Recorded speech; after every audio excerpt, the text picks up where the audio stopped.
Opening credits. Not Mine to Love. A Friends to Lovers Contemporary Romance. By Summer Cooper. Auto-narrated, using Google technology. Prologue. I couldn't help myself. I was feeling naughty. I settled into his lap and grazed my hips against his crotch. He groaned and clamped his hands around the small of my back. If you keep this up, I won't be able to control myself. That's the whole point, Julius. I don't want you to control yourself. I took off my shirt then, and let it fall to the floor. I wasn't wearing a bra. This scene has been censored to provide a safe and enjoyable reading experience for everyone. I love you, he said against my ear. I tensed. Those were the words I wanted to hear, but why didn't my heart respond with joy upon hearing them? Instead, all I felt was fear. You can't love me, I found myself saying back. What? You can't love me. But I do. I moved to get off him, to break our physical connection, because I couldn't take the emotional connection that was clearly between us. I loved him, but I wasn't allowed to love him. I jumped up quickly, and he sat up instantly, grabbing my hand. Wait. I can't love you, Julius. Can't or won't. Doesn't matter. I pulled my clothes on and he did the same. He walked to the door, waiting for me to stop him, waiting for me to return the love he so readily gave. Instead, I let him walk out the door. I closed the door behind him, and blinded by tears I didn't even know were there, I sat on the couch and cried. Chapter 1. I leaned forward, looked left and then right and then left again. Now was my chance, I thought to myself as I walked down the hall with my shoes in my hand as quickly as I could. After all, I couldn't pick up speed in heels no matter how hard I tried. What's up, sexy? Said an obviously inebriated dude as I quickly walked by him. I couldn't help myself. I flashed him a smile over my shoulder but kept on moving. After all, I couldn't be caught at a college dorm. That would be way too embarrassing, and maybe illegal? I wasn't sure. I hadn't gone to law school like I expected, so my knowledge of law was lacking. I made my way out of the dorm without hearing too many additional comments about my body, which I sort of appreciated, since I was a lot older than the kids I just came across. I couldn't believe it. I was 25 years old, and still hadn't gotten my act together. And for some reason, I thought being past the prime of 20 made me more respectable. Funny. I wasn't exactly doing anything respectable at the moment. I was being paid a flat fee to take pictures of a probable cheating spouse by a PI that I worked for every now and then. The work made me feel a little dirty, but I needed it. Being a full-time photographer didn't mean I earned much. I shared a crappy apartment with my dad. I didn't have a real career. I was a divorcee. I was pretty much a loser by most people's standards. I was happy that I was an introvert who didn't talk to most people, because then I didn't have to explain that I was 25 and still had no idea what I wanted in life. When I finally made it back to my car, I sighed and looked in the mirror, hoping to see that I was presentable enough to show up to Meredith's school program in what I was currently wearing. I pulled at my mini dress and pretended that I didn't notice that every tug made more of my cleavage show. Oh well. My hair looked respectable at least. I studied my reflection, looking for telltale signs that I hadn't actually slept last night. I had huge blue eyes, and they looked even bigger in the mirror courtesy of the makeup I had applied last night, but hadn't bothered to wipe off. I hated makeup, but I had assumed rightly that the college guys would more than likely let me hang out with them if I looked like a co-ed. I brushed a hand through my hair and teased my curls. I had spent a significant amount of time with my head pressed against a dorm room window, just trying my best to get the right angle to catch the professor making out with his mistress. My hair had still gotten in the way even though last week I had cut my massive blonde curls back, so that I would look a little less like a Disney princess and more of a respectable adult. I still got mistaken for a high schooler, but maybe that was a good thing. Speaking of school, I looked down at my phone and groaned. I was going to be late. I had to be at Meredith's school in under 30 minutes, but there was no way I would make it there in time if I went home to change first.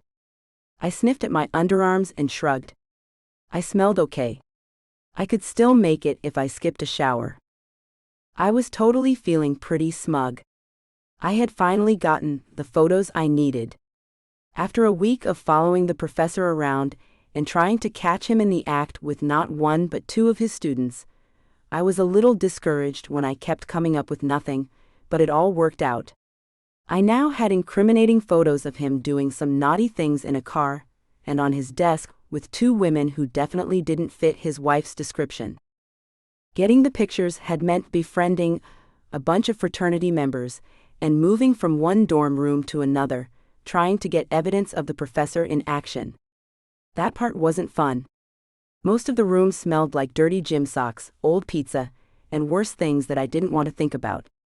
A few of the students had even run by me. Censored. But I kept my eyes trained on the window, and it paid off.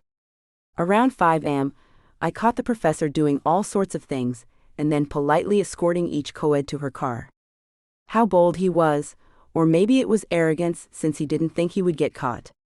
I then waited a few hours until the professor left his office before making my getaway. As I drove to Meredith's school, the smugness I felt earlier disappeared and was replaced by embarrassment. I felt terrible that I was going to show up dirty and kind of smelly to her performance. But it was either that or miss it. And I wasn't going to miss it for anything. I told Meredith I would be there, and I intended to keep my promise even if I was dressed kind of slutty and smelling like last night's leftovers with a hint of sweatiness thrown in.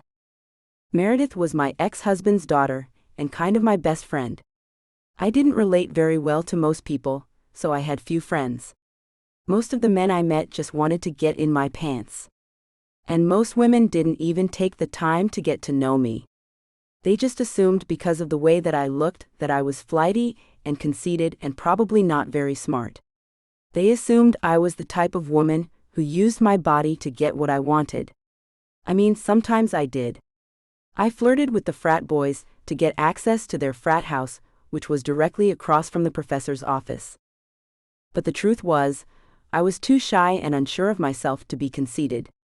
I just sort of stumbled through life, trying to figure it all out as I went along. I didn't know what I wanted out of life, but I knew I was tired of being broke and clueless. I thought earning my bachelor's degree would have at least led me to a career, but I floundered around for years after earning my degree, taking random temp jobs, trying to figure out where I fit in the world. It was like I was stuck in a rut and didn't know what to do about it. I had gone to school. I had done what I was supposed to do, and now I was going nowhere fast. I had a degree and no skill set. I was kind of unemployable after college, which was why I decided to take a continuing education course, but instead of just taking something practical like an accounting software course, I signed up for photography. If that course had been graded, I would have barely passed. I didn't even retain much from it. I just liked taking pretty pictures. And I found work on Craigslist with the PI firm. She promised me a couple $100 per assignment. I needed a couple $100. I was sick of being unemployed and living with my dad. Not that I didn't love my dad. I just felt we both needed our own space. Dad, I grumbled to myself. I needed to call him to tell him I was all right. He was probably really worried about me. But I was a stickler for not using my phone while driving, so I didn't dare call or text him now while I was on the highway. For at least the 100th time, I regretted that I hadn't taken my ex Tom to court for alimony. Who was I kidding? I was glad I didn't have to deal with Tom or his money on a monthly basis. Dealing with Tom's nonsense had already aged me a million years, if not more. But gosh, it would have been sweet to have a car with Bluetooth technology, and then I could just tell the car to call my dad and it would. Instead, I was driving around in a car that was at least half my age, that I also happened to share with my dad. So it wasn't even technically my car. I texted him quickly to tell him I was all right, while stopped at a light. I was young and unemployed, but I wasn't stupid. I had the attention span of a gnat, so there was no way I would text and drive. When I pulled up to Meredith's fancy private school, I hopped out of my car and headed in the direction of the theater, which was housed in the school's Fine Arts Center. When I was Meredith's age, I attended a rundown public school in the heart of the city. I felt my entire school could have fit in the Fine Arts building of Meredith's school. It was a little snooty, and I did get a few looks, well, more than a few, as I made my way to the Fine Arts building. The ushers opened the doors as I approached, and I caught one staring at my clothes. Feeling self-conscious, I tugged at the hem of my dress and tried to ignore her look of disapproval. I was sure I was going to be talked about at the next PTA meeting. Inside, the lights were dimmed, but the show hadn't begun yet. I scanned the audience as best as I could. I was able to see at least somewhat. I searched for Dana, Meredith's mom, and found her seated toward the front of the audience. I slowly made my way toward her, trying to navigate the best I could in my heels. The narrow steps leading to the front of the audience was making that quite difficult. We had an unusual relationship, Dana and I. We didn't hit it off when we first met. After all, I was the woman Dana was convinced her husband left her for. But when it became clear that I was just as much a victim of Tom's charms, she warmed up to me. Dana had the whole girl next door look about her. She was cute even if she didn't know it or appreciate her looks. And frankly, I think she looked great for a mother of 3. She went on and on about how she was already starting to get wrinkles, but that was only in her head. "Hi," I said, sitting down next to her. She smiled at me and said, "Glad you could make it."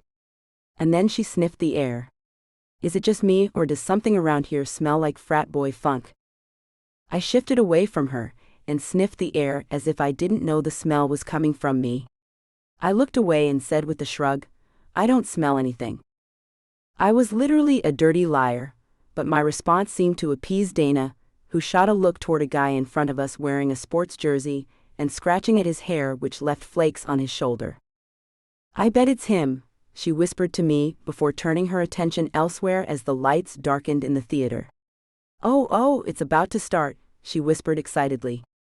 I smiled and looked at the stage as the lights dimmed further in the auditorium. An angelic voice sounded from the stage, and I smiled as I instantly realized that voice was Meredith's. The spotlight shone down on her then, and I watched her sing, envying her self-confidence. She had practiced at least 1,000,000 times with me. I wasn't much of a singer, but I had been in chorus all 4 years of high school. I frowned. High school seemed like just yesterday, but it was actually nearly a decade ago. I didn't know why I found that thought depressing, but I did. No matter.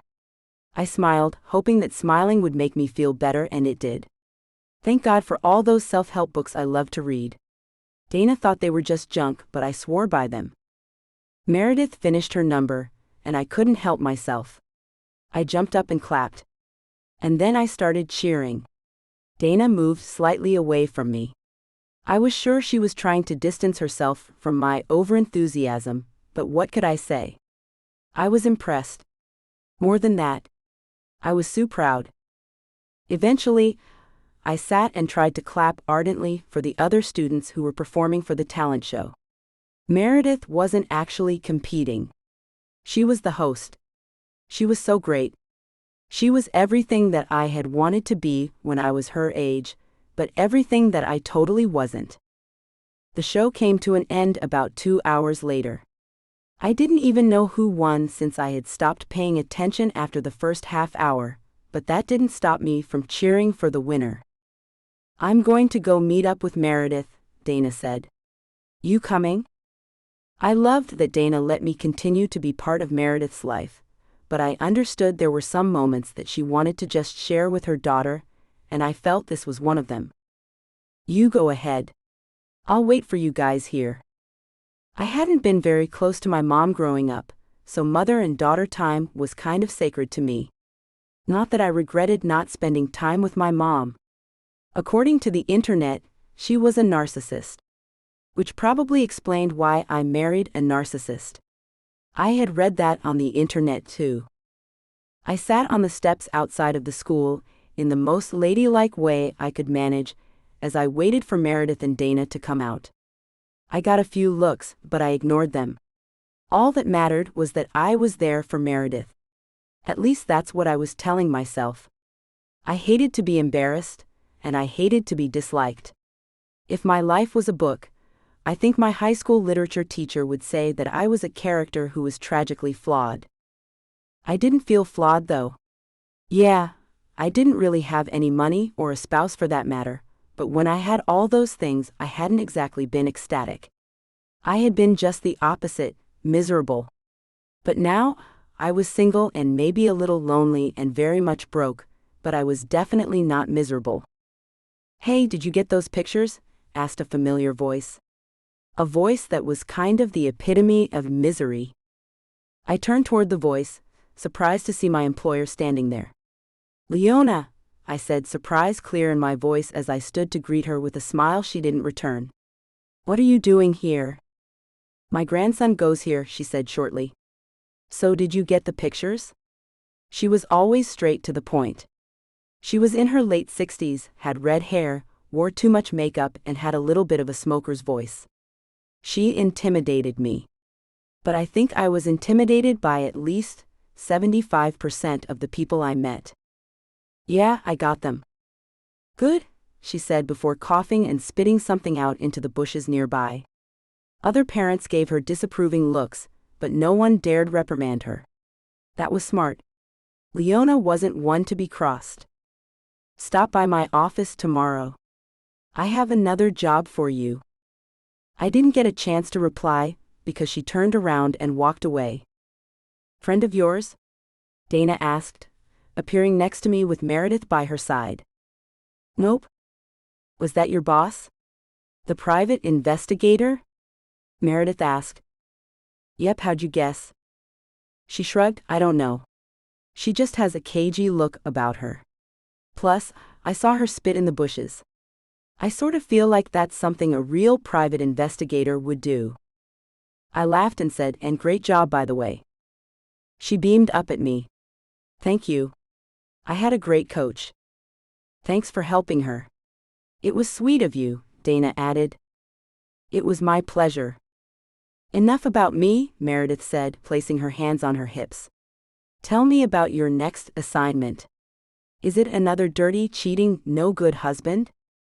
She sounded so grown-up, which made me want to laugh. I shrugged. "Probably. It seems like every case is a no-good, cheating husband." Dana and I exchanged a look. We were both thinking of the ex we had in common. He swore up and down that he hadn't cheated on us, but if there was anything we knew about Tom, it was that he loved to lie. "Do you think your next assignment will take a lot of time?" "Why the question? Do you need me for something?" She nodded and then shook her head. I laughed. "So is that a yes or a no?" "It's a maybe. You see, Danny Schultz's aunt, well, great aunt, she's super old. Anyway, she's super stressed because her daughter is going to marry a rascal." I laughed. "Rascal? What does that even mean?" She shrugged. "That's what Danny told me. I think a rascal is a joker." "I don't know." "So what does that have to do with me?" "Well?" She looked hesitant and continued as fast as she could. "Well, I sort of told Danny what you do, and he told his aunt, and now she wants to meet you." "What?" Dana frowned. "What did I tell you about volunteering us for anything and everything? It's for a good cause." Dana couldn't hold back a laugh. "This kid is hilarious." "I am," she said seriously. "But I told Danny you would only do it for a ton of money, and come on, Becca, we all know you need money. You can't live with your dad forever." Wow. I had just been put in my place by a child. Great. But she had a point. And I definitely didn't want to seem like a loser in Meredith's eyes. Not that she would ever think of me like that. Or did she? I was starting to feel sorry for myself again, when Dana's voice interrupted my thoughts.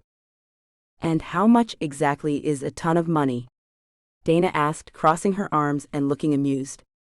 She didn't even try to hide the smile forming on her face. 10,000 to start. My mouth fell open. What? What?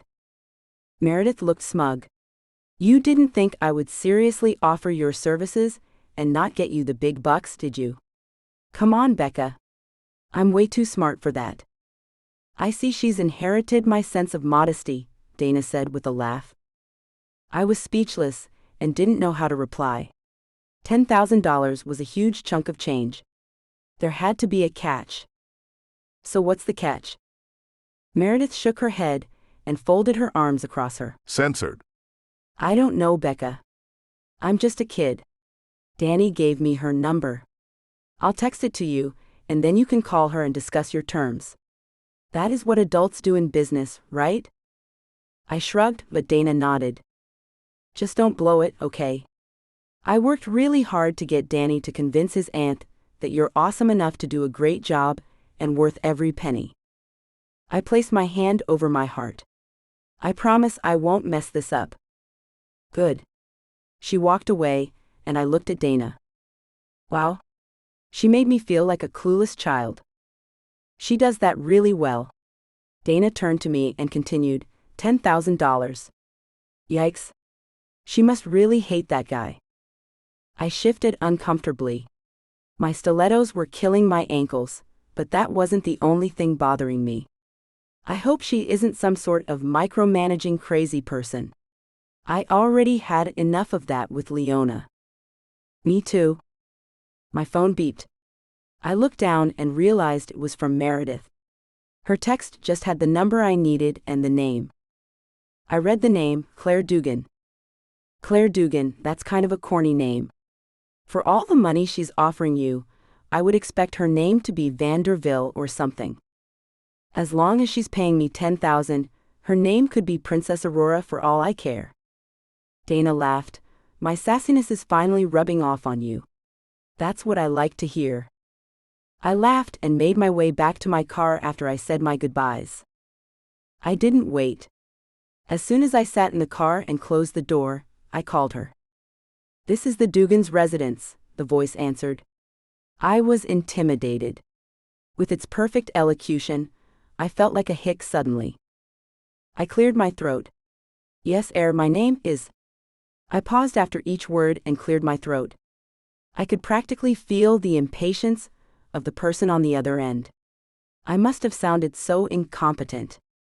Get it together, Becca, I hissed at myself in my head. This time with what I hoped sounded like self-confidence, I said, I'm Becca. I was told to call this number to speak to Claire Dugan regarding a personal matter. I'll have Mrs. Dugan return your call. Enjoy the rest of your day. And then, before I could say another word, the call ended. I sighed, grabbed the steering wheel with both hands and placed my head on it. I was sure I had just made the best impression in the world. Oh well, back to minimum wage, I said forlornly as I guided the car away from the school and toward home.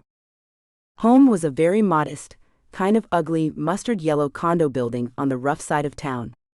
My father had lived there for at least 10 years now. The building was kind of run down, and in exchange for rent, my dad did random jobs around the condo for the manager. He was a handyman and sometimes worked retail too when money was tight. Growing up, money had always been tight, but I would have rather been poor than live with my mom any day. My mom drove me crazy. Speaking of which, I hadn't heard from her in about a month. Thank God. No wonder it had been such a great month. I instantly felt bad for thinking that, but decided to harden my heart a little. She didn't deserve Person of the Year or anything. I wondered about my siblings. We weren't close since they lived so far away, and they were all younger than me. I sent birthday cards and presents when I could, but never heard anything back from them. Sometimes I wondered if my mom even told them about me, since she pretended that her first marriage to my father hadn't really happened. And when I had decided to go live with him after their divorce, she had punished me by not speaking to me for years. I pushed thoughts of my mom away and made my way toward the unit I shared with my dad. I could see a few of my neighbors lounging on their patios, fiddling with their plants, or just enjoying the weather. The neighbors were really nice, and most had lived here for years. I was greeted by a group of them sitting in white plastic chairs, playing a game of dominoes, in the courtyard that sat directly in the center of the condo's outdoor space. Mrs. Nguyen waved to me and greeted me in Vietnamese. She was determined to teach me her native language, but I had barely learned hello. Languages just weren't my specialty. Honestly, I wasn't too sure what my specialty was. I was still trying to figure out life. "Hi, Mrs. Nguyen. Isn't it a little too hot outside for you?" She shook her head. "It's fine. Better the heat than the cold. I hate the cold." She narrowed her eyes at me and said with a voice full of judgment, "Weren't you wearing that the other night? You said you were on your way to work." "Exactly what type of work do you do, young lady? You're not one of those Censored. workers, are ya?" She arched a brow and waited for me to answer. The others stopped playing dominoes and looked toward me, waiting for me to confirm probably what they were all suspecting. Great, my neighbors thought I was a prostitute. I sputtered, "Mrs. Nguyen, of course not. You need to stop watching so much crime TV." She shrugged. "No way. I need to know what's really going on in the world." Without another word, she turned back to the dominoes game, along with the others. I shook my head and heard a laugh near me. "Did Mrs. Nguyen just accuse you of being a prostitute?" Dad was standing there with the door open. Apparently, he had overheard our conversation. I wasn't surprised. I was sure the whole condo building had heard our conversation. "Yes. I'm just going to pretend that never happened." He frowned. "That dress is a little too short." "Dad," I whined like a teenager, "it was for work." "Maybe you need to find a different job then. You're a smart girl. There's no need for you to be doing whatever it is you do." He paused and said, "What is it that you do again?" I rolled my eyes and made my way into the condo. He closed the door behind me, and I stomped off into my room and changed clothes. It was hot. I didn't know how much more of the heat wave I could survive. August sucked. I came out to join him at the table where he was busy sorting bills. He frowned as he did. "Bad news?" "Bills are always bad news." He was right about that. We were always on a budget. Money was always tight. I hated checking the mail. I had foolishly taken out student loans for my undergraduate program, and I was kicking myself now for accepting them. I hated debt. I hated not being able to help more with the bills. I felt like I was a burden on my father, although I would never tell him that. It would hurt him if he knew I felt that way, and since he was my biggest supporter in the world, I would never say or do anything to hurt him. I sort of felt like it was just me and my dad against the world. "I should have a check coming in soon," I said with false cheer. I ran into my boss at Meredith's talent show. "How was the talent show?" he asked as he looked through the bills, frowning. "Great," I said, looking at him. His brows were pinched with worry, and I watched as he scratched at his hairline. He was going bald, but was too proud to just completely cut off all his hair, so he just had combed over the bald spot with what little hair lined the top of his head. I had tried to get him to cut it all off when he had first started going bald last year, but he had stubbornly refused. "Some hair is better than no hair," was his mantra. I totally disagreed. "Dad?" He didn't answer. "Dad?" I said again as he frowned at a bill. "Huh?" He looked up then. "Don't get stressed out. We'll take care of this." "Okay." He gave me a wry smile. "Not we. Me? They're my bills."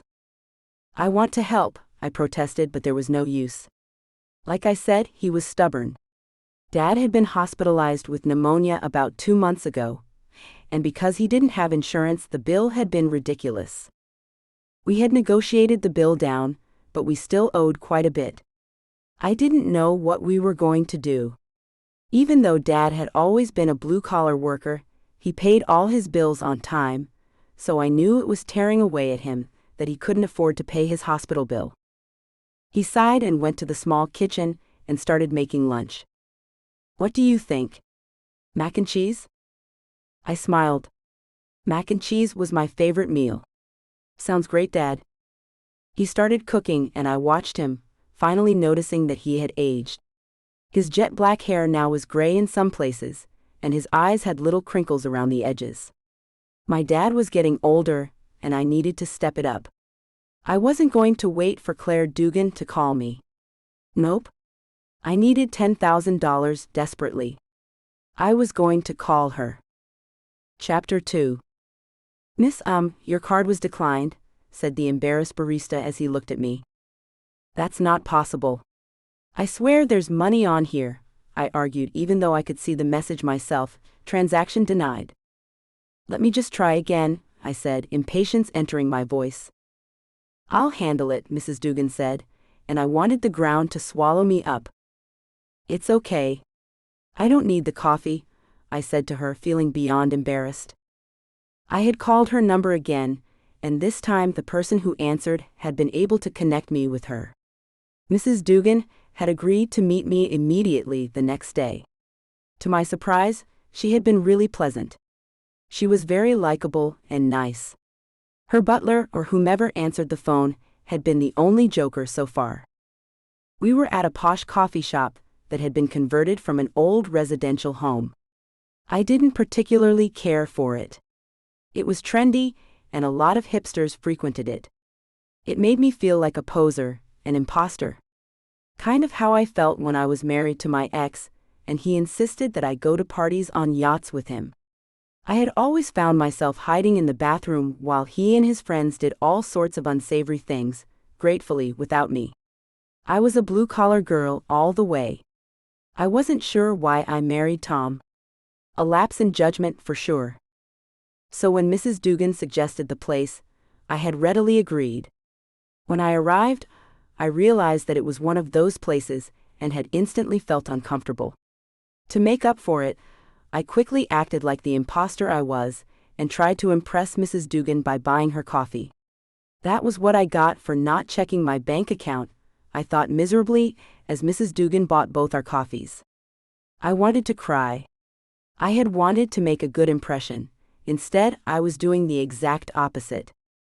I plastered a determined smile on my face and thanked her as we returned to our small table. I studiously didn't look at anyone else.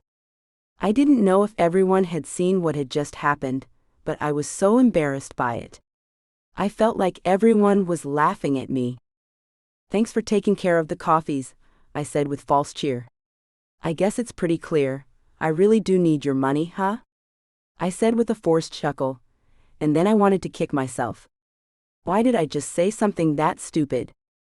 To my surprise, she laughed. I don't know, she said, looking down at her coffee. $6 for a cup of joe is rather steep by anyone's standards. Instantly, my tension melted from my shoulders. Gosh, a few seconds ago I hadn't even known that I was tense. Mrs. Dugan was a nice lady. Way better than Leona, who until that minute I had forgotten to check in with. Damn it. Leona was going to be censored. She might even fire me, which was even more motivation to get this job. So, Mrs. Dugan? Please call me Claire. I smiled. Claire and please call me Becca. I instantly felt like an idiot again. She had been calling me Becca the whole time. I was such a ditz sometimes. It was amazing that I made it through college. Sure, Becca, she said, clearly amused. So who's this guy you want me to follow? From her purse, she pulled out a phone, and on it were various pictures of the dude. He had a nice smile, was my first thought. He smiled like the world didn't matter. Just really unguarded. The type of smile a girl could fall for. Obviously, he was trouble. So this is the rascal? She laughed at my word choice. That's one thing to call him. She sighed heavily and said, but yes, this is Julius Romo. She puckered her lips in distaste, sitting back and crossing her hands in her lap. She was wearing cotton shorts that accentuated her long, blemish-free legs. Her legs were even better than mine. She was wearing a salmon-colored blouse with large bell sleeves. She wore her hair up in a simple chignon with dangly earrings. She looked rich. Something about her screamed money and privilege. Frankly, I wouldn't have been surprised if she was royalty. I could picture people bowing to her. I guessed her to be in her late 40s. She was beautiful, elegant, well-composed. Everything I would like to grow up to be. He plans to marry my daughter in less than 2 months' time. I know nothing about him, besides the basic information. She started to list what she knew about him. His social security number. Criminal background, which unfortunately was clear. Some basic genetic stuff, since I took a DNA sample when he wasn't paying attention. I tried to look as if it was completely normal to know those things about a future son-in-law. Mrs. Dugan was apparently thorough. So why did she need me? So what do you want me to do since you know so much about him already? Follow him around. See where he goes. Who he talks to. See what he's hiding. She gave a frustrated sigh. My daughter is naive. Sweet. Trusting. Gullible. I love her, but she's like a sheep among wolves. I'm very rich, Becca. And my Anna has been very sheltered. I got to where I am not by being the smartest or working the hardest, but by being tough. And it seems along the way, I didn't show my daughter how to use that same grit to see through lies. So that's why I need your help. I need evidence to convince her to listen to me. I'm not going to have her throw her life away on some random man who may or may not be after her money. I wondered then if that was how people had seen me when I had married Tom. They had probably thought I was a gold digger too. After all, he had been well off and I had only been 19. What makes you think he's after her money? Couldn't he just sign a prenup? Oh, he said he would. I don't believe him. And even if I did, I still wouldn't want her to waste even a second of her life on him. He's not good enough for her. He's below her. She finished with a shake of her head, as if frustrated by the mere thought of him. For the first time, I wondered if I was an accurate judge of character. Maybe Mrs. Dugan wasn't who she had first appeared to be. Maybe she wasn't all that pleasant after all. What kind of person would describe someone as being below another? Ouch. Mrs. Dugan, or Claire, as she insisted I call her, didn't downplay the fact that she felt superior to others. I wondered if she felt superior to me. I sighed. She probably did. After all, I couldn't even afford 2 cups of coffee. She was superior to me, at least when finances were concerned. Stupid coffee had made me look bad. And you came highly recommended, so I can trust you to be discreet, I'm sure. I wanted to laugh that my recommendation had come from a little boy. Danny said you were very pretty, and he was right. You can follow them around and seem like you're part of the background. No one will notice you. You're the perfect age. She leaned in and said, now about your fee. I winced.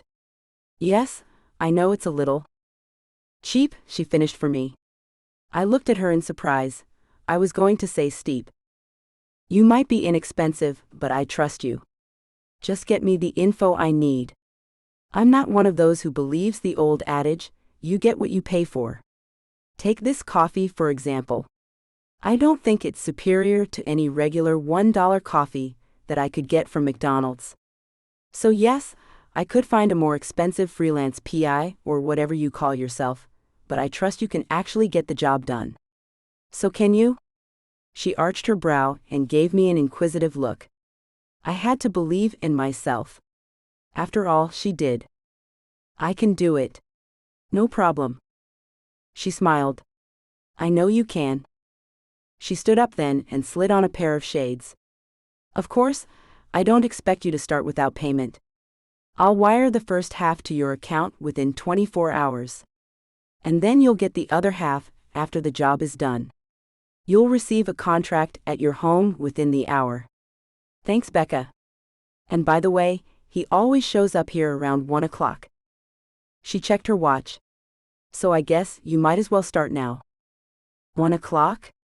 That was less than 10 minutes away, I wanted to say, but Claire had already made a hasty exit through the back.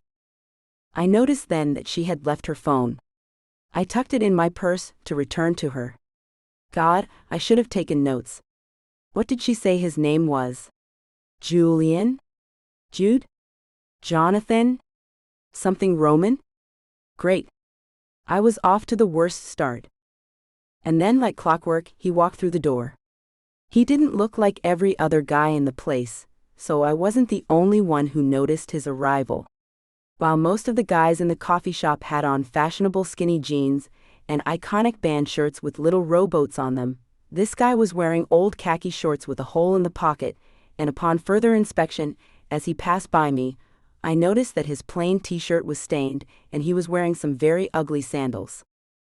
And despite all that, he was still the best-looking man in the place. The pictures hadn't done him justice. He passed by not noticing me, and that felt a little weird. I was used to masculine attention now. I hadn't been ignored by a guy since high school. In fact, it hadn't been until after high school that I had come into my own. In retrospect, that was probably why I had married Tom. He had paid attention to me when I was used to being ignored. Ignored by my peers. Ignored by my mom. But now wasn't the time to think about my failed marriage or my lukewarm relationship with my mom. I had much bigger fish to fry. He smiled at the barista as he ordered his coffee. He had a great smile, just like in the pictures. His eyes were the lightest blue I had seen, and I couldn't help it. As he passed by, I checked out his Censored. I was a fan of guys with nice Censored. And Julius didn't disappoint. I reminded myself that he was getting married, so I needed to not think about his attractiveness. I also had to remind myself that he was a rascal. God, I felt like a heroine in an old romance novel. Who used the word rascal anymore? He sat at a table close by and started sipping his coffee. To my surprise, he didn't pull out a phone like everyone else. Instead, he reached in his back pocket and pulled out a comic book. He placed it gently on the table and started reading it. Every now and then, he would let out a bark of laughter. It startled the rest of the customers who looked too cool to laugh. I liked his smile, and I felt his laughter was contagious. Every time he laughed, I couldn't help but smile. My coffee was getting cold, and I knew I should head out so that he wouldn't notice me, but I awkwardly didn't know where to start. I wasn't a PI. I was just the girl who followed people around and took pictures. I awkwardly sat there trying to come up with a plan when my phone rang. I looked down and realized it was Leona. I knew if I ignored it, she would probably come to my house and try to murder me, so instead I answered. "Hi," I whispered. "Hello, hello." "Hello," she said impatiently. Clearly, she hadn't heard me answer. "Hi," I said a little louder, turning away from Julius. "Where the hell are my pictures? I did not hire you to do nothing. I want those pictures." To my horror, I had accidentally hit the speakerphone setting, so everyone in the small, cozy coffee house could clearly hear me being yelled at by Leona. I fumbled to take the speakerphone setting off, and finally was victorious. I received a few looks and ignored the eyes of the patrons, one of which was Julius. He looked bemused. Yeah. I'm so sorry. I just got caught up." "Caught up? I don't pay you to get caught up. I pay you to take pictures and deliver them to me. So how about you do that?" "Yes," I stuttered, "of course, Leona. I'm on it. No problem." She hung up abruptly, and I sat back and sighed, avoiding the looks from other onlookers who I was sure still heard part of Leona's tirade. After all, she had been yelling. I bit my lip, trying to figure out what to do next when Julius stood up, tucked his comic in his back pocket, and walked over to me. I didn't know what to say or do, so I just sat there like a deer caught in headlights. My brain told me to run and hide, but my brain was stupid. That was a terrible plan. "Hi," he said. "Hi," I mumbled back. "Can I sit down?" Sure," I said, looking left and right. I was caught. He caught me. I was only on the job for 10 minutes, and he already caught me. I was a failure. So stupid. So stupid. My name's Julius, and I'm looking for a photographer. I couldn't help but overhear your conversation. My conversation? I sounded like an idiot and felt like one again. The conversation between you and the yelling woman. About photos? You are a photographer, right? I could hear the words coming out of his mouth, but my brain hadn't caught up yet. Did he know who I was? What was happening here? Was he trying to hire me? I couldn't take all the questions. Too much for one day, so I answered the easiest one first. Yes. Yes, I am. A photographer. Yes. He smiled. Great, I almost felt really stupid for a second. I smiled then. I know the feeling. Our eyes held as we sat smiling at each other, when I remembered that he was a rascal. I wasn't supposed to be staring in his eyes. I was supposed to be following him around. Well, I had blown that, so I had to try something else. So you were saying you need a photographer? For what exactly? He paused then and seemed to blush. He raked a hand through his hair and laughed as he said, My wedding, actually. Oh, I pretended to be surprised. You're getting married? How soon? I mean, I need to know if I can fit you in my schedule. Good save. Like in a month or two. I tried to not sound suspicious as I said as indifferently as possible. A month or two? You don't know when you're getting married? Well, there have been some complications. Starting to get cold feet? What? No. You just what? Nothing. It's complicated. But like I said, I'm looking for a photographer and I would love to see your work. He reached into his back pocket and took out a card. He handed it to me.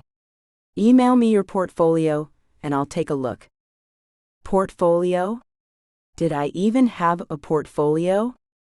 Only if he wanted a bunch of pictures of cheating spouses getting blowjobs from complete strangers or exes. Geez, my job made me feel dirty. But wedding photography, now that sounded pleasant. And I could kill two birds with one stone. I could follow him around, earn $10,000, and build a respectable portfolio. That sounded like a win-win to me. First, I needed to get him to hire me. I was sure he came over to meet me because he felt sorry for me. That was okay. I felt sorry for me too. Thanks. I'll do that. Thanks so much. He got up and walked away. I watched his censored as he did, and then he abruptly turned around. I promptly raised my eyes and hoped he hadn't caught me.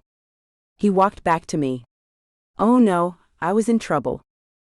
I didn't get your name. Oh, I said, caught off guard. Becca, I extended my hand. I'm Becca.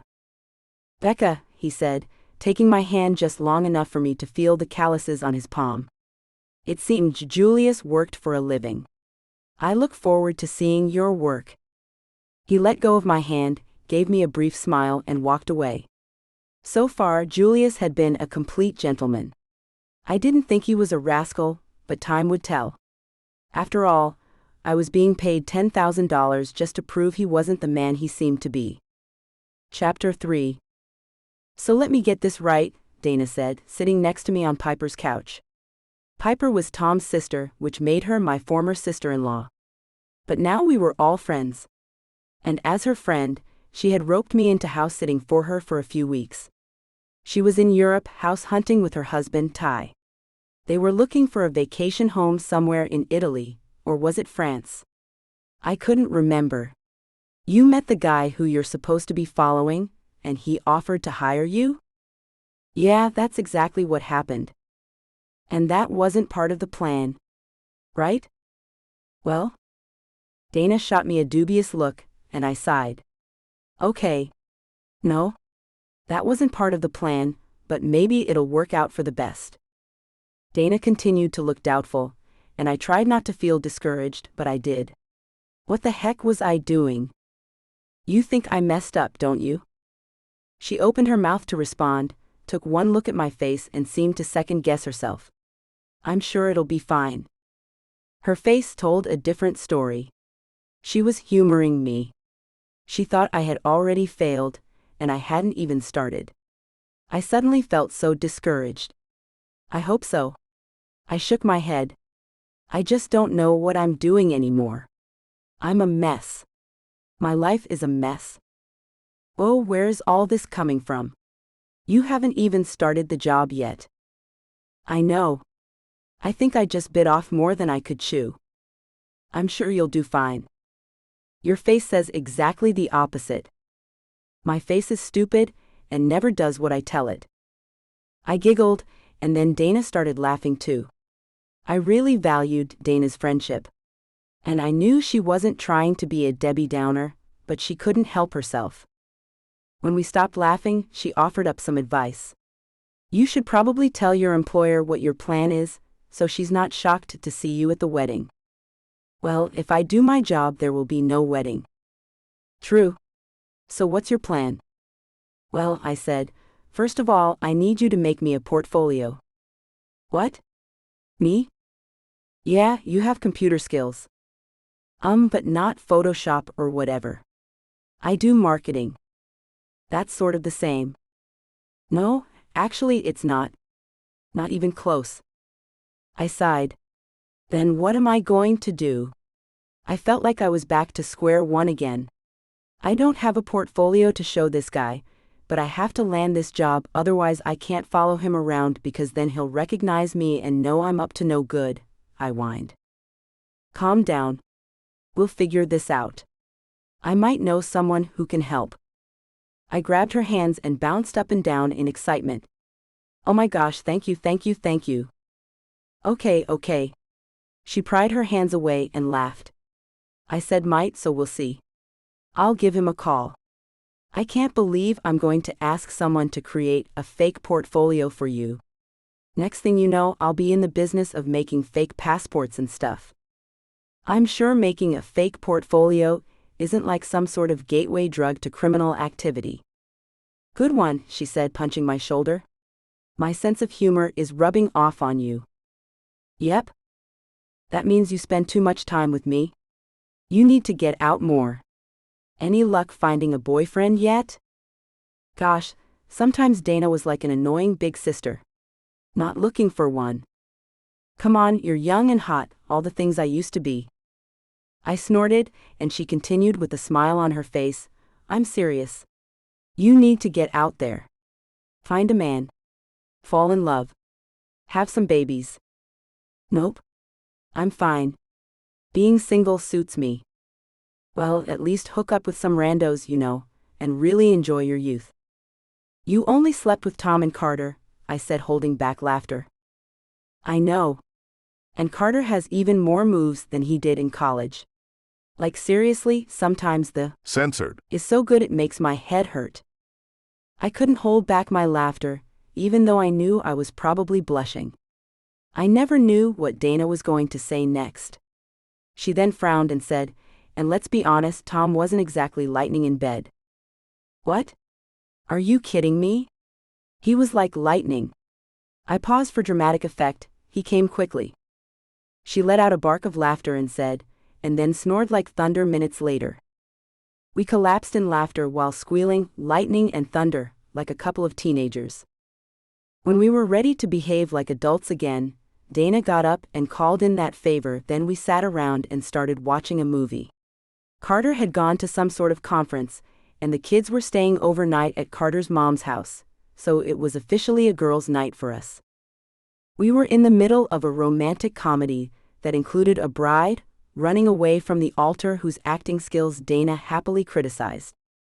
There's something about her face I just don't like, Dana said with a serious look on her face. You know what I mean? I shrugged. I think she's pretty. You say that about everyone. No, I don't. Yes, you do. You're all sugar and spice and everything nice. Hey, you're nice too. She shot me a pointed look and I mumbled, well, mostly nice. I continued, "What did your friend say?" "Oh yeah, he'll do it." I squealed and went to hug her again. I grabbed around her neck while saying, thank you, over and over, and she pried at my arms. "I can't breathe," she hissed. "Oh, sorry." I promptly put my arms down. "So when will he be done?" "Like an hour." "Wow." "Yeah, and he's going to build you a website too. It's going to be awesome." "All that in an hour?" "The dude doesn't have a life." "I'm surprised you're not trying to convince me to date him." "I want you to date someone fun. I love Mac, but he's like the opposite of fun." "At least you have standards for me." "Yeah, anyone who is not a loser and not Tom." "Thanks." "No problem." Literally, an hour later, we were sitting in front of the computer looking at my portfolio. "He did a great job. Tell Mac I said thank you." "Will do." She gave a big yawn and stood up. "I'm heading home. I'm exhausted." It's 8:30. "Oh good. I can sleep for 10 hours at least before I have to pick Carter up from the airport. See you later. Tell me if you need anything." When she was gone, I sent an email to Julius. I sat in front of the TV and continued checking my email. I had one from my mom accusing me of avoiding her calls. I was surprised until she mentioned that she had a new number. I screened all my calls, so I didn't pick up numbers I didn't recognize. I knew she wanted me to feel guilty, but I refused. Whatever. She should have told me earlier that she had a new number. But I couldn't stay hard-hearted for more than a few minutes. I emailed her back. To my credit, I didn't apologize. I just told her that I hadn't known she'd changed her number. I called my dad to check on him. He promptly informed me that Mom had texted him and accused him of turning me against her. Typical Mom. I reassured him that I had reached out to her, and then I checked my email again. To my surprise, I had a reply from Julius. Nervously, I clicked on it. It was a short message. "Portfolio looks great. You're hired. We'll be in touch. Jay." I called Claire and she promptly picked up. "Call me from the burner phone," she said, and then hung up. Burner phone? What was she, a spy or something? And what was the burner phone? Then I remembered the phone she had left on the table. Claire was something else, that's for sure. I pulled the phone from my purse and called her number, which I realized was already programmed into the phone. "Okay, so what did you think? Did you stake him out?" "Better than that," I said with fake confidence. "I convinced him to hire me as the wedding photographer." She was silent for a long time and then said, "Forgive me if I'm misunderstanding, but wasn't your job to make sure there isn't a wedding?" I was immediately intimidated by the anger in her voice, and was so happy we were having this conversation over the phone instead of face-to-face. Claire was tough. I tried to keep my voice from shaking as I replied, "I plan to make sure a wedding definitely doesn't happen. My plan is to freely follow him around with my camera now that I have a reason to be around." That plan might work. At least it better, or you're going to be out $10,000. She was threatening me. That didn't feel too good. I swallowed hard. I was determined not to show her that I was as clueless as I sounded. "Trust me, Claire, I've done this type of thing before. This is my expertise," I lied, hoping I sounded convincing. "Okay. Just get results." She paused for a second and said, "Actually, I think this arrangement might work to my advantage. I'll arrange an engagement event or two.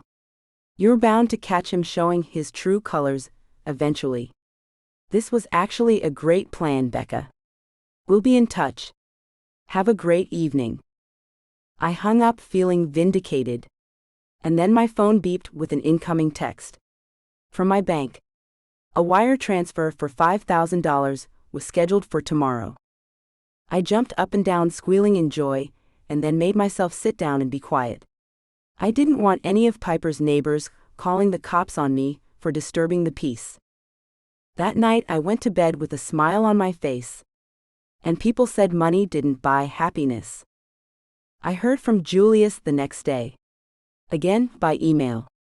He told me that his future mother-in-law had planned some sort of impromptu engagement party, and he wanted to know if I would be available to take pictures this upcoming weekend. I said yes, of course, and then texted Claire that I would be arriving.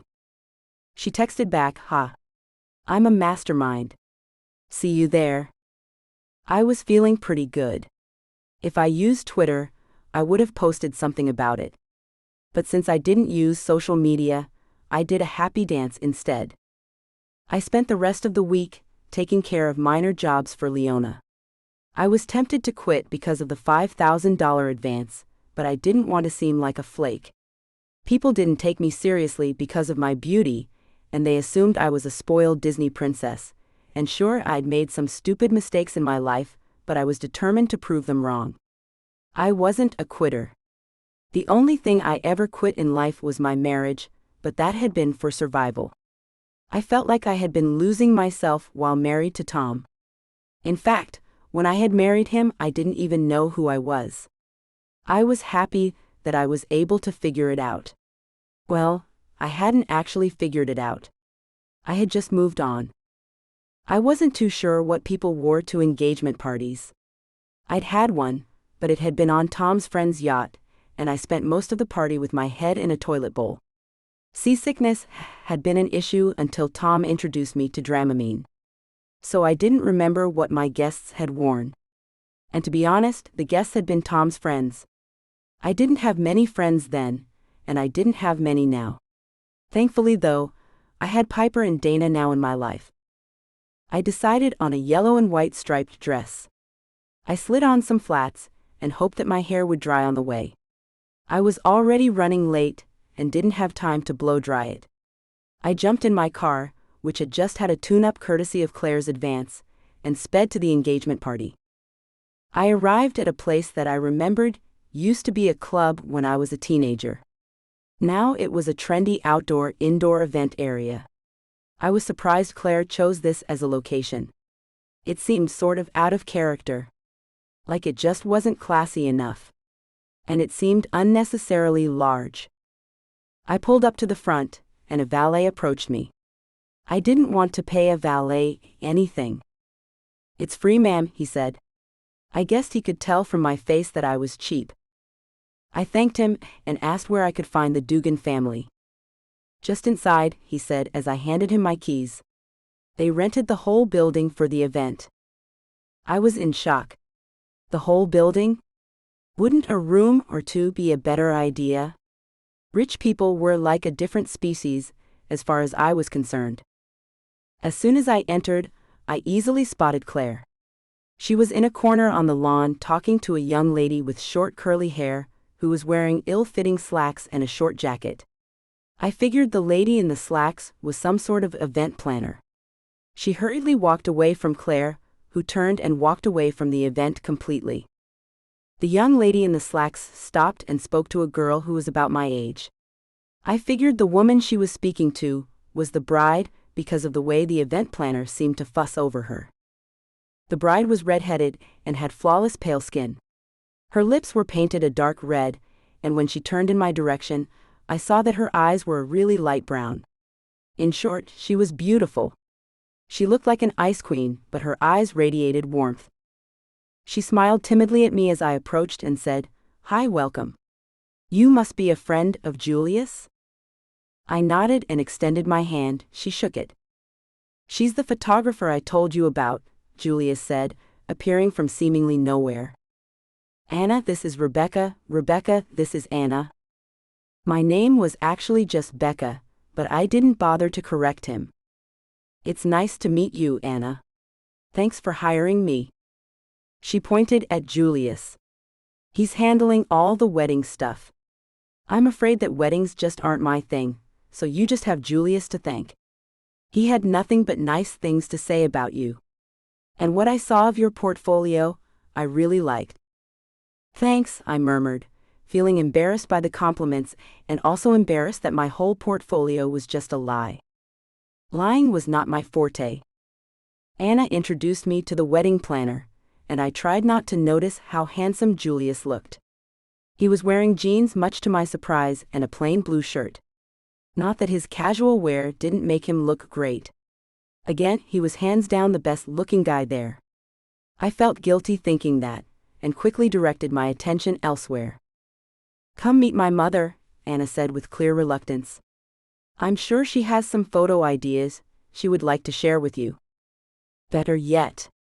"Hey Julius, I need to speak to the event planner. Can you take Rebecca to meet Mom?" He shook his head. "Nope. No thank you. You handle your mother, that's our agreement." They stared each other down for a second, and I smelled trouble in paradise. Julius lost the stare down, and reluctantly told me to follow him. "You owe me big time," he retorted to Anna. I know, she said, looking perturbed but also relieved. Was Anna afraid of her own mother? "Come on, come meet the dragon lady." "Julius." I could hear the warning in Anna's voice. "What?" "I mean that in the most complimentary way. Trust me." I didn't trust a word he said, but he made me laugh. "Dragon lady?" I said, when we were out of earshot. "I'm guessing she doesn't know you call her that." He laughed. "Are you kidding me? I value my life." I laughed. "She can't be that bad." "You're right. She's a million times worse." I couldn't tell if he was joking or not. So I guessed the feeling was mutual. They hated each other. "Claire," he called as we crossed the lawn. I knew she could hear us, but she blatantly ignored Julius. "Claire," he called again. She looked away from whomever she was talking to on the phone and said, "Were you raised in a barn? Stop shouting at me." "I'm not shouting. I was just trying to get your attention." "Well, now you have it. What do you want?" Yikes, she hated him. "This is Rebecca," he said tightly. "Rebecca, this is Claire Dugan. Annie's mom." "Anna, her name is Anna. Annie sounds so juvenile." Yikes again. "So Rebecca, is it?" I shrugged and decided to go with it. It would be better if he didn't really know my name. "So Rebecca, you're the what exactly?" "Photographer I hired." "Well, since Julius hired you, I'm hoping you're at least somewhat competent." Ouch. I hoped she didn't mean that. Hopefully, she was just really trying to sell the role. Julius's voice was tight and controlled as he said carefully, "I can assure you that Ms. Rebecca is very good at her job. One of the best. And I'm sure you have plenty of photo ideas to discuss with her, so I'll leave you guys to it."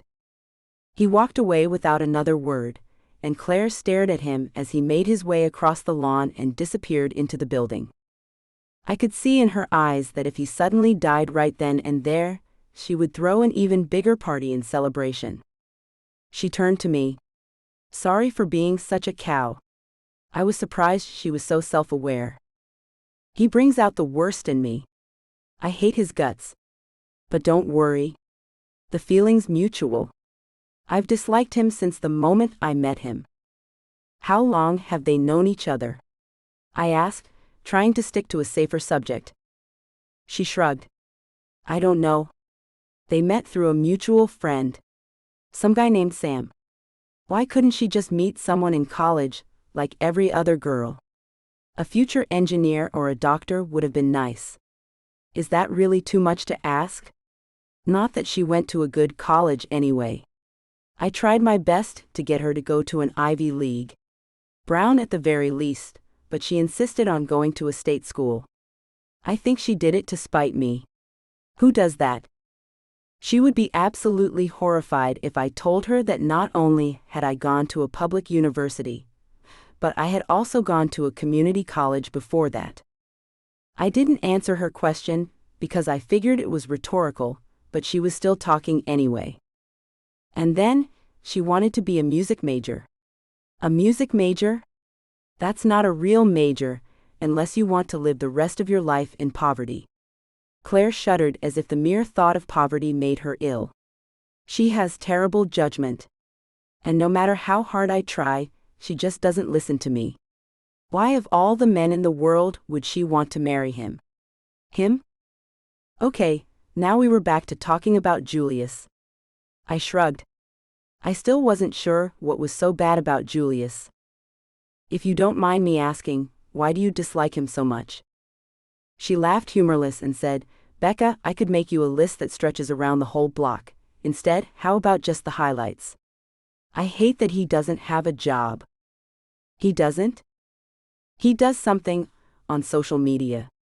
Sits around on his computer all day. That's not a job. That's a hobby. I didn't dare tell her that plenty of people made their income through social media. Good incomes at that. But I was sure she didn't want to hear that, so I just listened. He always shows me little respect. I know he calls me Dragon Lady behind my back. I kept my mouth closed. I wasn't going to confirm or deny that. And he's just not right for my daughter. She doesn't look happy with him. I mean, look at her. Is that the face of a happy bride-to-be? I looked in the direction of Anna, who was sitting staring at her toes. She didn't look happy, no, not at all. Maybe it's just all the wedding stress. She shrugged. No, she's looked unhappy for a while now. Maybe you should talk to her about it. Maybe there's something else going on in her life that's got her down. Claire looked sad. I tried. But it's like she shuts me out on purpose. She doesn't let me in anymore. I could hear the vulnerability in Claire's voice, and wanted to reach out and hug her. She sounded like she needed a hug, but then her vulnerable expression was gone and steely anger replaced it. I was glad I hadn't given her a hug. She probably would have responded by punching me. Anyway, she's unhappy, and if he isn't part of the solution, he's part of the problem. He's your problem, she said, turning her fiery eyes back to me. Find some dirt on him. I'm not going to have him ruin my daughter's life. He makes her unhappy, so he needs to go. I'm counting on you to make sure he does. Yes, ma'am, I murmured to the air since she had promptly turned away from me and walked away to greet an older couple who had just arrived. I remembered then that I was supposed to be photographing the event, so I went back to my car and got my camera. I randomly took pictures of anything and everything. During that time, I kept Julius within sight. He was greeting the guests, and I had to admit, he didn't look all that excited about the engagement party either. I realized in my attempt to find him, I had lost Anna. I found her next to a fountain at least 50 feet behind the building. It was quiet there, and the busyness of the engagement party seemed miles away. She had taken her heels off and was resting her feet. Hi, I said softly, coming to stand next to her. She smiled up at me. Hi, how are the festivities going? Everyone is having a good time, it seems. She nodded. I'm sure they are. So, I said, not sure how to bridge the topic, what are you doing out here? Not a fan of crowds? She gestured for me to sit down, and I did. I guess you can say that. How do you like being a photographer? I've always wanted to do something creative. What do you do now? I work at an accounting firm. Oh, you're an accountant. No, I just answer the phone. Oh? She laughed. Yeah, I'm 24 and still a receptionist. I make Mom very proud. That's what I get for going to a state school, as she would say. She knew her mom well. I went to a state school. Oh, I wasn't trying to say there's anything wrong with them, it's just my mother. Wanted you to go to an Ivy League? Yep. She was so disappointed when I didn't get into Harvard, or Yale, or Stanford, and I didn't even consider applying to Columbia. New York City is too big. I would get lost there, even more lost than I am here. Her voice trailed off, and I had a feeling that she didn't mean lost just in a directional sense. I sensed there was a lot more emotionally that she wasn't discussing. My heart went out to her. I knew what it felt like to be lost in life. I had felt that way, and to be honest, some days I still did.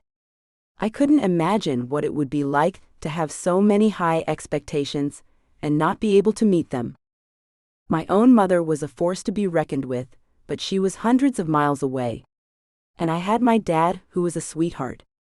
Who did Anna have besides the dragon lady? Oh, that was right. She had a knight in shining armor, and just like that he showed up. "What are you ladies doing here all by yourselves? You're missing a fantastic party," he said, taking his shoes off and sitting next to her at the fountain. He stuck his feet in the water and wrapped an arm around her waist. He placed censored on her forehead and said, "Your mom's going to flip out on me if you don't cheer up and at least pretend to be excited." "There are too many people," Anna said softly. "I hate crowds." I nodded. "But at least they're friends, right?"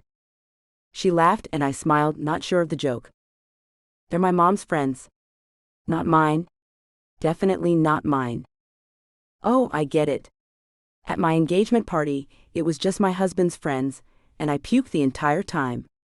"So you're married?" Julius asked in surprise, looking at my hand. Was married. Long since divorced." Anna looked at me in surprise. "Seriously, but you must be like my age. How old were you when you got married, 18, 19? "Yep." "You poor thing," Anna said, and I couldn't help but laugh. "It wasn't the best relationship, to say the least." "Well, at least you're out of it." "Yeah, it was one of the smartest decisions I ever made in my life." "Did you love him?" Anna asked. I didn't know how to answer her. Had I loved Tom? I thought at the time that I had. Now I wasn't too sure. So I answered honestly. I thought I did when I said yes, but now I think I was just kind of lonely. I know what that feels like. I didn't know how to respond, so I said nothing. Julius, on the other hand, was prepared. He pulled her to his side like a guardian angel, and they smiled at each other. The love between them was clear. I looked away, not wanting to interrupt a special moment, and then remembering that I was a photographer, I stood up and said, "Sorry to interrupt, but hold that pose." I took the picture and smiled. It was a good one, even I knew that, and I was far from an experienced photographer. I mean, I guess I was experienced. I took lots of pictures of cheating spouses. That must have counted for something. "Anna?" I could hear someone calling from afar, and quickly, they both moved to get their feet out of the fountain. That was too bad. I felt it would have made for a really cute picture that they would admire for years to come. Oh yeah, I didn't want them to admire anything for years to come, because it was my job to make sure they didn't have a happily ever after. It was a little old man. "Hi, Grandpa G," Anna said, getting up with a real smile on her face. I took pictures as she crossed over to him. He took her hand and pulled her toward the party. "Come on, you guys," he said, giving us a warm smile. "Your uncle is about to do a toast, Anna." Anna and her grandfather walked ahead of us. Something he said made her laugh, and her laugh was contagious. I found myself smiling at the sound of it. She needed to laugh more. They disappeared around the shrubs, and Julius and I followed behind them. "So that's Claire's father?" "No, he's my grandfather." "Oh. My whole family adores Annie. I can see why.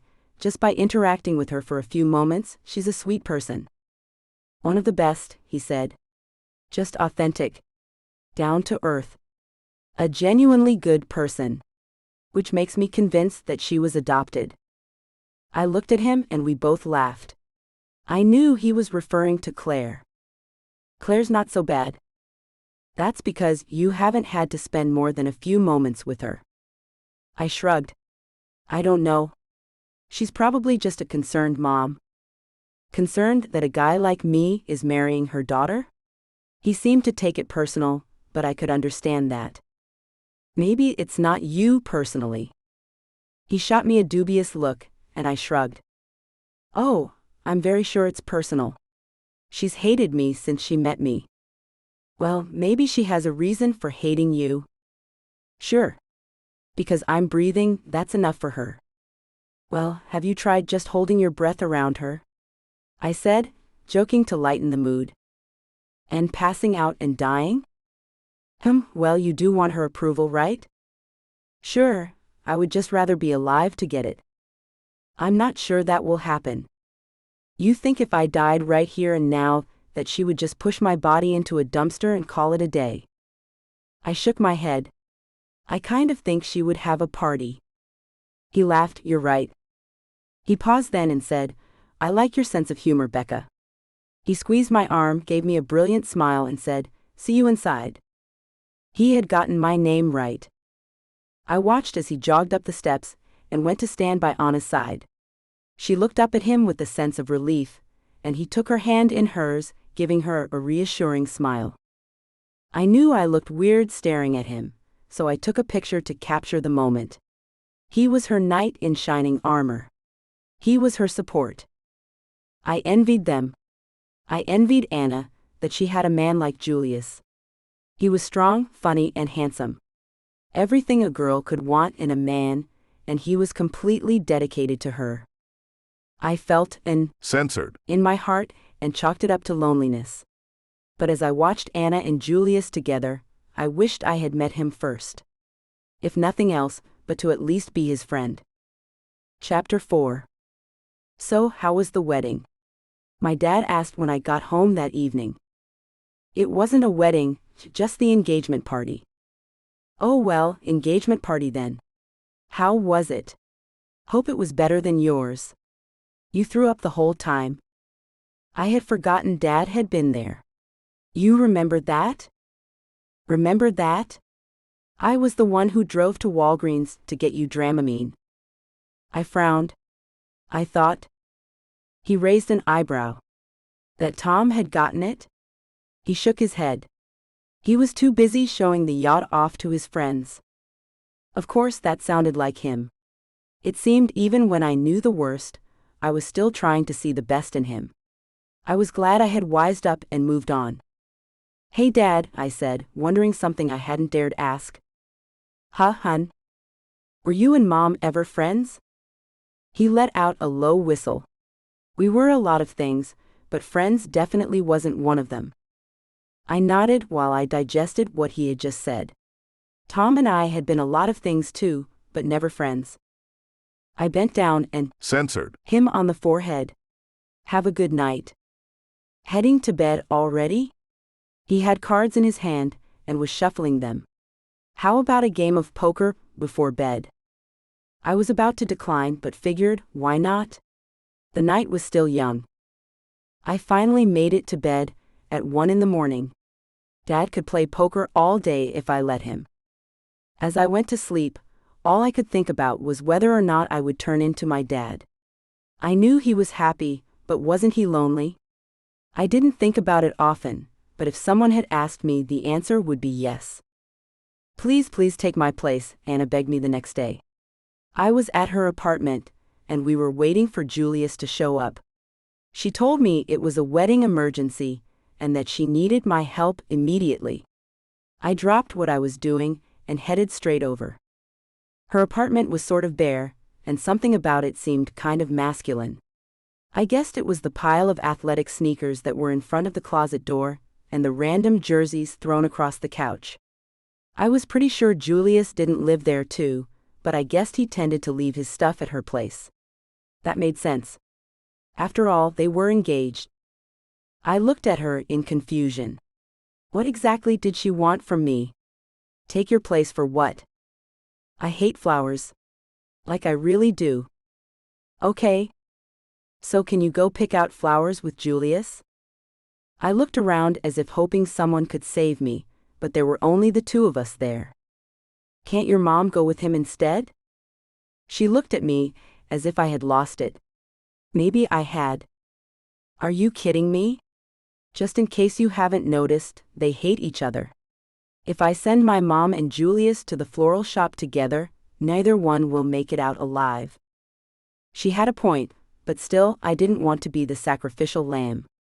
I thought about it. It would be a good opportunity to get to know Julius better. Maybe then I could see if he had any skeletons in the closet. Reluctantly I said, I guess I can do it. Just tell me when. Now? Now? Thanks so much, I'll tell Julius. She reached for her phone and started texting him. I felt uncertain. I knew nothing about flowers. Like nothing. My nose felt itchy just thinking about them. I sat on the couch with her and waited for Julius to respond. He'll be here in a few minutes, she reassured me. We sat there awkwardly, both of us not knowing what else to say to each other. Sue? I said, tired of the silence. How long have you two known each other? We've been friends for a while, she said. We actually met through a mutual friend. Oh, that's nice. She nodded, but didn't add anything. I guessed Anna wasn't much of a conversationalist. I wasn't either, but I tried to find something to talk about to fill the silence. So what are you into, Anna? Horses. I used to ride all the time when I was little. Her answer surprised me. I didn't know anyone who rode horses. Cool. I've always been afraid of horses. Their big teeth give me the creeps. She smiled. They're pretty gentle. I mean, I've been thrown by a spooked horse before, but I didn't get hurt too badly. What about you? What are you into? Sleeping. We both laughed, and then she said, What made you get into photography? That's a really interesting hobby. It might sound lame, but I like taking pictures of beautiful things. That doesn't sound lame. Well, it's not as cool as riding horses or... My eyes drifted to the motorcycle helmet sitting on the counter. Riding a motorcycle. Is that your helmet? Do you ride motorcycles, Anna? Her face changed. Gone was her easy smile, and her expression became guarded. No. Not anymore. I didn't know what I had said or done wrong, but it was clear that I had made her uncomfortable.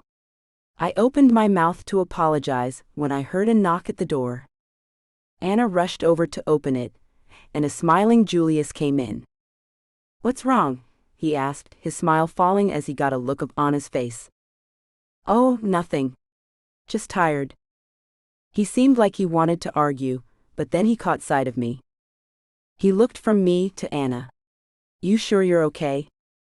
Fine, she said. I think I just need some rest. The look on his face said he didn't believe her, but he didn't argue. He turned to me. So I heard you got roped into looking at flowers with me. Are you going to charge me extra? I should. I mumbled. He laughed. You look so miserable. I think you might actually hate this more than I do. That's about right. We said goodbyes to Anna, then made our way to the small parking lot outside of her apartment complex. Mind if I drive? I shook my head and followed him to his car, and tried not to think of how good he smelled as he held the door open for me. I couldn't help myself as I sniffed the air. You okay? He asked. Fine, fine. I awkwardly slid down in the seat, as if I could avoid embarrassment by making myself smaller. So how's it going so far? Great. Yeah, he glanced in my direction as he pulled off. My future mother-in-law isn't driving you crazy? Not yet. Give her time. I laughed, and he smiled at me. I liked the way his lips curved. Oops. I totally shouldn't have been looking at his lips. He smiled wider then, and I looked elsewhere and cleared my throat. Oh no. Had he caught me staring at his lips? What the heck was wrong with me? So, what kind of flowers do you like? Stupid question. He was a guy. He just liked football and money. Gosh, I sounded like such a female chauvinist. I have to admit, I'm partial to gladiolas and birds of paradise, but those aren't exactly wedding-appropriate flowers. I frowned. I didn't know much about flowers, but birds of paradise didn't sound like a real thing. Maybe he was pulling my leg. Haha, I said. You know they're a real flower, right? Sure. Now you're just trying to show off.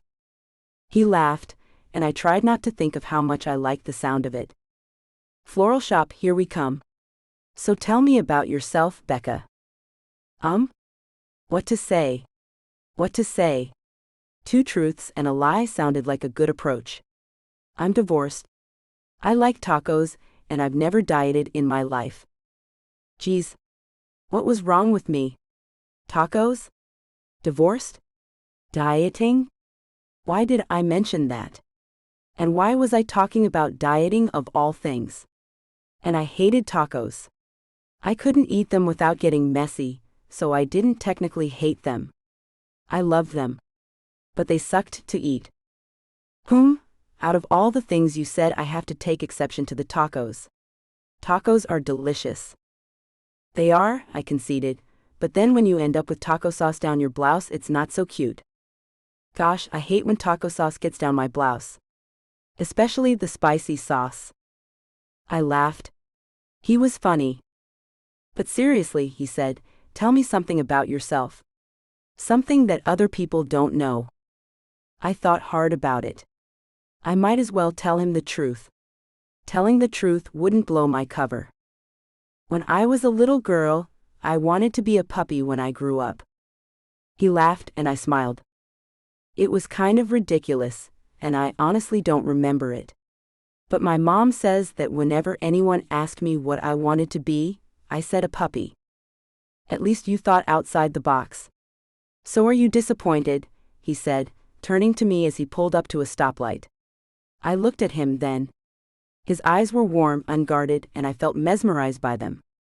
I had his full attention, and like an idiot, I couldn't get a word out. What had he just asked me? Oh yeah, he asked me if I was disappointed. Disappointed by what? I asked, still staring at him. Disappointed by turning into a beautiful, interesting woman instead of a puppy. I looked away and knew I was blushing. Had he just called me beautiful? I shrugged and tried to play it cool. I don't know, I said, looking away. Being a person instead of a dog definitely has its perks. He laughed, and a horn sounded behind us. What's up with that bozo? He asked, looking into the rearview mirror. It's a green light, I said, pointing. He accelerated, and the man behind us sped up and gave us the finger, while yelling out an obscenity. Hope you have a great day too. Julius yelled back. I giggled. Julius was fun. You know what's wrong with the world today, Becca? I shook my head. Common decency. People just don't have a sense of common decency anymore. I smiled. You sound like my father. Your father must be a very great, wise force of a man. My smile widened. Yeah, exactly. He's all those things. Julius chuckled. We settled into comfortable silence, and I couldn't help but be curious about him. Would it be so bad to ask him a personal question? Maybe it would help me figure out what made him tick. So what about you? What about me? He said, pulling up to the florist shop. Tell me something about you that most people don't know. He parked the car and unbuckled his seatbelt. Well, I never wanted to be a puppy. I was a much more realistic child. I playfully punched him in the shoulder, and he pretended it hurt. Ouch. Whatever. Come on. Tell me. He shrugged. I can't think of anything. And then he turned toward me and met my eyes. He smiled. You look like the adult version of a cherub in a Renaissance painting. I crossed my arms. Was that supposed to distract me? Answer the question. Okay. Here's a doozy. Are you ready for this? I nodded. Practically salivating. Oh, this was going to be good. He stopped. Are you sure you want to know? I sighed and gave him what I hoped was a mean look. Now you look like a mean cherub. Julius. I shouted, feeling like we were old friends. Okay. Okay. He thumped his hand against the steering wheel. I'm thinking. Well, think faster. We don't have all day. Bossy, you look too sweet to be so bossy. Yeah. Come on, spit it out. I shared, now it's your turn. But in my head I was saying, oh my gosh, he thinks I'm sweet. I was totally crushing on him. Too bad he was taken. And the target of my client. So yeah, definitely no romance there. Not that I was looking for romance. Romance was overrated. I didn't need romance. I was fine. Just fine. Then why couldn't I stop looking at his lips? He smiled and I blushed. God, he totally caught me staring. I just want to say that you're very cute when you blush. I didn't blush. This car is just hot. So you're saying you're just flushed? You know what? Let's just get out of the car. I needed some space. It wasn't the car that was hot. Don't you want me to answer the question? He asked, stepping out of the car and following me to the door of the floral shop. Nope. I don't care anymore. Yes, you do. No, I don't. Aw man, and I really wanted to tell you. I rolled my eyes and pushed the door open, but I wasn't annoyed. I needed space. And I needed to not be alone with him. My thoughts weren't exactly pure. I had to keep reminding myself that he was taken. Charming, handsome, funny, helpful, but very, very taken. Good morning, Julius and Anna, correct? Said the shopkeeper happily. She had big eyes that seemed even bigger behind the glasses she wore. Partially right, he said as he extended his hand. I'm Julius, and this is my friend Becca. She's also our photographer. She's subbing for Anna today. Friend and photographer. Double duty, the shopkeeper said with a laugh. I smiled politely. Let's get started. She came from around the desk and shook my hand. Nice to meet you. We have the best selection in town, come on back. She whisked us to the back room, where floral arrangements of all colors and sizes greeted us. I was instantly overwhelmed and turned to look at Julius. His eyes were comically large as he took in the scene in front of us. We'll just take them all, he mumbled. The florist laughed, grabbing her sides. You're a funny one. Let me go ahead and put the out for lunch sign on the door. I'm sure this will take an hour or two. Julius and I looked at each other in horror. The florist didn't notice, as she happily hummed a tune and disappeared into the front of the store. 2 hours? I hissed. Are you kidding me? Looking at flowers? Who spends 2 hours looking at flowers? He shrugged. I'm just as surprised as you are. He narrowed his eyes. Hey, you've been married before, you should know all this. I shook my head. I eloped. Smart girl. I was really tempted to demand his car keys and tell him that I would be back in an hour, but it had taken 30 minutes just to get here. Maybe there's a Starbucks in the area. Don't you even think about it. Okay, are we ready? The florist said, reappearing. Julius looked at me, then tossed an arm around my shoulder and squeezed me tight. Ready.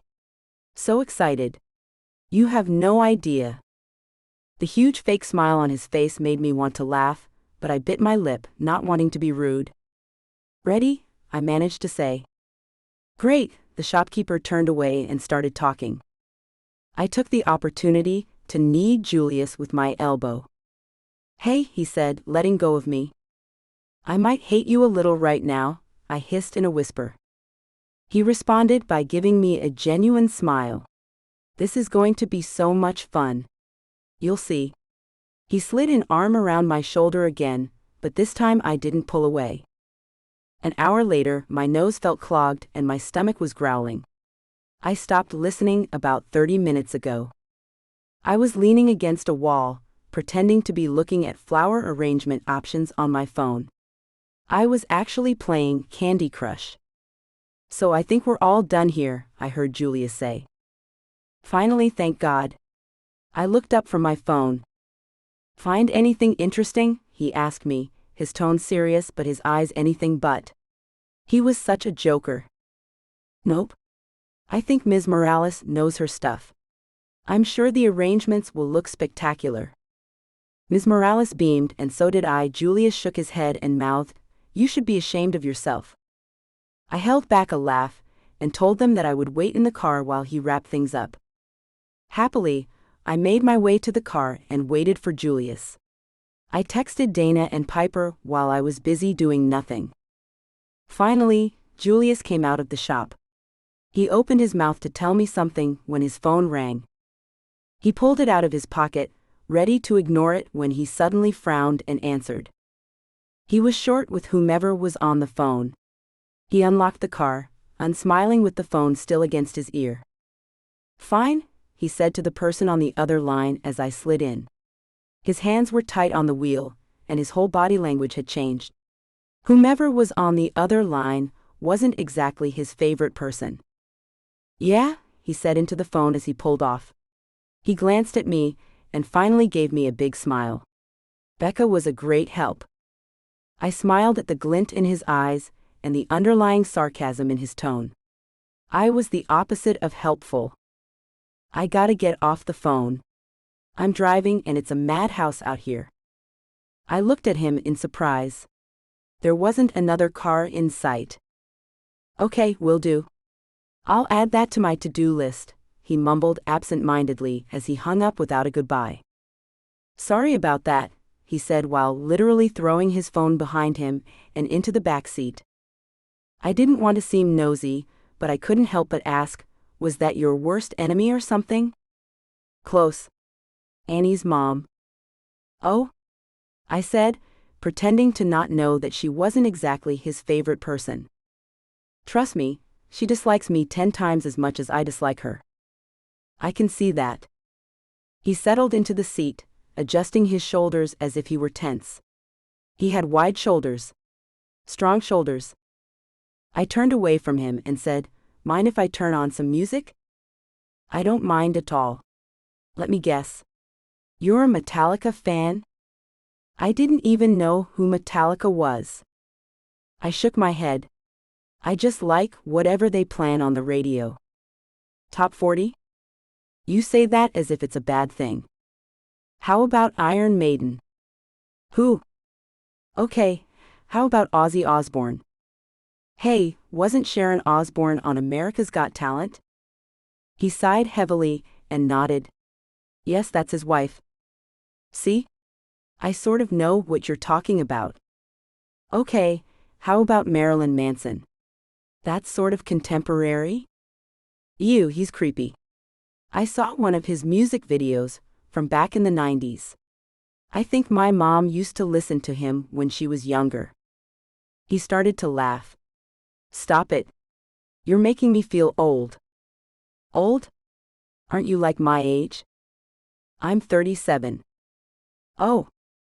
I have good genes." "Clearly. You're like almost 40 but you still look good." I immediately wanted to hide my face. Had I seriously just told him that he was attractive? I mean, you look good for someone who's almost middle age. That was a nice recovery. "Middle age," he said, clearly offended. 40 is like the new 20.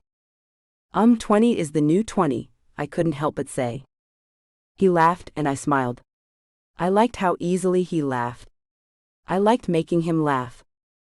I laid my head back against the headrest and was going to close my eyes when he said, "I had a stuffed teddy bear named Walter that I carried everywhere with me until I was at least 12. My eyes widened, and I looked at him in confusion, and then I remembered. "So that's your secret that you don't tell anyone?" I wanted to laugh. "Not a soul," he said with a smile. "Walter," I said to myself as I closed my eyes again, "cute." Julius was full of surprises. "So how's the new job going?" "Pretty easy," I said to Dana. "The guy I'm following around is so hot." Dana gave me a nod of approval. Finally some eye candy. Maybe he could be the one. "He's getting married, remember?" "Oh yeah, oh well, so are you following him around today?" "Nope. I'm meeting him and his future wife at a fancy botanical garden place. I need to take photos for their wedding invitations." "Sounds like fun." "I mean, I'm also supposed to find some evidence that he's a terrible person." "That shouldn't be hard.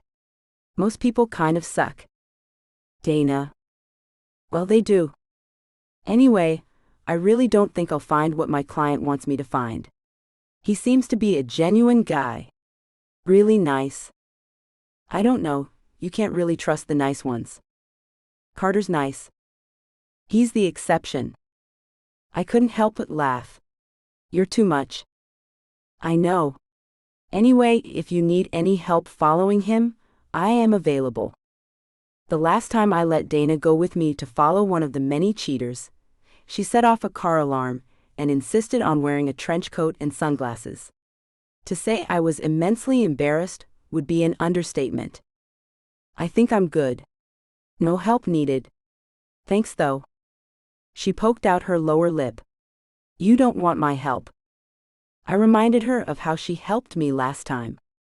That was a fluke, she insisted. I changed the subject. How do you have nothing planned when you have 3 kids? Meredith was from her marriage to Tom, and the twins were from her second marriage. They're hanging out with Carter's parents. Nice. Having 3 different sets of grandparents to drop the kids off with is a godsend. Except, now that I have so much time on my hands, I don't know what to do with myself. Maybe I should start working out again. Or not, we said at the same time. You know me too well. Well, we are kind of like sister wives. Dana laughed, and I couldn't help but still be in awe that we had the same ex-husband but were still able to be friends. It was rough to start. She hated me, but she came around when she realized how dedicated I was to Meredith. I was pretty young at the time, and kind of not the best role model, since I wanted to take her to Vegas and all that, but I matured and grew over the years, and luckily so had my relationships.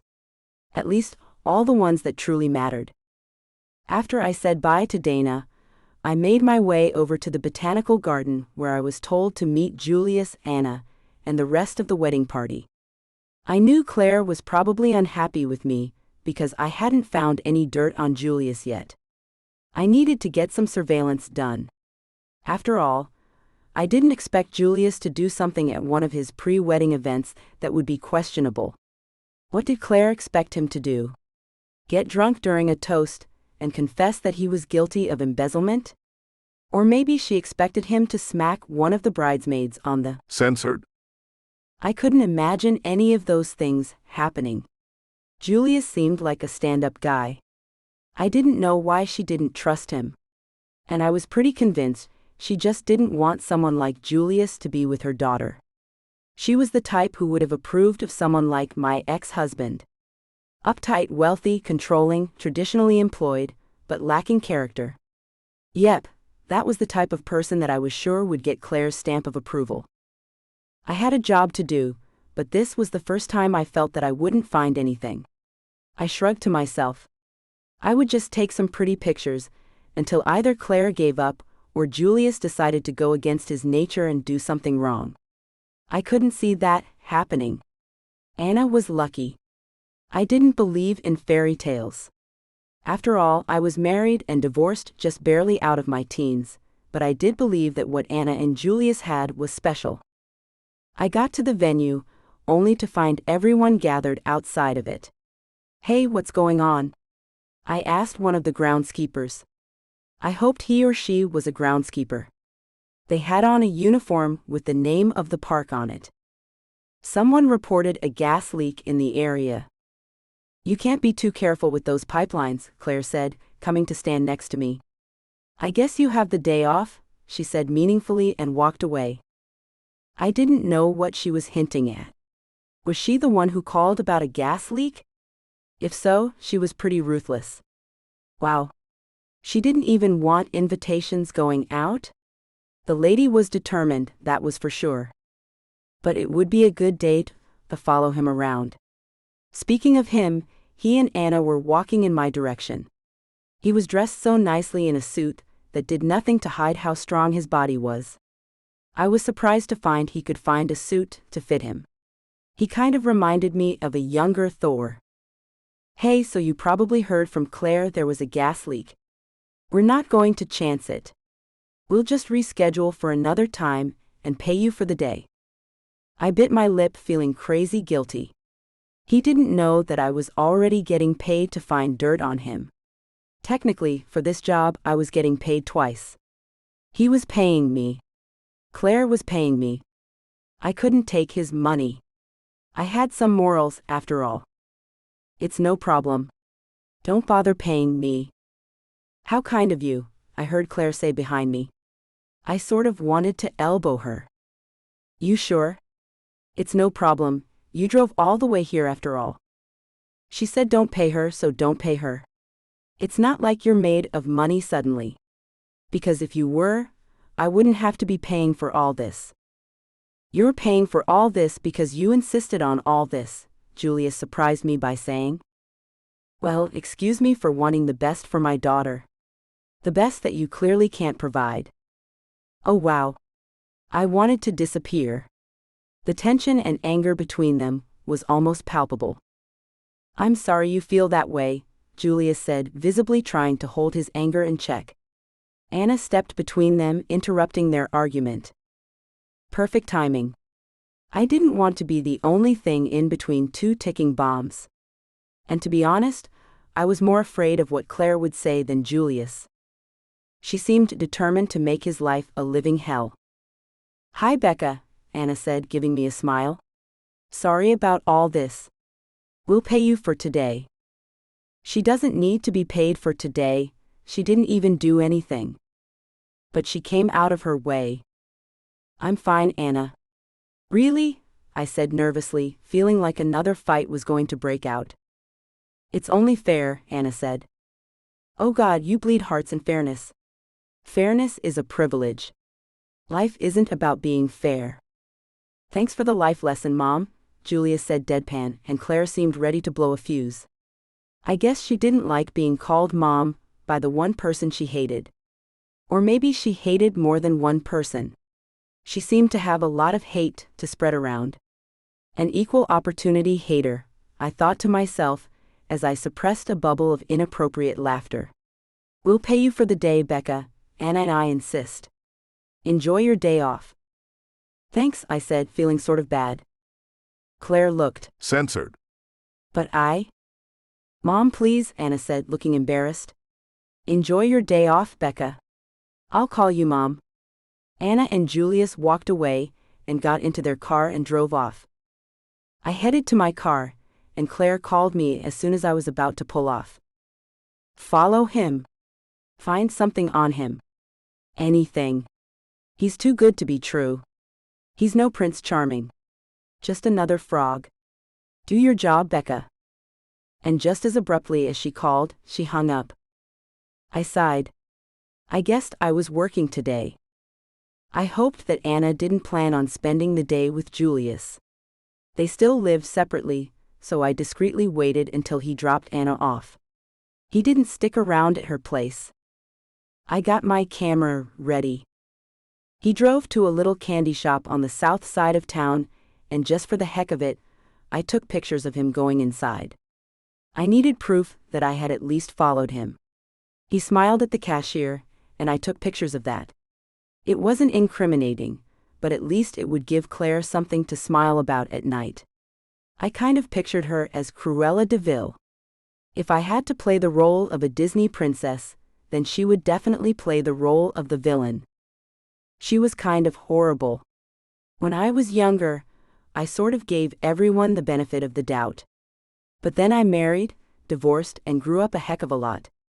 I like to think I wasn't as gullible or silly as before. Gosh, I was definitely still a little flighty, but hey, I was a work in progress. Everyone was, right? I followed him some more and took pictures half-heartedly. This was an absolute bore. While I stalked him, he received a phone call. He was laughing with whomever was on the phone with him. I imagined his laugh. It was the best thing about him, and that was saying a lot. He was gorgeous and nice, and he had a great laugh. A wonderful laugh. I couldn't help but compare him to Tom. Tom rarely laughed, unless it was at someone else's expense. Tom was a killjoy and not fun at all. I hadn't really dated much since Tom. I hadn't been in a serious relationship at all, actually since my marriage ended. Not that I wanted to be in another relationship. Or did I? No, I said to myself, a relationship definitely wasn't in the cards for me. I didn't want to turn into an old cat lady though, but that seemed more appealing than being alone. Maybe I would just get a dog. No, I didn't have time for a dog. Maybe just one cat then. 2 hours later, I was standing in front of the local animal shelter with my father, who looked bewildered. We're going to do what here? He looked around as if he wished he was anywhere else but there. I had forgotten that my dad wasn't really an animal person. Nor was I. I liked animals a lot. I just didn't like having to take care of them. That sounded too hard. Getting a cat. A cat. I don't want a cat. Dad, we just had this conversation 10 minutes ago. It'll be nice to have a pet. Nice for who? I'm fine without one. Come on, Dad. Let's go look at some fluffy animals. I pulled him toward the entrance. No thanks. You said you wanted to come along. Not to the pound. D, I whined, and could see that he was giving in. All right, let's go see these rejects. Dad. He laughed and tossed an arm around my shoulder as we went in. Less than 15 minutes later, we were heading back to the car. I couldn't take it. The smell. The sounds. The absolute sadness. That was traumatizing. All those animals needing homes. I told you, but you didn't listen to me. I told you it would be depressing. You were right. I'm your dad, I'm always right, he said, climbing into the driver's seat. Come on, Dad. Let me drive. Your driving frightens me. Thanks, Dad. You're welcome. I tossed him the keys and let him drive. It gave me time to think. Dad, have you ever thought about getting married again? His eyes got big, and he started to have a coughing fit. It was a good thing we were at a red light. Married? God, no. He shuddered, and I laughed. Why? Are you thinking about it? Now it was time for my eyes to grow wide. What? No. Definitely not.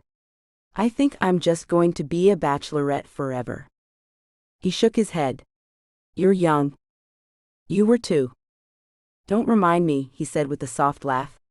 And then his voice grew serious. That's the life I chose, but don't get me wrong, if I had met someone else, someone who made my heart go pitter-patter, I might have walked down the aisle again. Really? You never told me that. He shrugged. It's not something I really thought about, but I know I would have tried again if the opportunity had come up. But it didn't. Ah, Dad. I didn't know he was such a romantic. You should get out there and start dating again. Nope. Dad, come on. Are you kidding me? I don't know how to use those apps. And even if I did, I wouldn't want to try. I believe in letting things occur organically, you know, he said, turning to look at me. I raised a brow. Did you seriously just say organically? Isn't that how the cool peeps talk now? Organic this? Natural that? I had to laugh. Dad, you're hilarious. But maybe you should date again? How long has it been? A decade, give or take. Dad. What? You haven't gone on a date in nearly a decade? Or more, he said with a shrug. But who are you to judge? At least I have an excuse. I'm old. What's yours? He was right. What was my excuse? I sat back in my seat, deep in thought. Maybe I should join one of those dating sites. Do the whole dating thing. That sounded terrible. And then, I had an idea. Maybe I'll ask Carter or someone to introduce me to someone. That would be cool. Right? Yep. I say go for it. I had an idea. I'll go for it if you do. He was about to say no, I could tell, and my shoulders slumped in disappointment. And then he surprised me. What the heck? Why not? He tossed an arm around my shoulder. I could barely contain my excitement. This is going to be fun. I ignored his response of, or not. Later that week, I watched as my dad paced back and forth in the living room. He had on a dress shirt and a pair of slacks. He was even wearing a tie. He looked nice. So handsome. I had forgotten over the years how handsome he was. Even with the slight paunch, he was a good-looking man. I convinced him to cut his hair instead of combing over the bald spot. How do I look? Like a young Jason Statham, I reassured him. He looked in a mirror, sucked his tummy in, and said, "Yeah, I think you're right." I couldn't help but laugh. "Look at us," he said then. "Both of us with dates. What are the chances?" Strangely enough, Meredith convinced the school librarian, Lori, to go on a date with Dad. And Dana set up a date with me and her administrative assistant at work. I was kind of looking forward to it. I didn't expect a love match, but it would be nice to at least get out there. If love like Anna's and Julius's existed, then maybe there would be enough to go around for me. I was done being cynical. Like Dad said, I was totes too young for that. "Well, wish me luck," he said when a car honked from out front. I looked confused. "Hold on, how are you getting there? Is she coming to pick you up?" "Are you kidding me? I'm taking an Uber. I haven't had a night out in forever. So if my date turns out to be a bust, I still plan to get my drink on." "Get your drink on? Who are you, or what have you done with my father?" He laughed, Censored. my forehead, and said, "Have a good time." "You too." He whistled as he disappeared out the door. My dad? Going on a date. In an Uber. Life sure knew how to throw twists. I didn't know what the evening held for me, but I was excited about it. I guess some of Dad's optimism had rolled off on me. Unlike Dad, I was totally going to drive to meet my date. What if my date was psycho? I needed to make sure I could make a clean getaway. I threw on a pair of jeans and my favorite tee. I tossed on a jacket and headed to the car. On the way, my phone rang. It was Dana. "Are you on your way yet? I'm so excited. You're going to love Douglas." She was gushing. I'd never heard Dana so excited. "I'm sure he's great," I said as I slid in the car. "He's amazing. The best. You'll see. And so handsome. Hot. He's hot. You'll love him."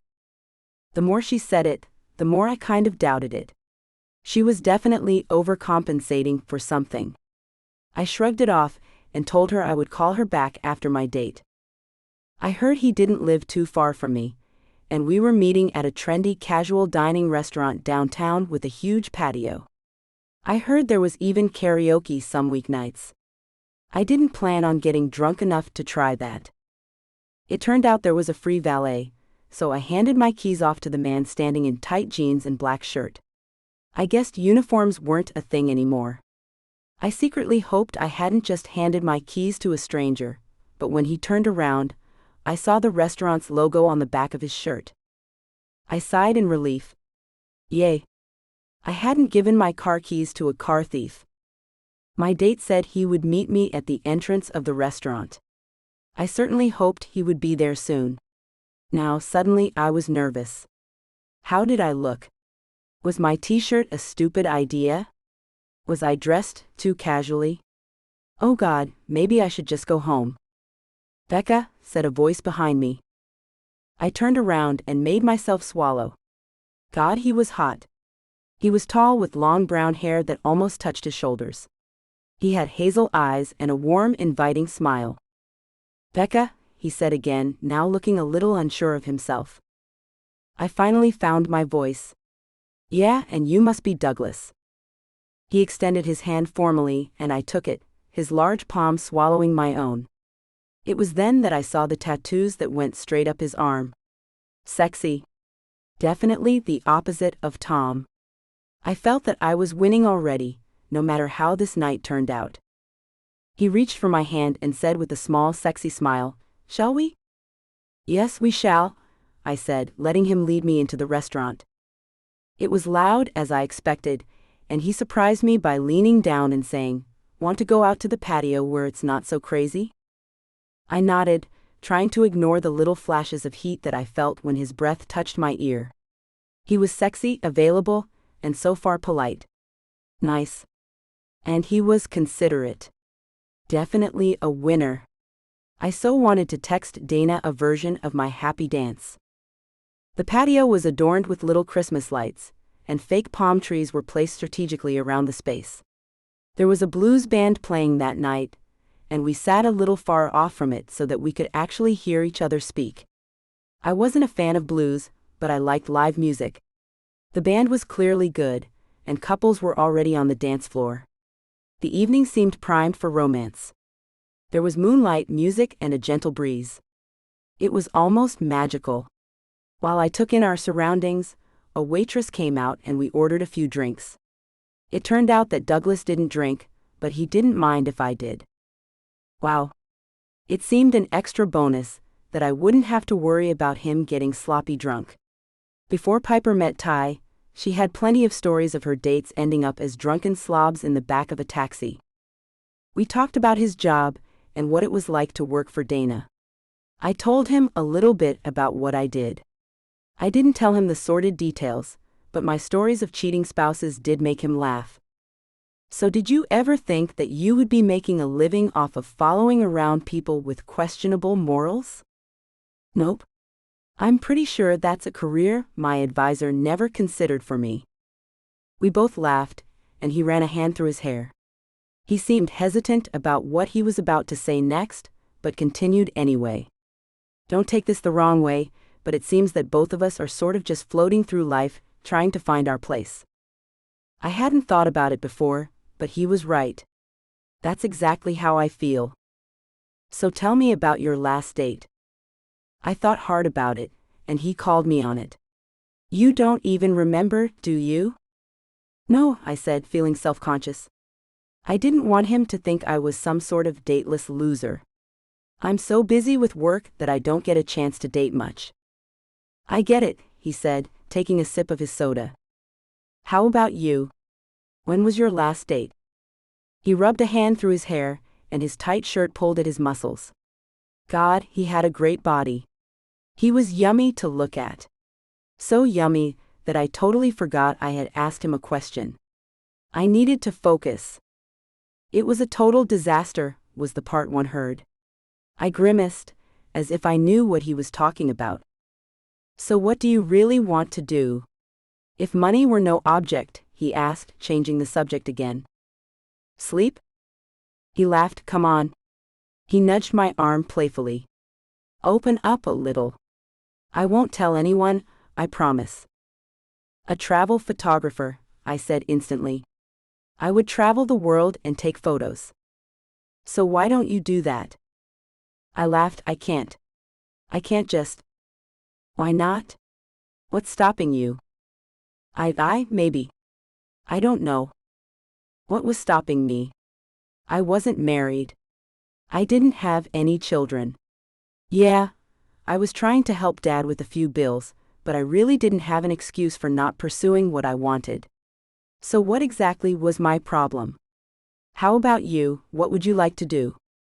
"Animation," he said without hesitation. "Like video games?" He smiled. "Actually no. Like cartoons." "Love your shirt, by the way." I was wearing a shirt with my favorite cartoon character. "So what's stopping you from making cartoons?" He laughed.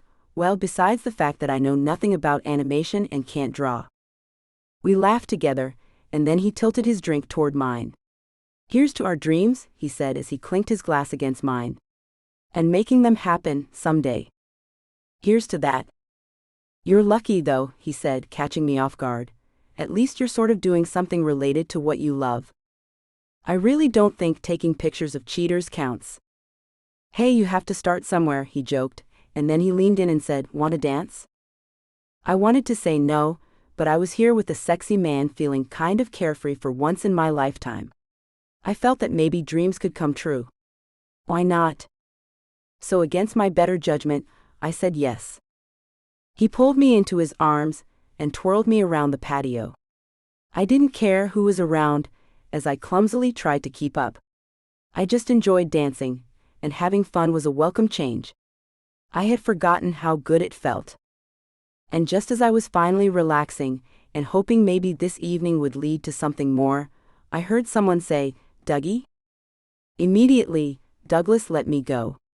Unfortunately, I was in full spin when he did, and I ended up tripping over my own feet and falling unceremoniously into the lap of the guitar player. A guitar player who I knew. "Hey, Becca," said Julius, holding on to me as I balanced precariously on his lap. I tried to right myself, and he helped me as best as he could. I was so embarrassed. I felt like I spent every moment of my life embarrassed or humiliated in some form or fashion. I said as much to him as he helped me up. The other band members were staring at me, and I just wanted to run off and hide. What the heck just happened? One moment I was dancing with a beautiful man, and the next I was in Julius's lap. Not that Julius's lap was a bad place to be, I couldn't help but think to myself, but how I arrived there wasn't my most graceful moment, that was for sure. Where is... What? I didn't know what to say. I didn't know what was going on, and my back was kind of sore since I practically impaled myself on the guitar when I landed on Julius. I think that right there might answer all your questions. I looked to where he was pointing, and saw Douglas talking to a full-figured woman who seemed to be in tears. He was comforting her, and then he brought her into his arms. That moment was so tender, so heartfelt as he held her gently, that it was clear without a doubt that they were together. They were a couple. The way he held her as if she was the most delicate thing in the world, and the way she circled her arms around his neck as if she never wanted to let go, made me want to cry. "Sorry about your date," he said, and I shrugged. I didn't know what to say. A moment ago, I was dancing around with a dream guy, and then I literally came crashing back to earth. Sorry. I've got to get out of here. I pulled away from him and gathered my purse quickly. I dashed outside and waited anxiously for my car. I heard Douglas calling out to me, and I was ready to lash out at him, but the look on his face was so apologetic. "You didn't tell me that you invited your girlfriend." He looked so guilty. "That's Tara. My ex-girlfriend, we broke up recently. It's complicated. We're high school sweethearts. I mean, we were, and now, anyway. I'm sorry. I didn't know she would be here. It was a shock. I'm sorry. I gotta go. I'm so sorry, but I wish you all the best." I knew he wasn't a joker. I just felt like he was. I sighed and said, "I get it. Go be with her." He hugged me abruptly, practically squeezing the life out of me. "Thanks for understanding." And then he was gone, and once again I was alone. Where's the stupid valet with my car? I said to myself. I was beyond embarrassed, and just wanted to disappear. And yell at Dana. I wanted to yell at her for setting me up with someone who was still stuck on his ex. And whose ex was still stuck on him. I pulled out my phone to call her, when someone called out my name. "What is it?" I snapped, turning toward Julius. "Sorry." "No, it's been a tough night." "Hey, you want to get out of here?" "I'm trying." I groaned. "Leave your car. I know a place just down the street. Empty and no one around who probably witnessed your humiliation." "Thanks, Julius, but no thanks." "Come on. Just a few minutes. It'll take your mind off of things. I could go home and lick my wounds, or I could spend some time in good company." I didn't feel like being alone tonight, so I took Julius up on his offer. We walked in silence down the block. I was grateful for the silence. And I was second-guessing myself. I should have just gone home. God, I couldn't do anything right. I couldn't even date right. I really hoped Dad was having better luck than me. I was a disaster. My life was a disaster. "Stop it," he said, catching me off guard. "Stop what?" "Beating yourself up." "I can't. I'm embarrassed. Like super humiliated. Listen, I think I'm just going to go home. One drink? And then you can go home and mope, and I won't stop you. I stared at him and he stared back at me, neither of us speaking. Apparently, we were in some sort of staring contest. Fine, I said, giving in. Great, you won't regret this. He opened the door to a tavern I hadn't noticed before. Inside it was warm and fairly quiet, but the smell of the place. Oh my, it smelled like all kinds of deliciousness. What is this? I said, looking around. It didn't look like a bar or smell like one. I thought you said we were getting a drink. Well, I'm starving, but you looked like you could use a drink. He was right, I could use a drink, but now I was hungry. The smell of sautéed garlic and onions made my stomach growl. Is this some sort of Asian noodle bar? Sure is. And it's BYOB. Did you bring anything? Nope. I don't carry beer in my pocket. He had a point. I just needed to stop talking. I sat at the nearest table and tried to ignore the sudden strong hunger pains. Douglas and I hadn't made it to dinner. I morosely wondered if he was having dinner with Tara right now. They were probably gazing into each other's eyes and holding hands. You look angry. I am, I said honestly. You should be. I make it a point to not throw my date across the dance floor.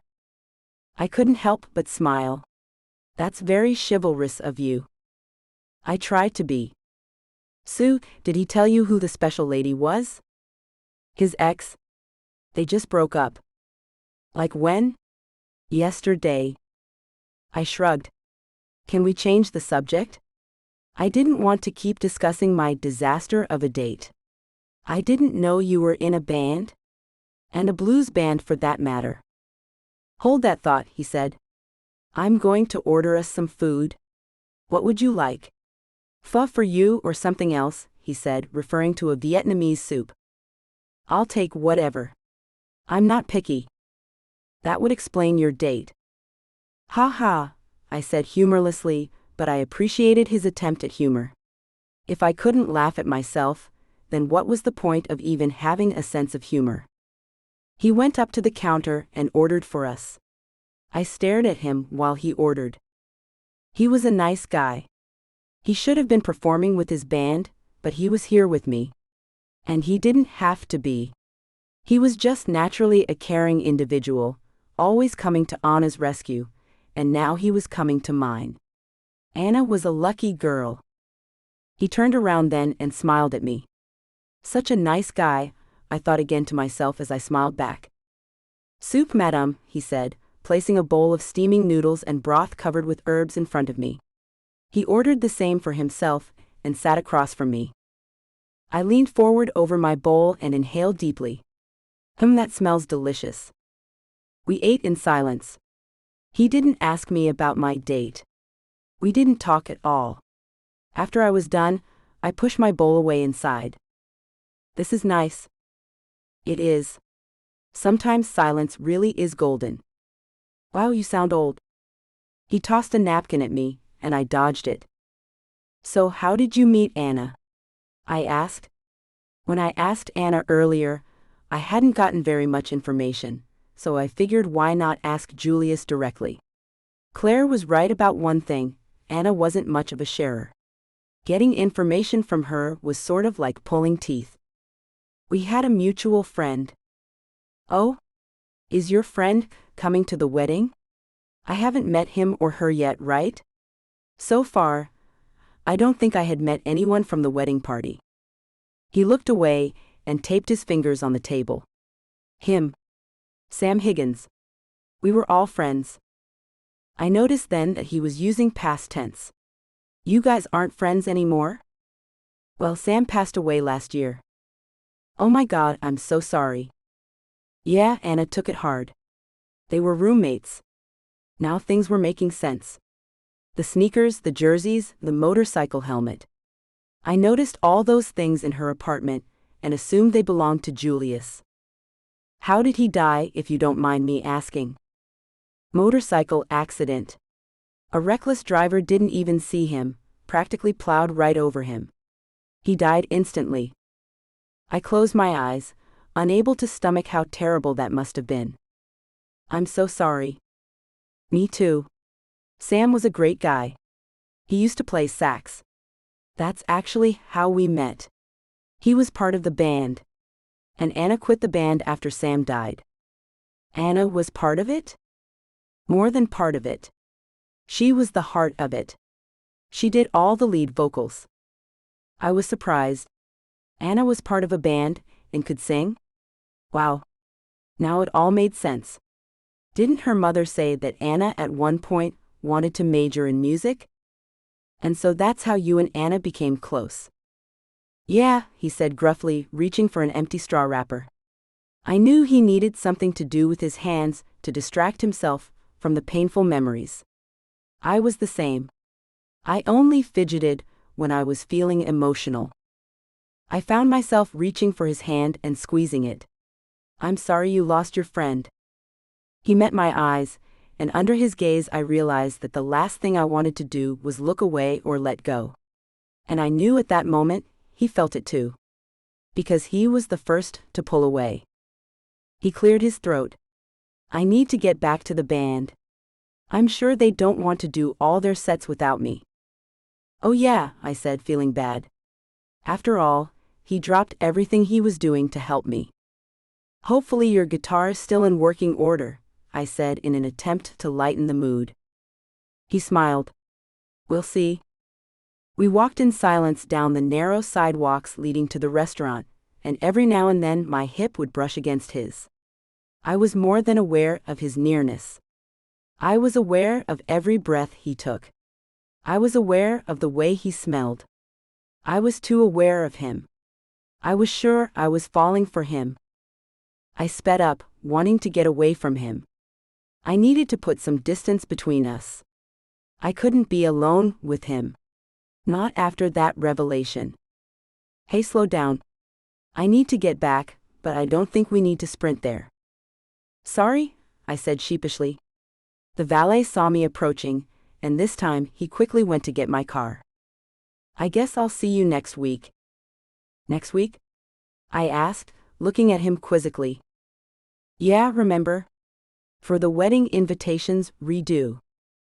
Oh yeah. I'll be there. The valet pulled up, and Julius held the car door while I climbed in. He was such a gentleman. Thanks for a great evening.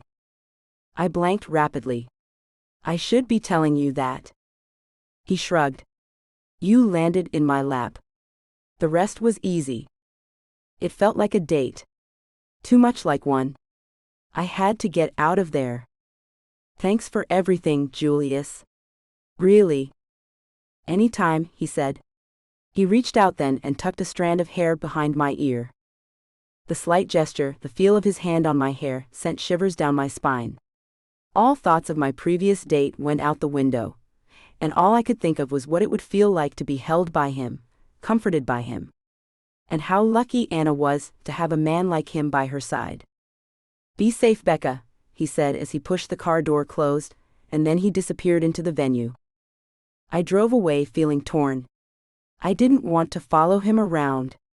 I didn't want to violate his privacy, and I definitely didn't want to work for Claire to make him look like a bad guy. He clearly wasn't. I sighed. Why did life have to be so complicated? Chapter 5. Did you see your itinerary?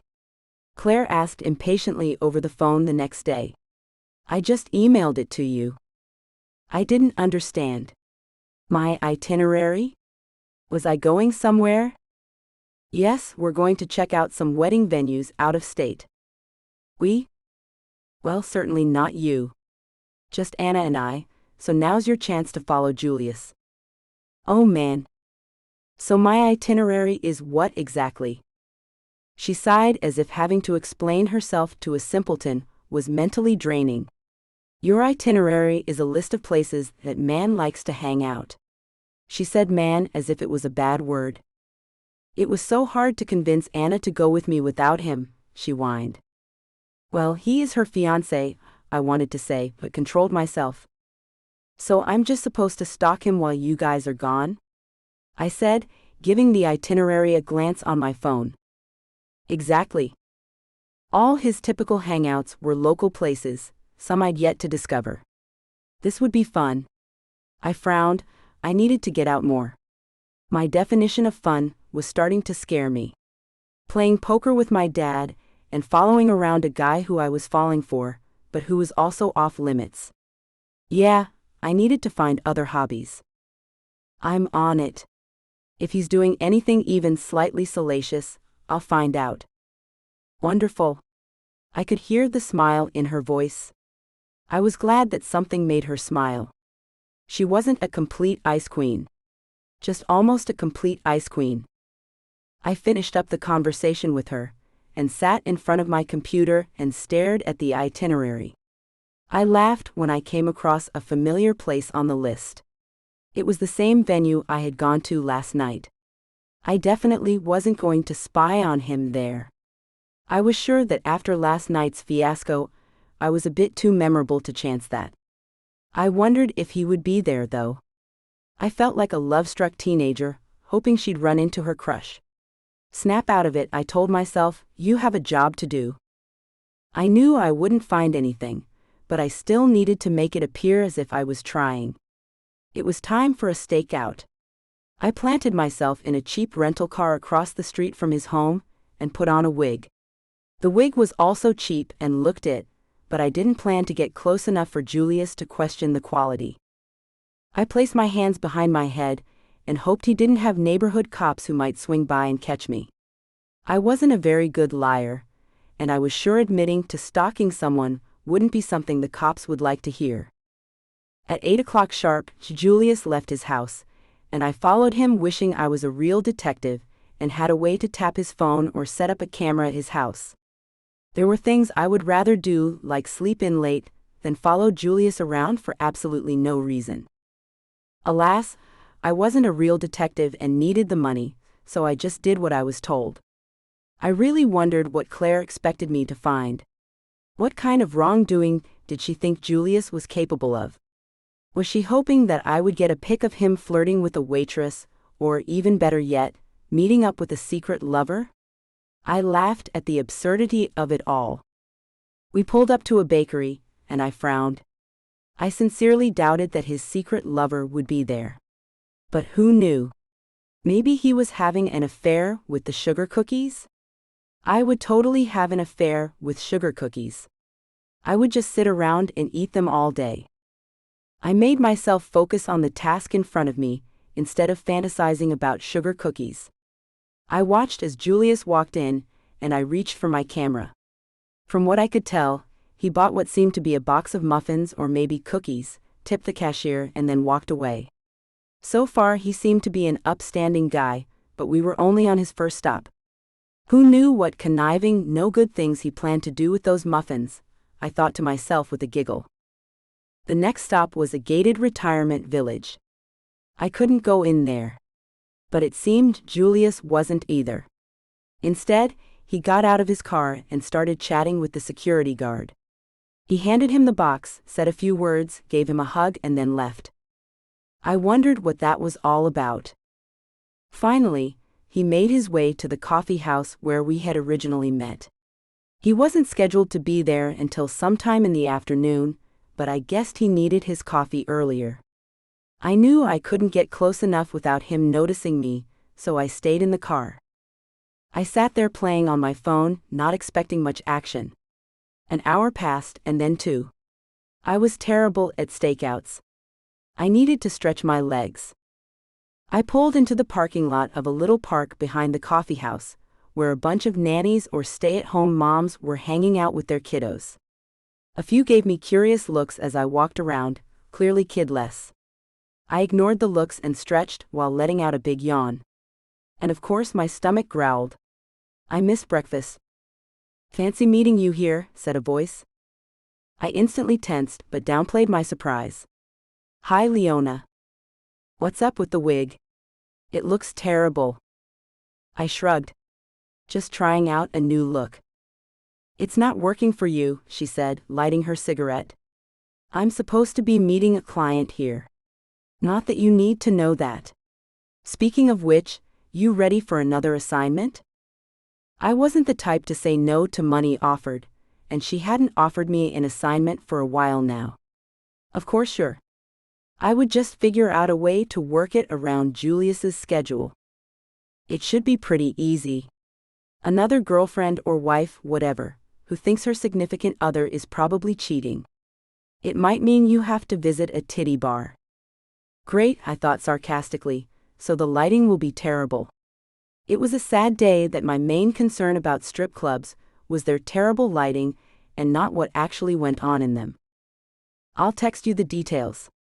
Maybe you can use the money to buy a better wig. She let out a hackle that soon turned into a terrible cough. You need to stop smoking. I couldn't help myself. She sounded as if she was about to cough up a lung. Who are you? My doctor? Just have your phone on, Ms. Surgeon General. I don't pay you for your medical advice. I pay you to take pictures. She took a long drag of her cigarette, and I bid her goodbye. She didn't bother to reply, which was fine and expected. I made my way to my car and scanned the parking lot to make sure Julius's car was still where it was supposed to be. It was. I looked at my watch and sighed. I was bored. I placed my head on the steering wheel and tried not to yawn for the 100th time.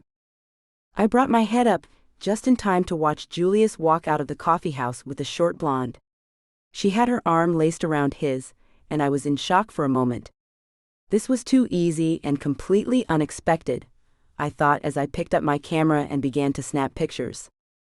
She leaned toward him and seemed to be about to plant a censored on his lips when he stepped back and straight off the porch of the small cafe. He landed in a flower bed, and I tried not to laugh. He floundered around, and the woman moved to help him. He batted her hands away, and I couldn't help but laugh now.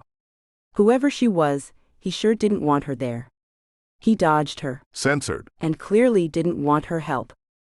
Finally, he extracted himself from the bushes and she began to dust him off, conspicuously letting her hand go where no hand should be going in public. Even from the distance, I could see Julius was growing angry. He tossed his hands up and said something to her. He looked censored. He then turned away and stomped to his car.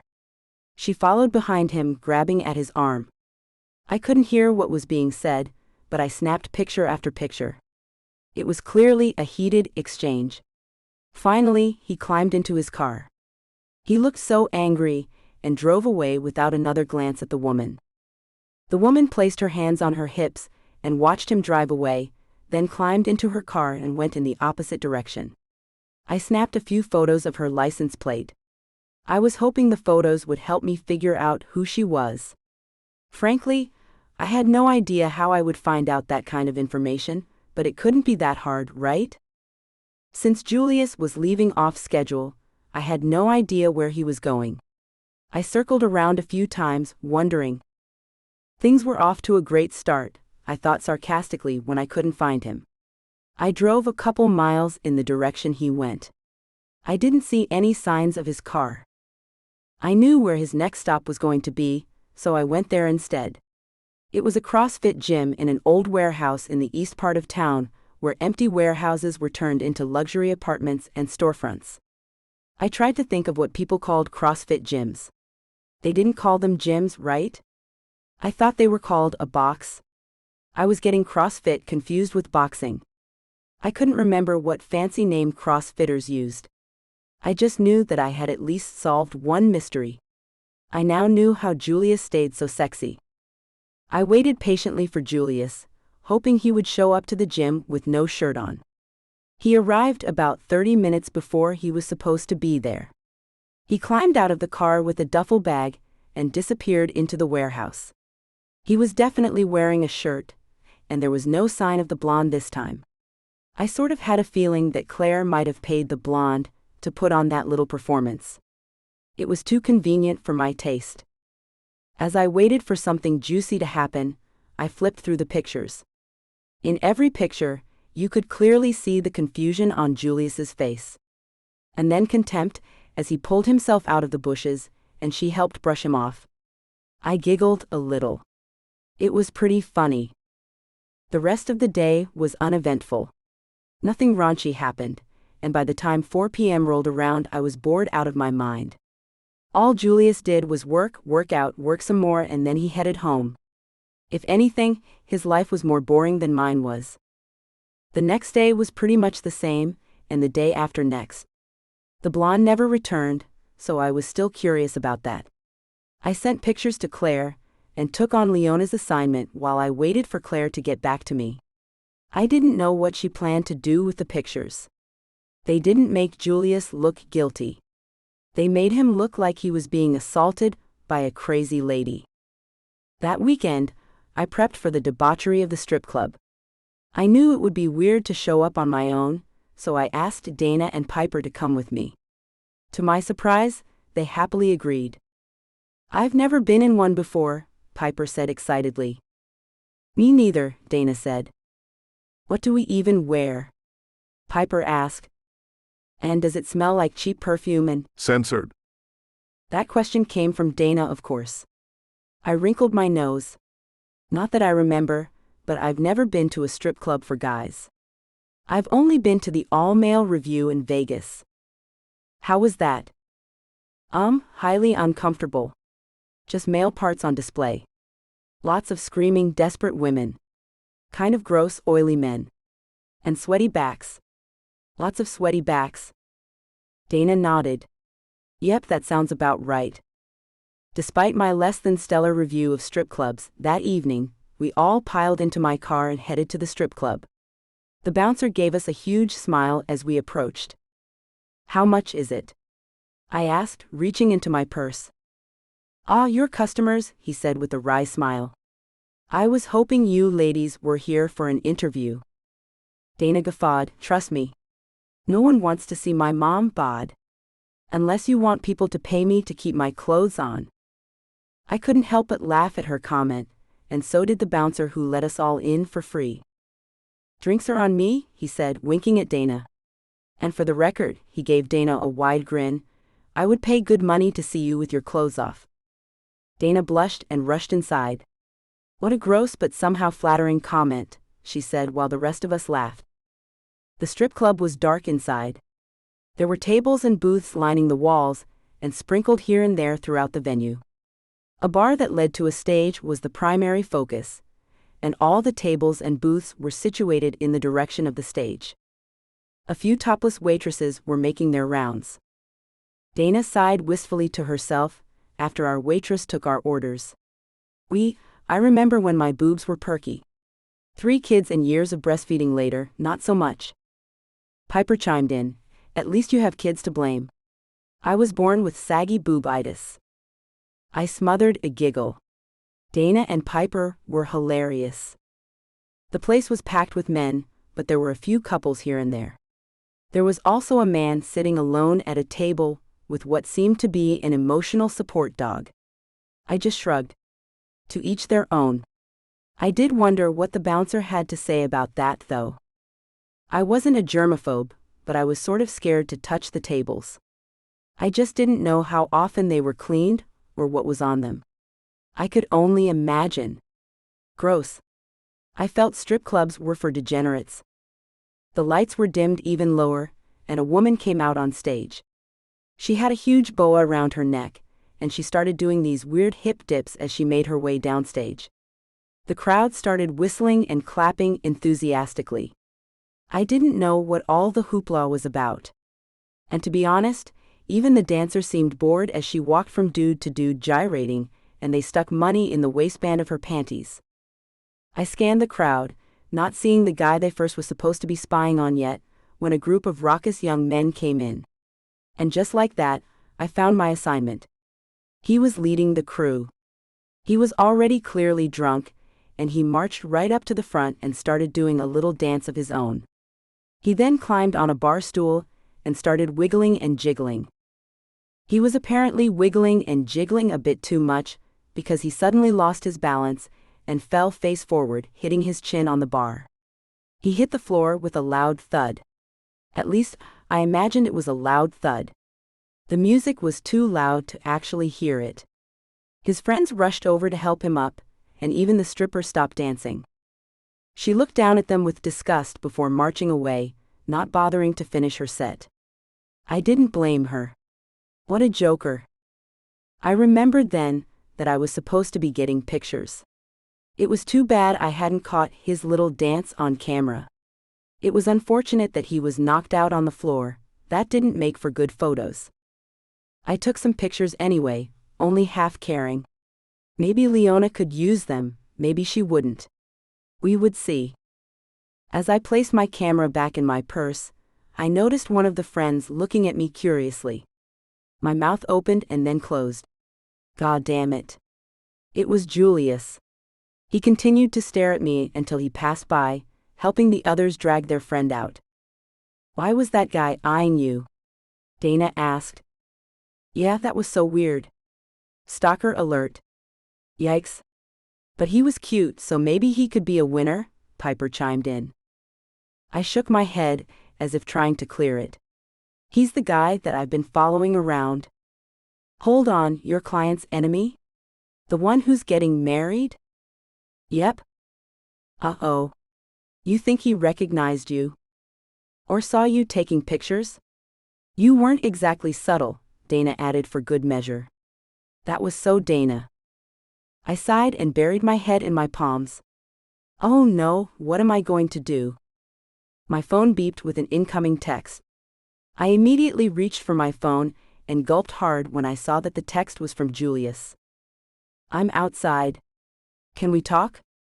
My hands shook as I sat the phone on the table. You guys, he wants me to meet him outside. Who? Julius. Who's Julius? The guy. The one who just saw me taking pictures. At least I think he saw me. Why else would he want me to meet him outside? Both Piper and Dana were looking at me in confusion. How do you know he knows it's you? Piper asked, looking confused. Because he just texted me. Oh. Don't go. Just pretend that you don't know what he's talking about. That's terrible advice, Dana said. Try it. It might work, Piper reassured me. I figured there was nothing to lose. What should I say? Don't listen to Piper. Please don't. That's a terrible plan. You can't just pretend to not know that he noticed you. Don't listen to Dana. I'm the queen of bad plans, but this is a good one. Trust me. I didn't trust Piper. Before she met Ty, she had literally dated clowns. She didn't show the best judgment. Okay, so tell him that you're home in bed, Piper suggested. Don't tell him that. Do you have a better idea? Piper demanded. Just go out there and see what he wants. There's a possibility he never saw the camera. Dana's right. Maybe he didn't see the camera. I felt if I said it aloud, I could make it true. Piper shrugged, her feelings clearly hurt because her plan was vetoed. I'll be right back. It'll be fine, I'm sure. They nodded in encouragement, but I knew as soon as I turned my back they would exchange knowing looks with each other. I slid off the stool and made my way outside. He was standing with his back against his car. As I approached him, I tried to get my story together. I would tell him that I was just taking a pic of his friend because I thought it was funny. Yeah. That sounded plausible. Totally plausible. He looked handsome leaning against the car. He had on dark gray dress pants, a black and white dress shirt with a collar that peeked over the gray sweater he wore on top of it. He was dressed more like a guy going to a casual meeting than a guy going to a strip club. I wondered how Anna felt about him going to a strip club. Maybe I could use that question as leverage. He didn't smile as I approached. Instead, he crossed his arms over his censored and watched me without expression. I couldn't read his face. I couldn't read his eyes. For once, he wasn't an open book. I couldn't read his emotions. Uh-oh. This wasn't going to be good. I gave him a watery smile, which he didn't return. Hi, I said, suddenly forgetting my plan and what I was going to say to him. Hi, now tell me why you're following me. Chapter 6.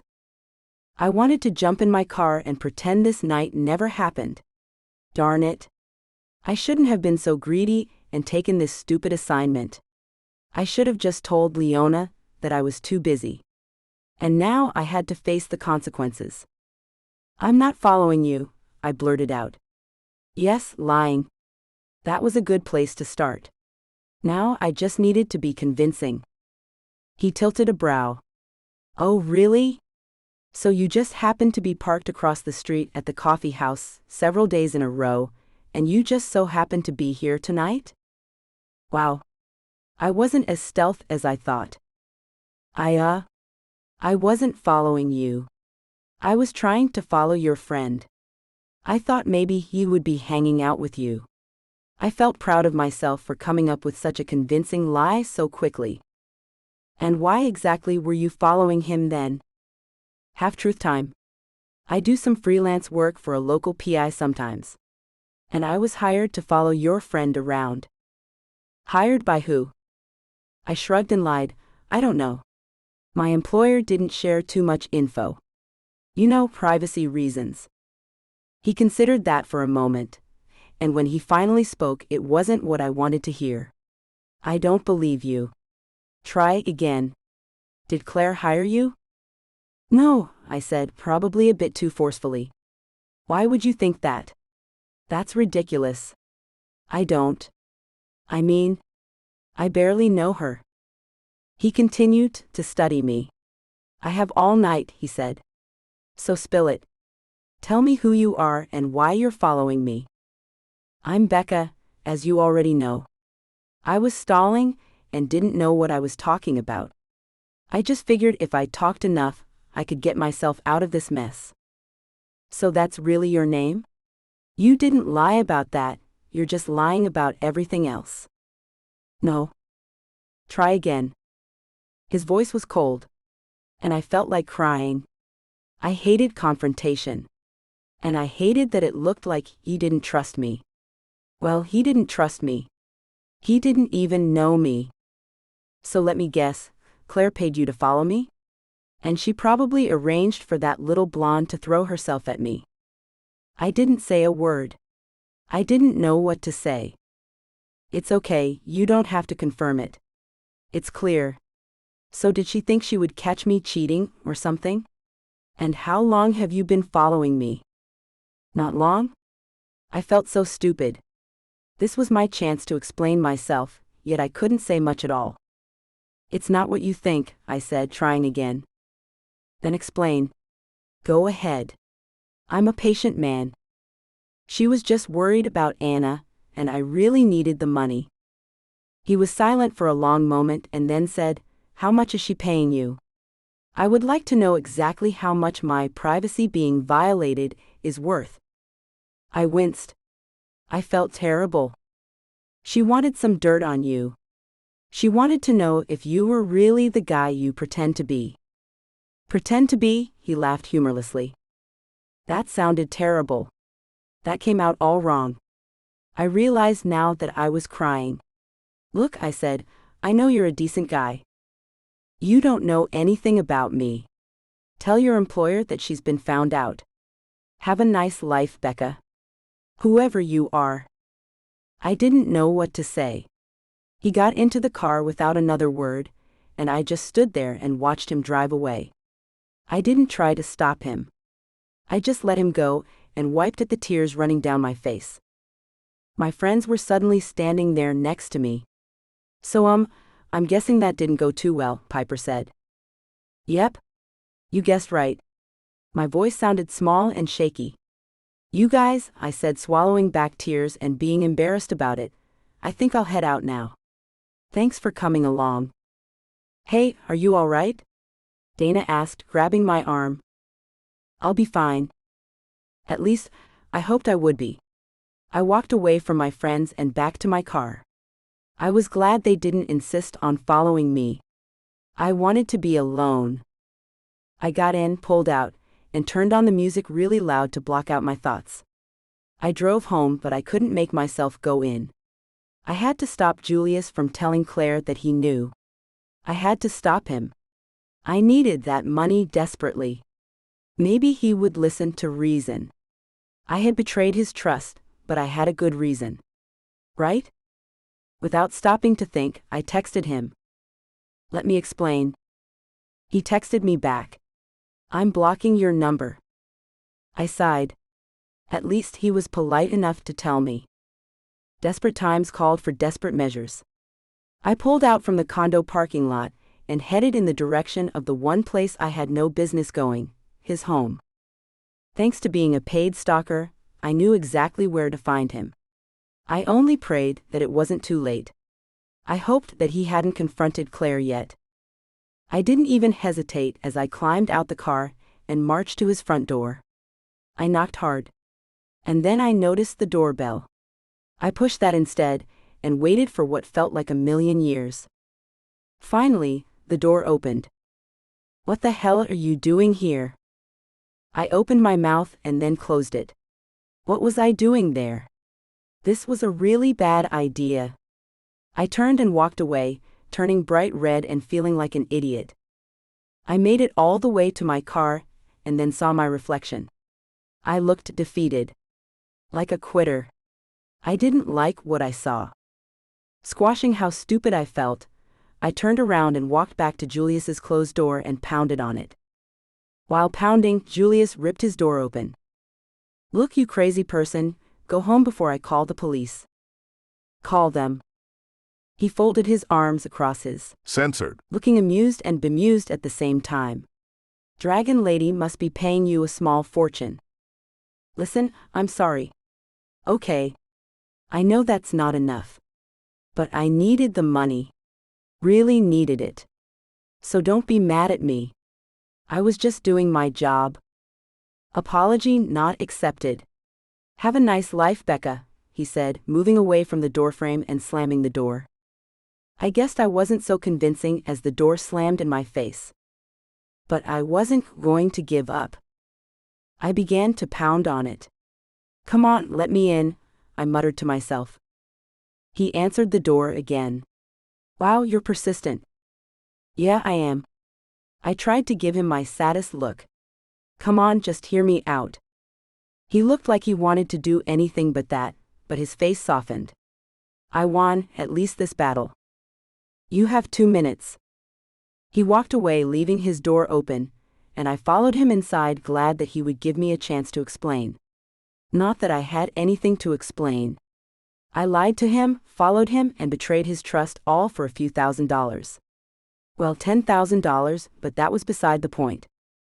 The real matter was that I felt bad about it.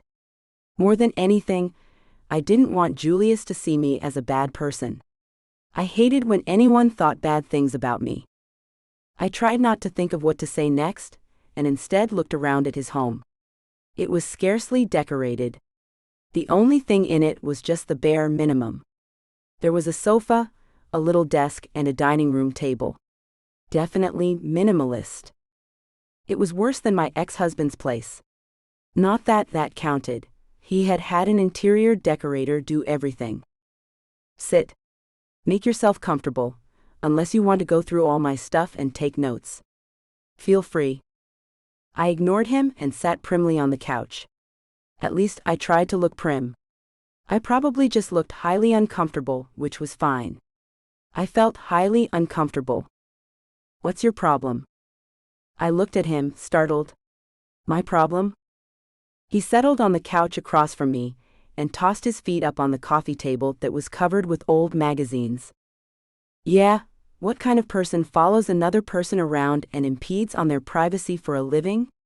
Like some sort of paparazzi or something. I'm sorry. I am. Really? How sorry are you? He asked, crossing his arms over his. Censored. He still looked angry, but there was something else in his eyes. Something else that made me slightly uncomfortable. I knew the reason I was feeling uncomfortable was because, for some reason, it sounded like he was propositioning me. That couldn't be. He was supposed to be getting married. Soon. And he was mad at me. I could still see anger there, simmering just below the surface. He managed his emotions well, but I knew he hated my guts. I suddenly lost my nerve and started mumbling. I should leave. I just wanted to explain. Then explain. There was an awkward pause as I pretended to not notice how attractive he was. His eyes peered into mine, and I looked away, focusing on his clothes. He had changed since I saw him at the strip club. He was wearing jeans that did little to conceal the bulge between his legs. I wanted to go over and sit in his lap, maybe trace his lips with my Censored. I shook my head, trying to clear my thoughts. What the hell was I thinking? I needed to keep my Censored. to myself and keep my eyes off his crotch. I stood up without preamble. I gotta go. So just like that. No explanation. Nothing? He didn't move from his spot on the chair. He just sat there looking intimidating and gorgeous. I lowered myself onto the couch. I don't really have an excuse. Your future mother-in-law found out that I take pictures for a local private investigator, so she contacted me to follow me around and find some dirt on me, he finished. Exactly. So there, it totally wasn't my fault. It was. You didn't have to accept the job, but you did. I needed the money, I said, feeling terrible to have to admit that. I didn't think I was a prideful person, but maybe I was. Or maybe I just didn't want him to feel sorry for me. Listen, I'm sorry. Like really sorry, and you're right. I didn't have to accept the job, but it was easy money. He didn't say a word, so I kept talking. Not that that's any excuse. I do feel bad for deceiving you. I'm sorry. I really am. For what it's worth, I know you're a decent guy. A really good guy. I shook my head, not knowing how I got myself into this mess. You're probably the best guy I've ever met. And I mean that. I didn't give her anything incriminating. I didn't. I swear. He still hadn't said anything, as he continued to stare at me with a blank expression. I sat back heavily against the couch and said, "Say something. Are you really a photographer?" I shook my head, but then nodded. But only as a hobby. Well, that's not technically true. I work for a PI, so I take a lot of cases involving cheating wives' husbands. So I guess my case was right up your alley. For the record, I was at the strip club tonight to take pictures of your drunk friend, not to follow you around. That doesn't make me feel any better. So what? You got two for the price of one. He was right. I was done oversharing. So did you find out anything interesting about me? His arms were still crossed and his eyes were guarded. Nope. You're the most boring person I've ever followed. All I know is that you work all the time, do CrossFit, and you visit an old people's home occasionally. That's about right. Who lives at the old folks' home that you know? That's none of your business. I instantly felt contrite for asking. He was right. It definitely wasn't any of my business. He sighed then and reluctantly said, I might as well tell you. I wasn't visiting anyone there. Sam's granddad works at the guard station there, so I was just dropping off some donuts to him. I probably shouldn't have, but he's the healthiest 76-year-old I know. Surprised that he shared, I felt a smile form on my face. That's really sweet of you. You really are the nicest guy the first know. He arched a brow. You sure? Maybe I'm a bad guy with questionable motives. Isn't that what my future mother-in-law convinced you? She's just my client. As soon as I met you, hung out with you, I knew she was wrong about you. But following you was just my job. It wasn't personal. Funny. Violating my privacy felt very personal. He was right. To me, it was another job, but I had done something that I didn't expect him to forgive me for. I messed up. It was partially Claire's fault, but the true fault was my own. Why was I really at Julius's house tonight? Was I there because I was afraid he was going to tell Claire, or had that just been my excuse? It wasn't Claire or the money that I was concerned about.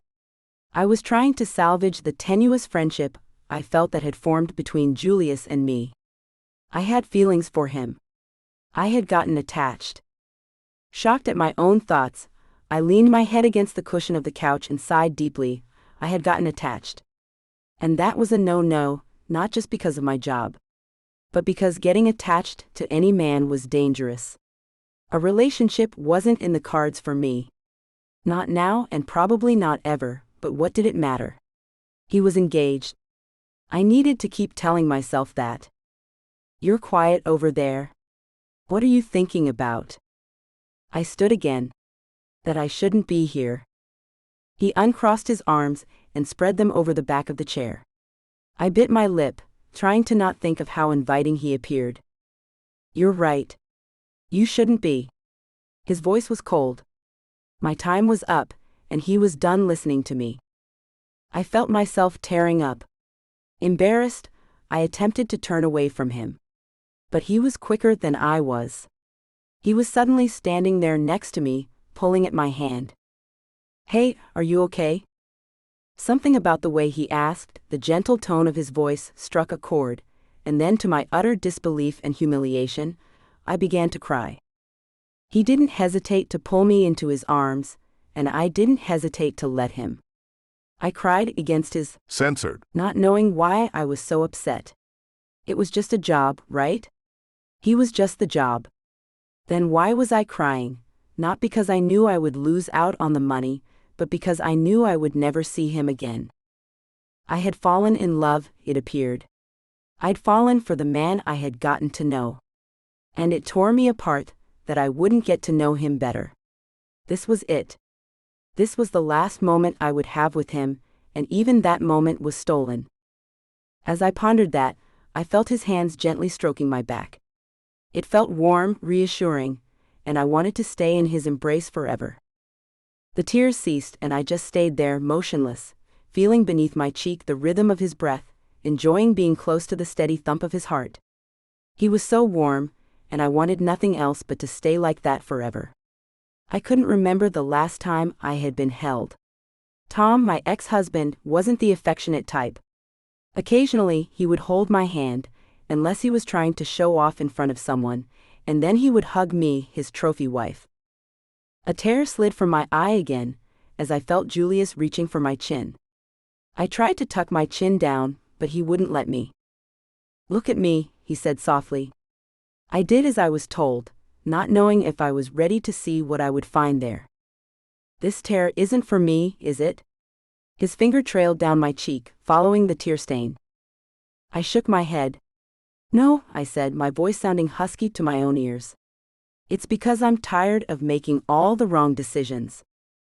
He brushed the tear away and brought his hands up to cup my cheeks. Then make a right one, he said softly as he brought his lips to mine. This scene has been censored to provide a safe and enjoyable reading experience for everyone. I pushed his hands away before I could change my mind and stood, looking frantically for my shirt. What was wrong with me? I scrambled around looking for my shirt, and trying not to feel like the world's biggest slut. Where's my stupid shirt? I grumbled to myself as I fought back angry tears. I didn't even know why I was angry with Julius. I was a willing accomplice. Then it occurred to me that I wasn't upset with Julius, I was upset with myself. Maybe that was the real reason I'd shown up. For this to happen. I tried not to think about that truth. It was then that I noticed Julius standing there with my shirt in his hand, looking a mix of bemused, amused, and guilty. The guilty part made my head hurt. I'm sorry, I mumbled and grabbed the shirt from his hand. I placed it on quickly and turned to leave. He didn't say a word. He just let me go. I didn't know how I felt about that. I decided not to think about it as I walked out his door, trying not to cry. I didn't know what I felt worse about, that he didn't seem to care that I was leaving, or that I had debased myself to that point. It suddenly felt like what everyone had thought about me all those years ago was true. I was a home wrecker. I was a bad person. I couldn't even look at myself in the visor. I swallowed back more tears and swiped at the ones that were already running down my cheeks. I didn't know what tomorrow held, but I promised myself that I would do better. Chapter 7. Where are you? You're already late, the annoyed voice demanded to know. It was Claire, of course. I couldn't get a break. That was what I got for not looking at my phone before answering it. I stuttered, not sure what to say. Didn't she know already? Hadn't Julius told her the gig was up? Why was she calling, and why didn't she sound more Censored. off? I didn't know you had a stuttering problem. Anyway, hurry up and get here. Of course, I'm going to dock your pay for this. As abruptly as she called, she disconnected. I felt like that was how Claire conducted all her phone calls, and maybe her relationships too. Maybe that was why Anna was afraid of her. I sat up confused, not knowing what to do, and still feeling sorry myself for what happened between Julius and me a few days ago. I immediately stopped following him after the incident, and I expected to get a hate-filled message from Claire about my apparent incompetency. But that didn't happen, and I began to suspect that maybe he was deliberately keeping me in the dark. Maybe I was being ridiculous. He couldn't be that vindictive. But what did I know? I didn't even know him. At one point I thought he was a nice guy, and then the other night happened. He probably could have easily said the same thing about me. Sighing, I sat up and tried to figure out what to do. I planned to just sit around and not do anything. But then I got a text that succinctly told me that I would have to pay back all the money she gave me unless I was there in 15 minutes flat. Groaning, I tossed my phone with more force than I needed to and stomped into my bathroom, all the while trying to figure out what I would say when I got there, not just to Claire but to Julius and Anna. They loved each other. And I came in, determined to ruin it. I was a prick. I tossed on a dress and didn't bother doing my hair. I added some sandals and left the house. My stomach was tight as I made the short trip to the location. I still had the itinerary, so I knew where the next event was. I thought it was some sort of dinner party, or was it the wedding invitation redo? Who knew? I didn't even bother to grab my camera, I realized, but I didn't expect to take any pictures. What was Julius waiting for? To humiliate me in front of everyone? Or maybe to humiliate his future mother-in-law? Claire was there as I climbed the steps to the lavish house, a modern monstrosity of angles and shapes and glass. But I kind of liked it. It was different. Finally, she looked me over and shook her head. Came dressed to impress, I see. I shrugged off her sarcastic comment and said that I had been in a hurry. No kidding. Did you at least remember your camera? That is your cover after all. It's in my purse, I lied. I didn't even have a purse. And where's your purse? In the car, I lied again. Gosh, what was wrong with me?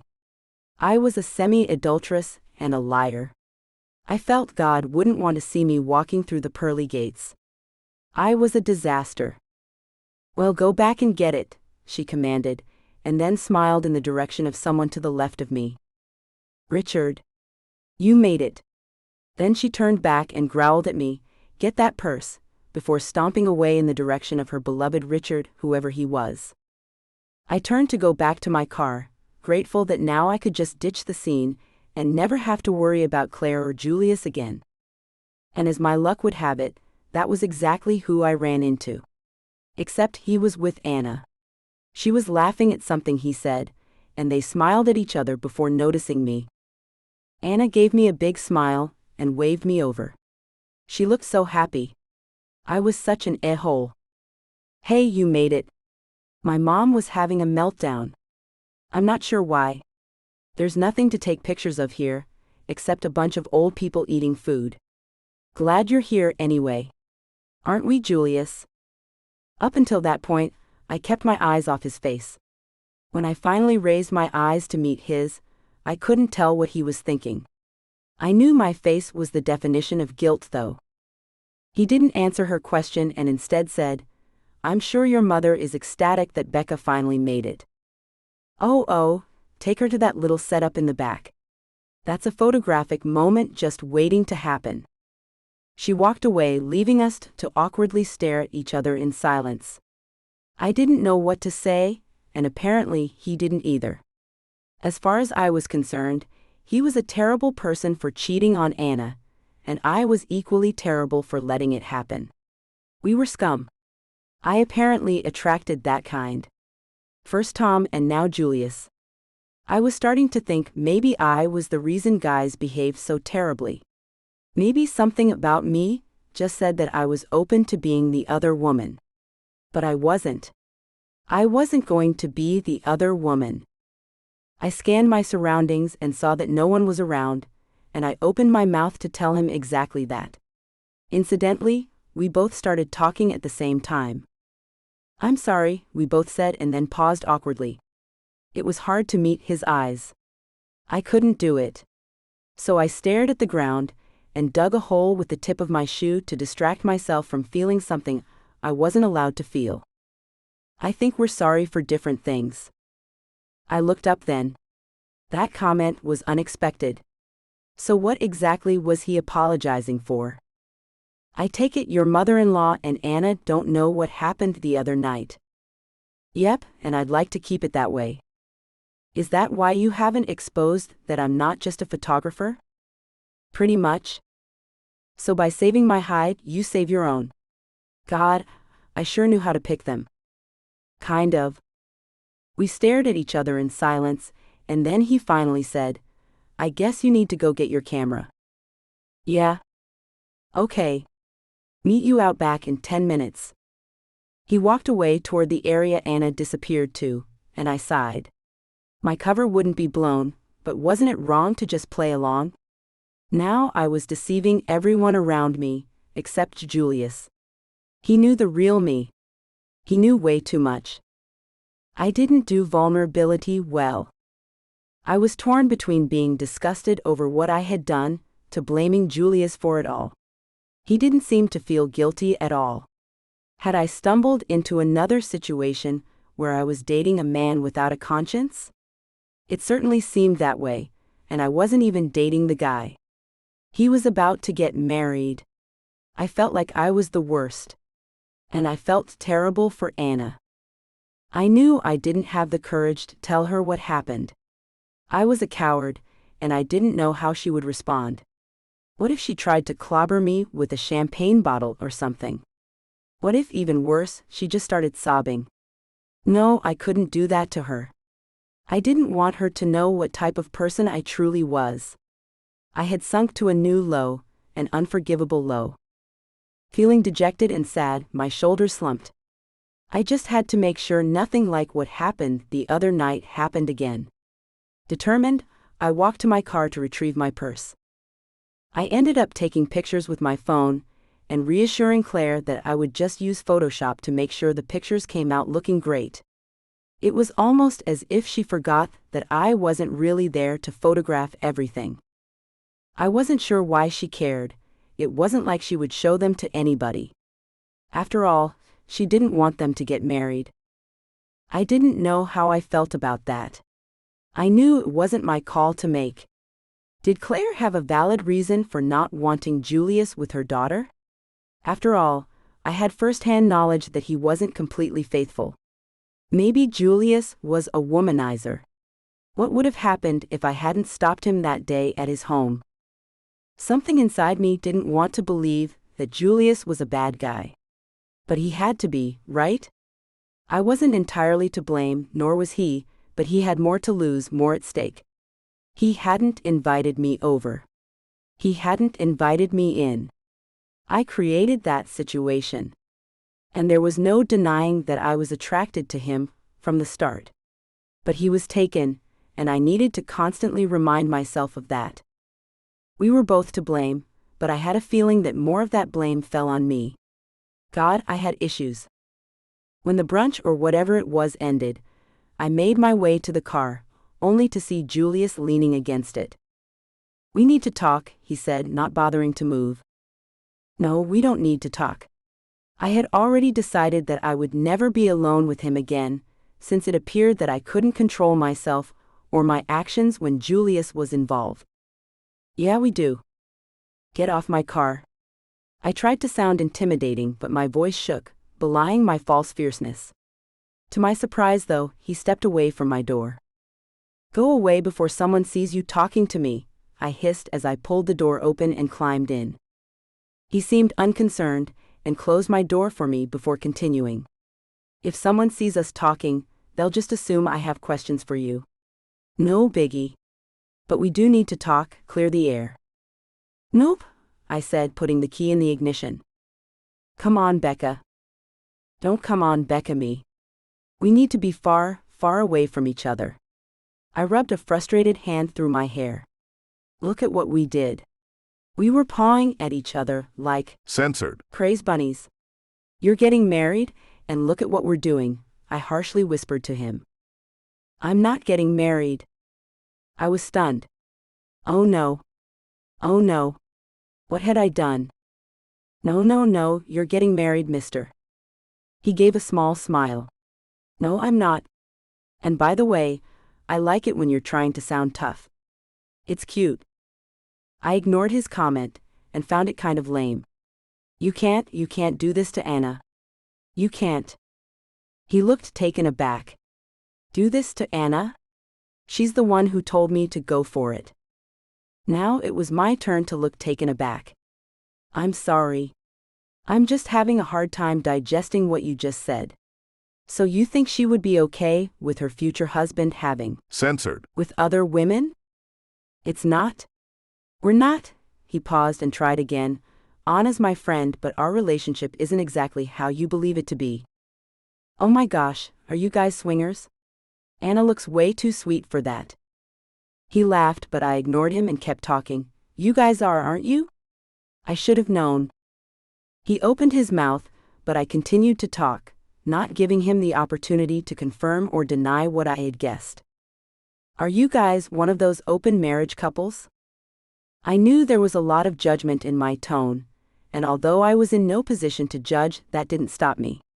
He didn't respond. Instead, he got really close to me, just within Censored. distance, and plucked something out of my hair. I laughed nervously and tried to move away. He easily blocked me and reached down and grabbed me by my chin. "You're wrong." "Is that a good enough answer?" I shook my head, but the way he was looking at me made me want to reconsider my response. Snap out of it, my conscience shouted at me. "Listen, I'm sorry. I can't do this." I pulled away, and he jumped back quickly, trying to avoid the wheels of my car. I heard him swear, and I felt bad, and yelled sorry from the window as I drove away. I had almost run him over, but he kind of deserved it. He wasn't going to marry Anna? Oh God, what had I done? I woke up from a much-needed nap. I got out of bed, feeling like a lazy person for sleeping in the middle of the day. I felt groggy and my heart hurt. I thought it was because of guilt. I spent the past weekend taking pictures and trying my best to not be alone with Julius. I exhausted me. If it weren't for the fact that I needed the money, I would have quit a long time ago. I made my way to the kitchen, wondering where my dad was. I didn't see him inside, and just shrugged it off and sat in front of the TV. I couldn't believe it. I had the TV to myself. I reached for the remote, hoping to binge watch a superhero drama on Netflix when I heard my dad talking to someone. Being nosy, I got up and looked out the window. I'd bet it was his lady love. Apparently, he hit it off with the school librarian, a woman named Lori. They were suddenly an item. I met her and liked her. She had a ton of energy and made my dad seem more alive.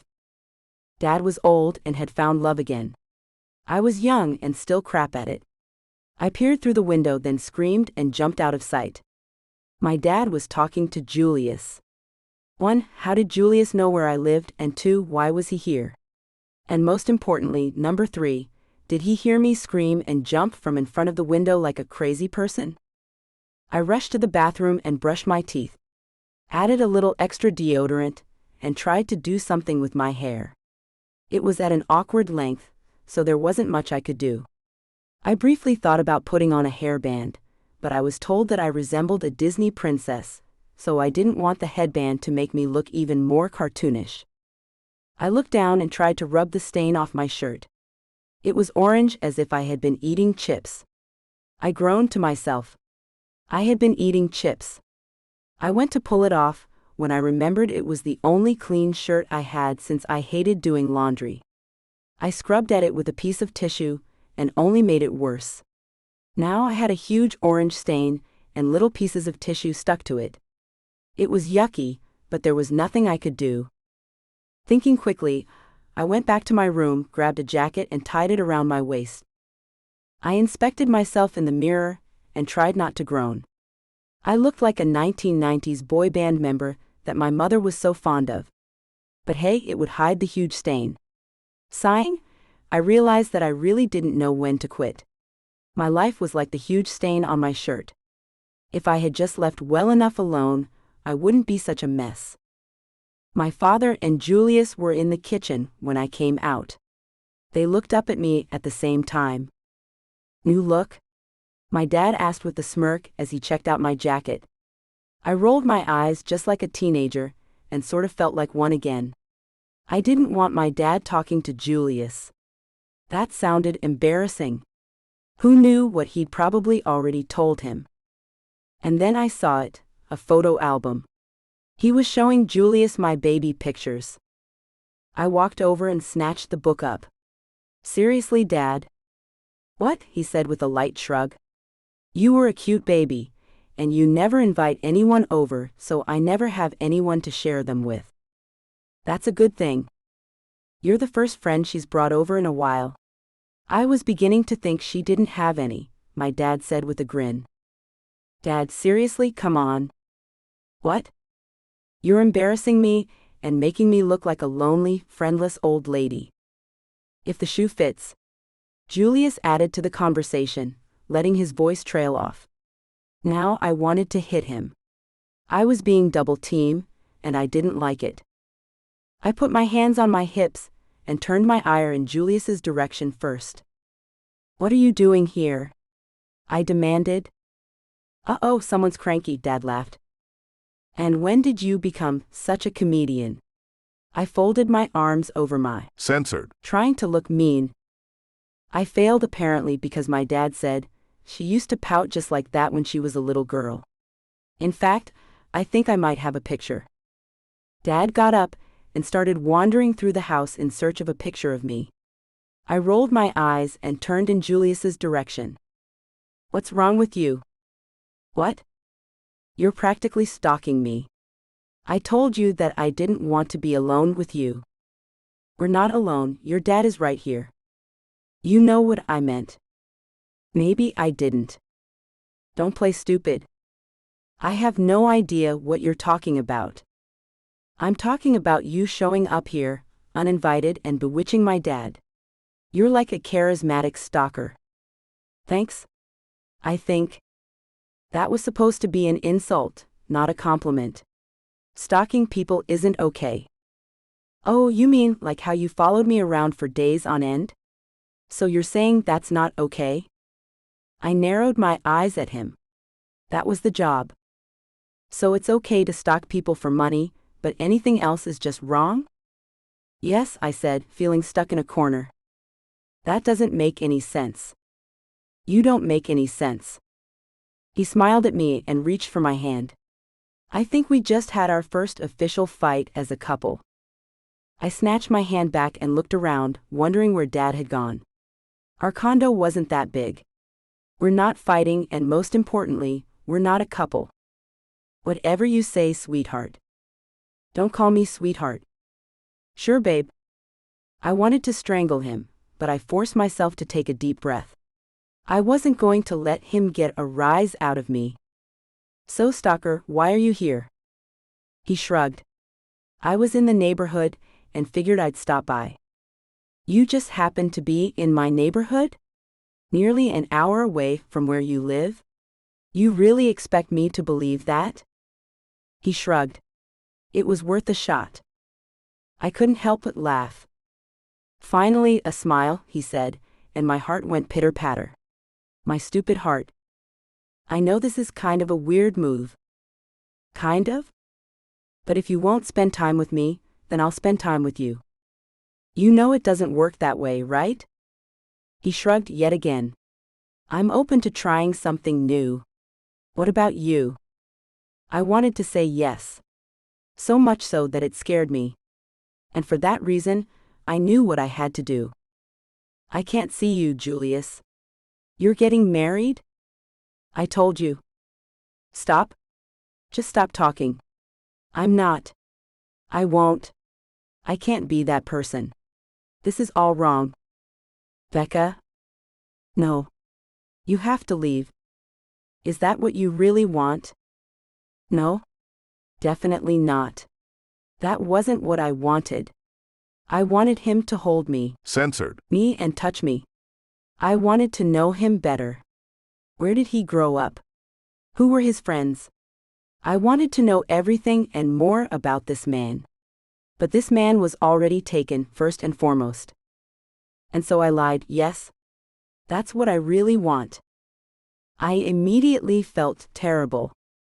You're a bad liar, he said, standing up. But you win, at least for now. I didn't know how to respond, so I just looked down at my toes. Leaving already? My dad asked Julius, suddenly appearing from out of nowhere. Yeah, I have a meeting on the other side of town. That's too bad. Dad held out his hand, and Julius shook it. See you later, Becca. Bye, I said softly as he left. When he closed the door behind him, my dad locked it, and then turned to me and said, He's a keeper, that one. Dad, you don't even know him? I know a winner when I meet one. You guys would be great together. I was about to say getting married, but I didn't want Dad's opinion of me to be darkened by that truth. I was his saintly Becca. And I wanted to keep it that way. He's what? He's my client. And I don't get involved with clients. Since when did you start having client? Recently, I lied, feeling a teeny bit guilty. I do more than just photograph cheaters, Dad. Good for you, he said, meaning it. He always wanted so much for me, and I felt like an absolute disappointment. I'd done nothing with my degree. I had a dead-end job. There was so much I needed to work on. And getting involved with an almost married man wasn't going to help. Since you're awake, want to play a game of cards? Sure, I said, taking a seat at the table. When the day eventually turned to night, I told my dad that I needed to get some work done. That wasn't exactly true. I just needed space and some time to think. My life felt like it was going nowhere fast. And I had no clue how to change it. The next day, I met up with Meredith, Piper, and Dana for lunch. It was a burrito bar, and Dana kept talking about all the calories, but was the one who got the most stuff. You guys are making it really hard to be on a diet, she said. Diets are a waste of time, Piper chimed in. Piper, you could eat candy bars and pizza every day and not gain a pound, so spare me. I was used to Dana and Piper arguing. It seemed to be just how they communicated. It was clear that they were best friends. I felt privileged to be part of their inner circle. I learned a lot about them over the years. They helped me grow up, which sounded kind of funny to admit. It was hard to believe I was so young when we first met. And now they were a huge part of my life. I considered them my best friends. So why then had I not told them about Julius? But then again, there wasn't anything to tell, right? Ladies, I need your help. My life is all upside down. What should I do? I took them by surprise, clearly. They just shot me puzzled looks. Exactly what is upside down? Piper asked before taking a bite of her burrito. She closed her eyes and moaned in pleasure. This is so good. Dana and I laughed. I need a career. I have a degree that I worked really hard for, but yet, I'm not doing anything with it. You're preaching to the choir. I didn't do anything with my degree for like a decade, Dana said. She was a stay-at-home mom and hadn't started working until after she was divorced. Oh gosh, I don't want that to happen to me. Piper almost choked on her burrito, and her eyes were filled with laughter. Dana, on the other hand, didn't look as amused. Sorry, I said, feeling really badly. I mean, there was nothing wrong with what you did. I just don't have an excuse. I'm not raising a baby or running a household. Or still married to a chauvinist, Dana added in happily. What's a chauvinist? Meredith asked. Nothing, hun, Mom's just being testy again. Meredith shrugged her shoulders as if fine with that answer and started to eat, humming as she did. She was just so cute. I think I should be doing more with my life, you know? Well, why don't you do something with those photography skills you have? I am doing something. Everyone stopped eating and gave me a look. Hey, it pays the bills, I said in my defense, knowing what they all were thinking. Paying the bills is great and all, but you're too young to not follow your passion. You earned a bachelor's degree and that's great. But photography is your love. You should do something with that, Piper said helpfully. Yeah, but what? I can set up a website for you, Dana offered. A real one. She was a marketing genius. She went from barely knowing what Twitter was, to managing several Twitter accounts and other social media pages for not only her company, but also a few side gigs. She was getting paid pretty well for it. I was proud of her. That would be great, but how do I get clients? That's my specialty, Piper said. She ran a really profitable translation business that spanned the globe last time I had heard. We can come up with a business plan if you want, Piper continued. And I can give you some ideas for recruiting clients, especially those who are abroad.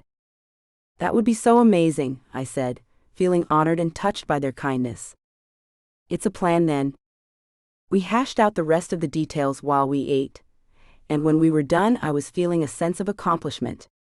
Maybe my love life was going nowhere fast, but at least I was getting my career in order. After lunch, I headed home only to find Julius there again. What are you doing here? I said as he got out of his car and followed me to the door of my condo. I just came over to play chess with Mrs. Nguyen. Stop talking to my neighbors. Well, you won't talk to me. I have to talk to someone. Why won't you just go away? I will, after you hear me out. No thanks. Have it your way. I guess you'll just have to endure these little visits from me on the daily basis. Something told me that his words weren't an empty threat. Sighing, I unlocked the door and pushed it open. I called out to Dad, and then remembered that he was at Laurie's. That meant I was alone with Julius. Oh no. What had I done? I motioned for him to take a seat at the table. Okay, you have 2 minutes. This sounds familiar. I wanted to just say, forget it all and give in. But I was better than that. At least I was trying to be better than that. Julius, you need to stop coming over. You need to stop being so stubborn. He took my hands in his.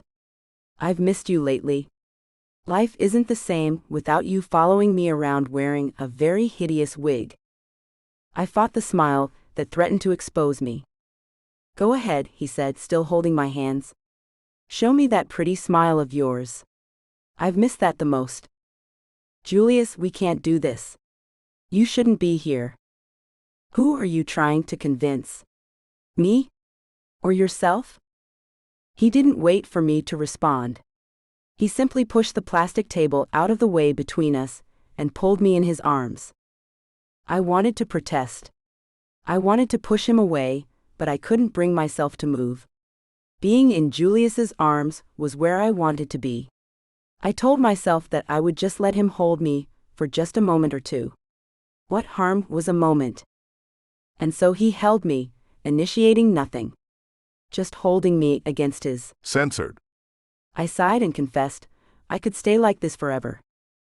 And I would love to hold you like this, forever. I knew I had to pull away. I had to end this, but my body wasn't cooperating. I wasn't sure who moved first, it was probably me. But one moment I was in his lap, just sitting there, and the next, my arms were wrapped around his neck and my lips were on his.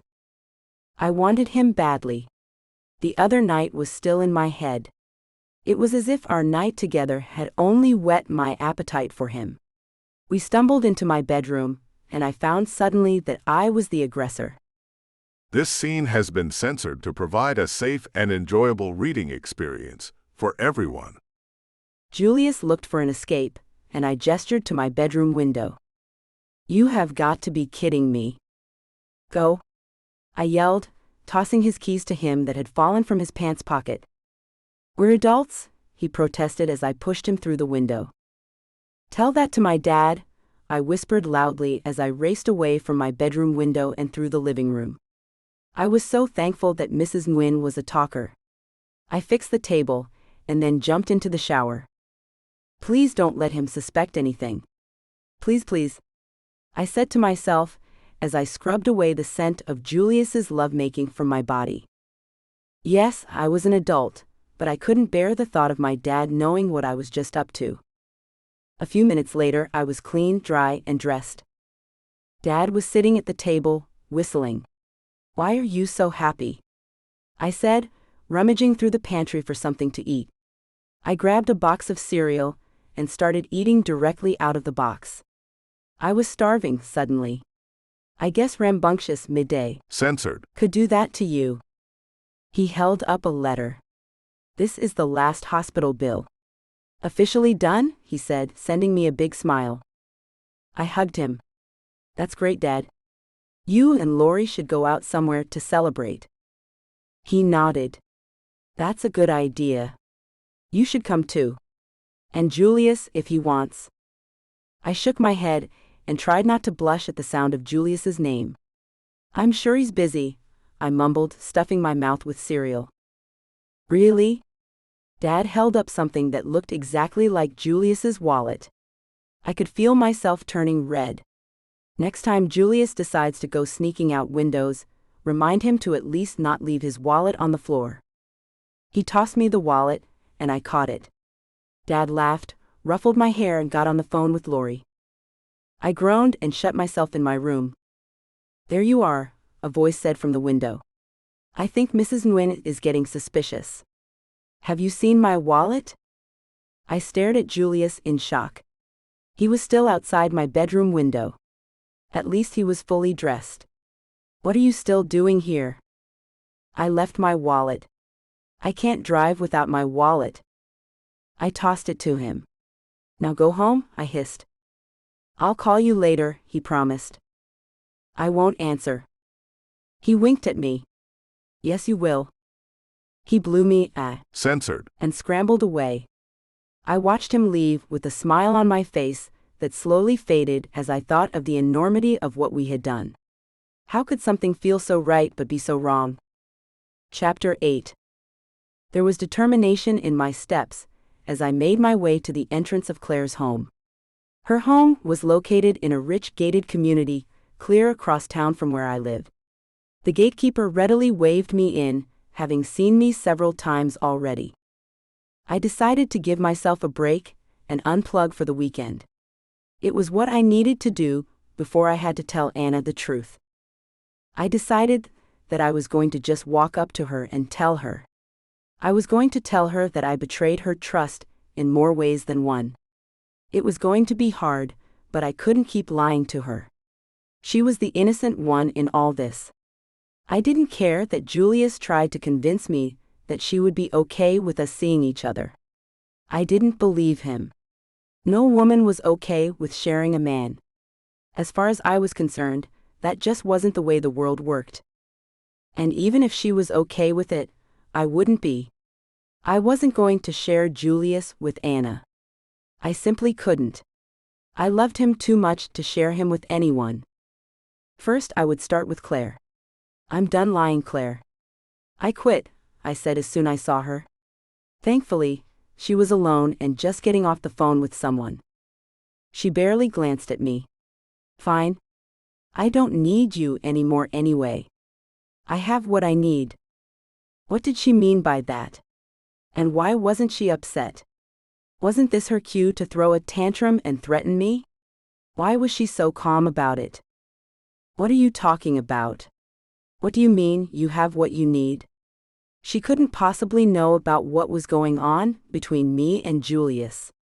God, I hoped she didn't. But the look on her face, that smirk, made me think otherwise. She shook her head. It was all so easy. Tell me something. Did you fall into bed with him the first minute you met him, or did you at least wait a few hours? My mouth fell open and my stomach churned. I was caught between shock and utter disbelief. I was speechless, but Claire wasn't. You're disgusting, almost as bad as he is. I was shocked by her words, and tears welled up in my eyes. How dare you? Don't you dare pretend to be virtuous and sweet. I know what you've done. Mom, Becca, what's going on here? Anna came into the study and looked from me to her mother. Calmly, her mother pulled an envelope out of her desk and handed it to Anna. Anna, I'm sorry to hurt you, but you need to see these. I frowned, wondering what she had to show her. Her eyes seemed victorious. What exactly had she won? Why was she looking so smug? Anna pulled the contents out of the envelope, and her face tensed in disgust.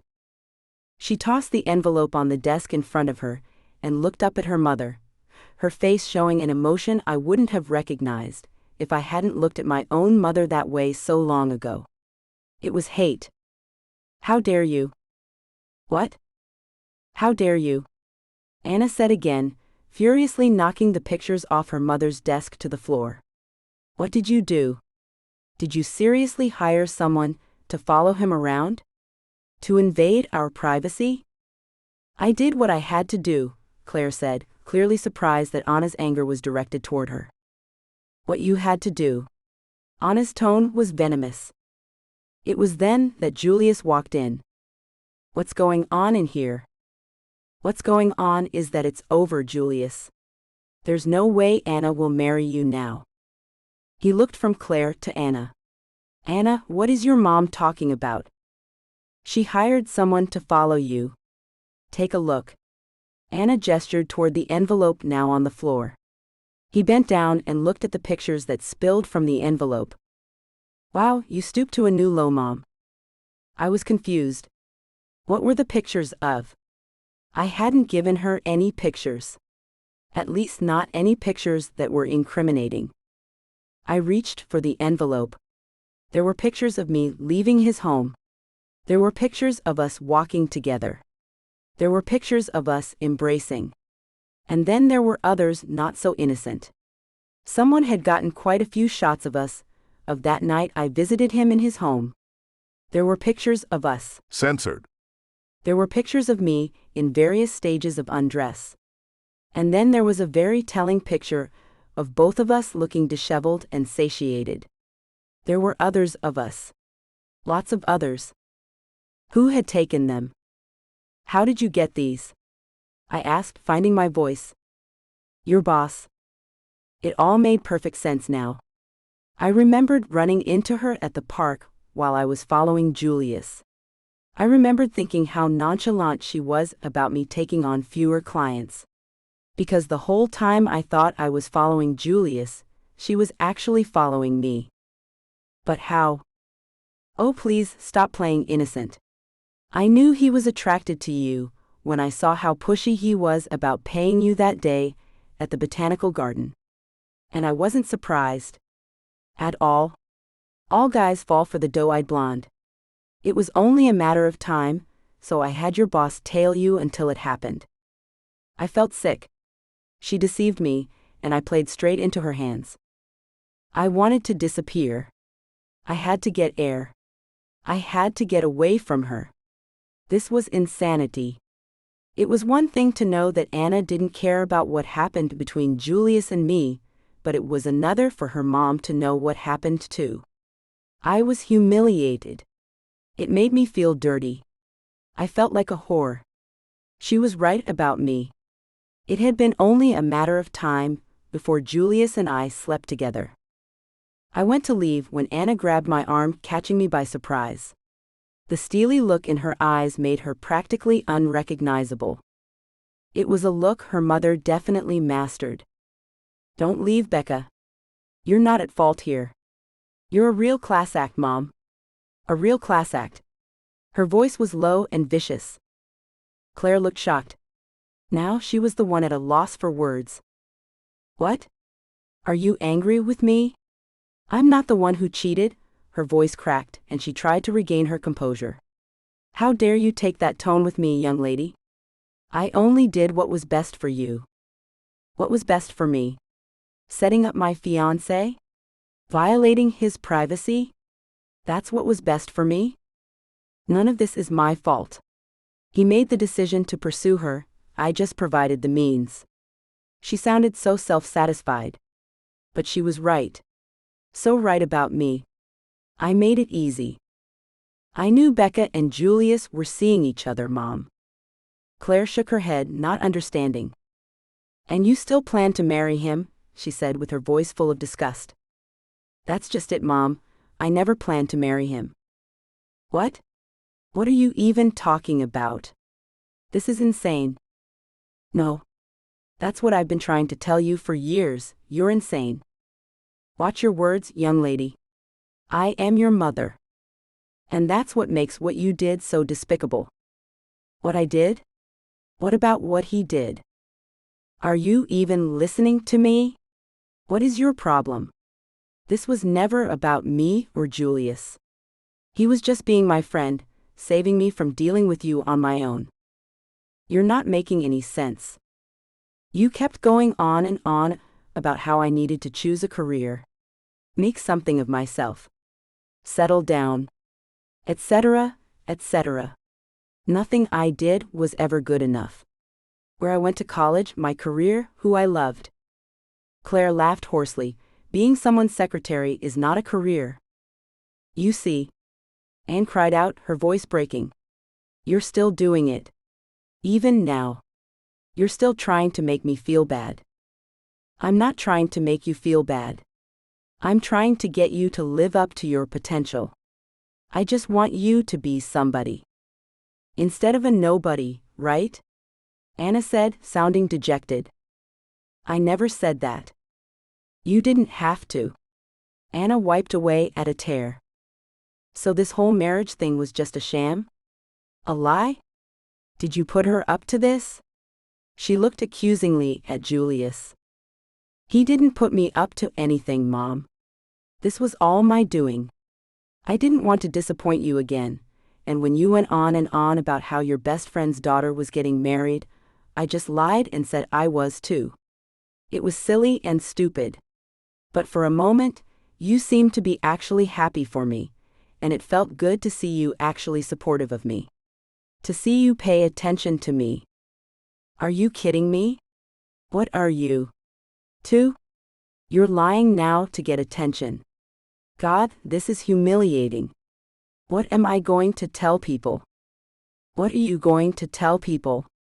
Oh my God, Mom, why is everything about you?" Claire sent Anna a venomous look. "Oh please. I gave you everything, absolutely everything a kid could want, and this is how you repay me? With lies? My whole life was about you, making you happy, making sure you were provided for. I built an empire for you. So stop with the tears. You don't know anything about what I sacrificed for you. And for what? For you to become some secretary, and apparently some sort of compulsive liar. I'm not taking the blame, because you can't figure out how to be an adult." The silence after that statement was deafening. My heart Censored. for Anna. Even my own mother wouldn't have gone so far. You're right. I have no one to blame but myself. And it's time for me to start behaving like an adult. You're right, Mom. So I'm going to do the adult thing and ask you to get out of my life. Actually, don't bother. I'll just stay out of yours. I'm done being your daughter. It doesn't work like that, Claire said, finally sounding unsure. No, it does, Anna said with utmost certainty. Stay out of my life, and I'll stay out of yours. I'm sorry your sacrifice didn't pay off. But hey, at least you have that empire that you built to comfort you. It'll be more of a legacy than I could have ever lived to be. And with that, Anna walked away. Claire didn't try to stop her. She just watched her go, her mouth pulling into a tight line. She turned her eyes to us and looked thunderous. Do you see what you have done? Julius shook his head. What I've done? Your adult daughter was pretending to get married to please you, to make you happy, and you're blaming me? Claire shook her head. Get out of my house. Both of you. Get out of here. She then growled at me, and I expect all my money back from you. Not a chance in hell, Julius said, sticking up for me. Try me, she said. I knew Julius wasn't done fighting, but I was as I pulled at his sleeve. Let's go. It's not worth it, Julius. He didn't break eye contact with Claire. You just lost your daughter, Claire. Instead of trying to figure out how to hurt us, why don't you figure out how to be a mother? And with that, he took my hand and we left the house. There was no sign of Anna outside. She was gone. I was still reeling from being used as bait. I felt dirty. What had she seen when she looked at me? Someone without morals? How could she have been so sure that he would go for me, and that I would let him? How could she have known me so much better than I knew myself? What's wrong? Julius asked, touching my chin and bringing my face up to meet his eyes. I fell straight into her trap. It's like she knew I wouldn't say no to a married man. It wasn't real, Becca. I never planned to marry Anna. I know that, I said, stepping away from his touch. Suddenly, it made me feel dirty. But I didn't know that at the beginning when we Censored. I was attracted to you right from the start, and I shouldn't have let those feelings develop. Becca. No, she was ultimately right about me, about us. No, she wasn't. You didn't do anything wrong, Becca. Didn't I? I went to your place that night, and if we hadn't stopped, I would have willingly slept with you when I knew you were supposed to marry another. What does that say about me, Julius? What kind of person does that make me? Becca, stop, nothing happened that night. But I would have let something happen. And that's the point. I turned away from him, and walked over to my car. He grabbed my hand, trying to stop me. Becca, let's talk about this. There's nothing to talk about. I just need to be alone right now. I'll call you. He let go of my hand and didn't say another word, but I could tell there was more he wanted to say, more he wanted to do, but I wasn't ready to listen. Promise me you'll call. I promise, was all I said, not looking at him as I climbed behind the wheel and started the car. I drove away, not bothering to look behind me. I didn't want to see him. I didn't want to think of how I was hurting him. I felt that I was actually running away from being loved. I needed to get far away from him. I needed to get far away from everything. The whole situation made me feel uncertain, dirty even. I wondered briefly if even now my boss was following me. Feeling emboldened, I reached for my phone and called her. Becca? What's up? You need another assignment? I know what you did, Leona. What? Don't try to deny it. Claire told us that you've been following Julius and me around. Claire needs to learn to keep her mouth shut, but a job's a job, right? I didn't bother to answer. I hung up and texted her that I quit. But didn't I feel the same way? Didn't I take the job just because Claire promised me so much money? Didn't I follow Julius around and violate his privacy? Didn't I at least in the very beginning betray Anna's and Julius's trust? So who was I to judge? I didn't even recognize myself. Who did I become? An hour later, I parked in front of my dad's condo and frowned at the spot that was normally reserved for Mrs. Nguyen's granddaughter. I didn't recognize the car that was parked there now. Mrs. Nguyen normally let us use it if we ever had guests over. Dad had a guest? Great. Just great. Now was not the time that I wanted to be social. I walked up the driveway, past the courtyard, and inserted my key in the lock. The door wasn't even closed, I realized. Dad, you forgot to lock the door, I called, and then to my shock I saw my dad on his knees with Lori in front of him. And a ring in his hand. Oh my God. I'm so sorry, I said, clearly shocked. My dad was proposing to Lori. Didn't he just meet her like yesterday? What was going on in the world? No. Don't be, Lori said, snatching the ring from his hand. I'm just glad you were able to see such a monumental, moment. Yes, Phil. I'll marry you.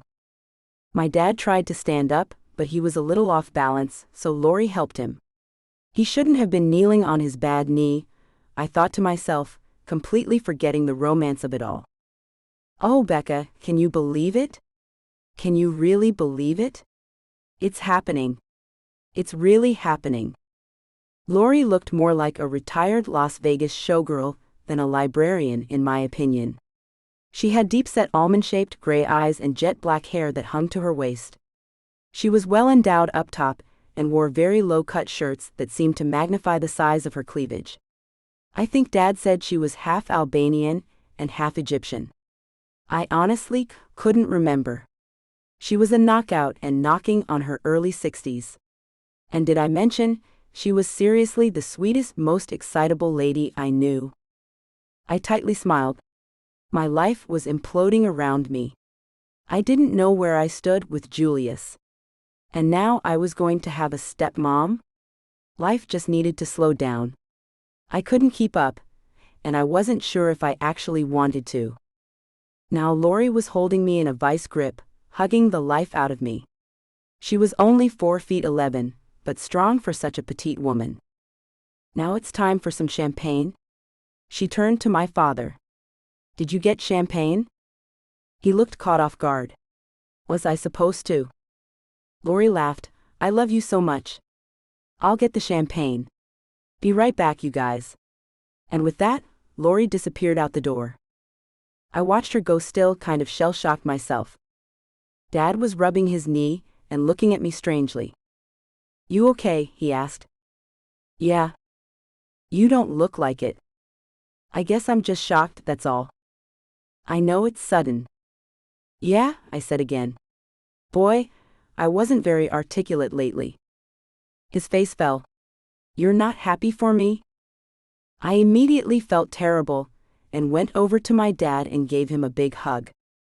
Dad, of course I'm happy for you. Lori's great. I know this is sudden. No. I mean, yeah, but it's, your decision. He nodded. I know. I just want you to be happy for me. You know? Dad, I promise you, I am happy for you. I think Lori is wonderful. Crazy but wonderful. He laughed. She's great. She keeps me on my toes. He cleared his throat. Lori and I have been talking about moving in together, and I just felt like, why not go all the way? You guys are moving in together? Yeah, not soon, after you find your own place. Oh God, I needed to find my own place. My mind was reeling. I was going to be homeless and loveless. I held back a pitiful moan. Are you okay? I sat heavily on the couch and put my head between my legs and tried to breathe since I felt like I was having a panic attack. My heartbeat was racing. My mind was racing. Random thoughts were popping up. I felt like I was going to faint. God, I was so dramatic. Just breathe. You're not having some sort of heart attack, are you? According to the news, a heart attack can happen to anyone. I'm not having a heart attack, Dad. Huh? I realized that my head was still down, and I was mumbling. Of course, he didn't understand a word I said. I was saying that I'm not having a heart attack. Tears welled up in my eyes then. I'm just so disappointed with myself. And then I started to sob. Dad just held me, not knowing what I was crying about but not giving up on me. He was a great father. I was a terrible daughter, and started crying harder at the thought. Hey, hush, you're fine. It's okay. I felt like I was 7 again, but I didn't care. I let myself be comforted. I needed it. Finally, when I didn't have any more tears to cry, I raised my head. So you're going to tell me what that was all about? I'm sure you're not that broken up over me getting married. I wiped at my nose, and my dad reached for a paper towel from the kitchen and handed it to me. No, it's not that at all. I'm a disaster at love. What are you talking about? I messed up, Dad. I wiped at another stray tear. Tell me what happened. I filled him in, leaving out the really personal parts. He listened patiently, not interrupting.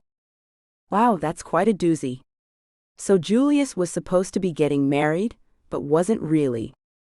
And you two fell for each other. And now? And now I don't know how to feel. Well, take some time by yourself to think about things. Julius is a nice guy. I liked him. Whatever it is, I think you guys will be able to get through it together. You're such an optimist. I know. And it's annoying, but I like to believe in the best of everyone. Is that why you stayed married to Mom so long? No. I was afraid if I left her, she would kill me. Literally. Knowing Mom, that was a pretty valid fear. We both laughed. He patted my hand, then squeezed it. Lori just pulled up with the champagne. Want to join us? I shook my head. I think I'll make myself scarce.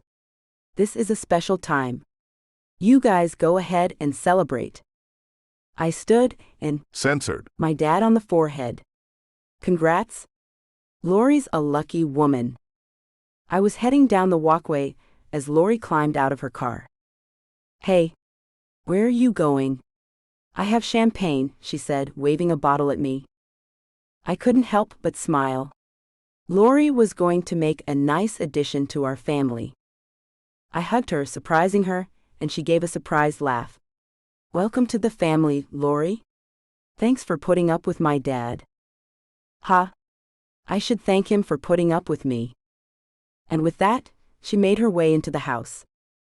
I could see them embrace in front of the window. I couldn't believe it.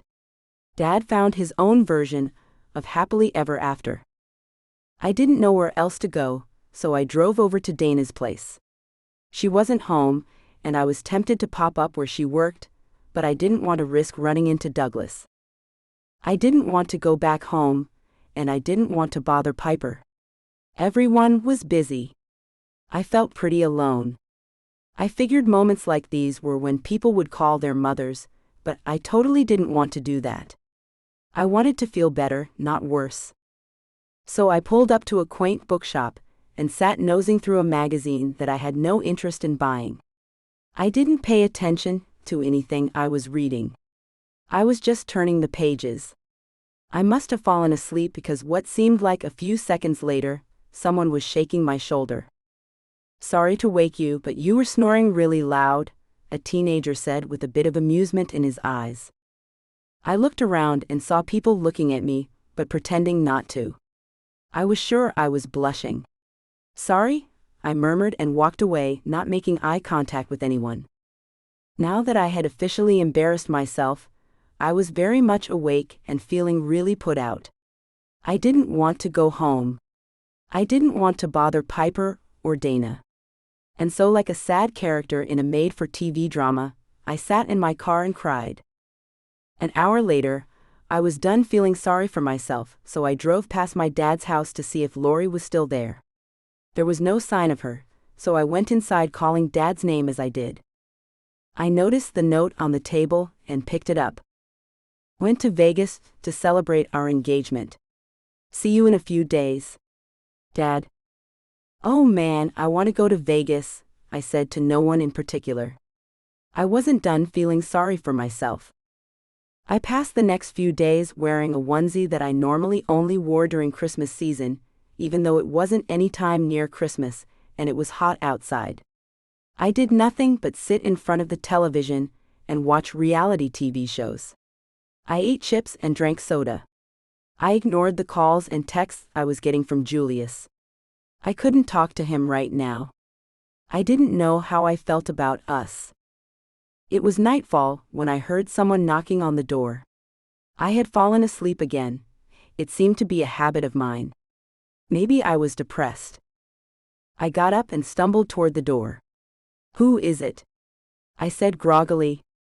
I had heard from Dad and knew not to expect him for another few days or so. I looked through the peephole and saw no one standing there. It was too dark. I fumbled with the light switch and finally was able to turn on the light. A knock sounded again, and a demanding voice said, "Open the door. I'm causing a scene." I opened the door only because I was in shock. What was she doing here? Claire barged her way in and just started talking. "I can't find her. She's not answering my calls. She's not at the house. She's not at her apartment. She's not at his house. I don't know where she is. I need you to find her." My brain had to wrap itself around the fact that Claire was in my house and barking orders at me. "How did you know where I lived?" "Google."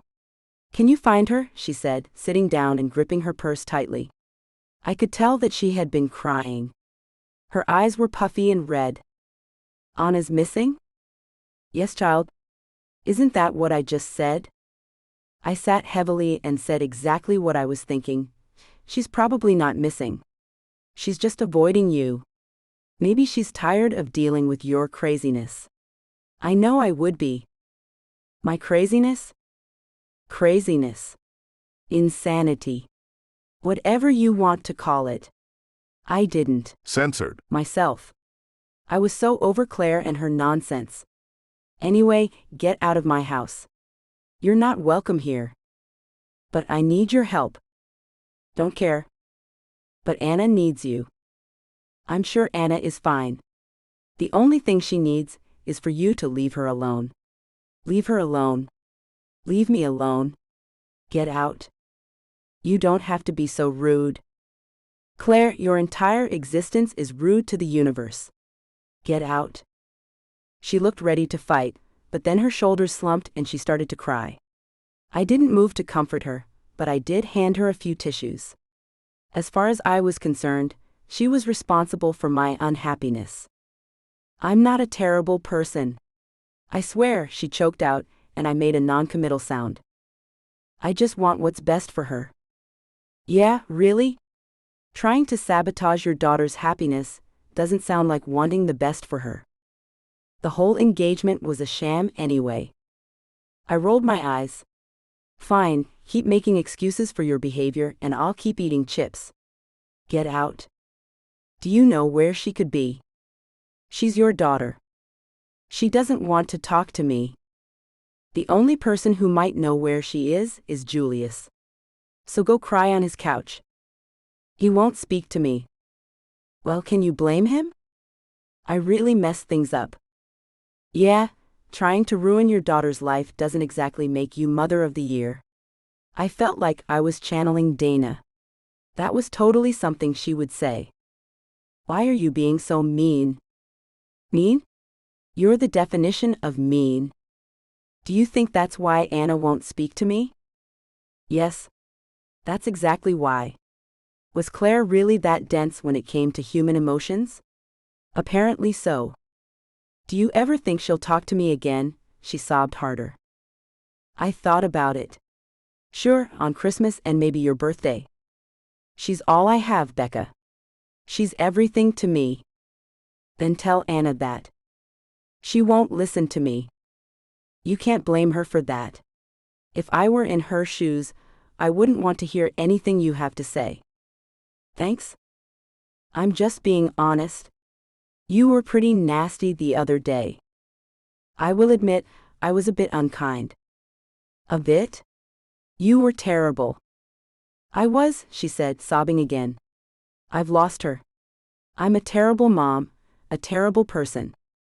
I kept quiet.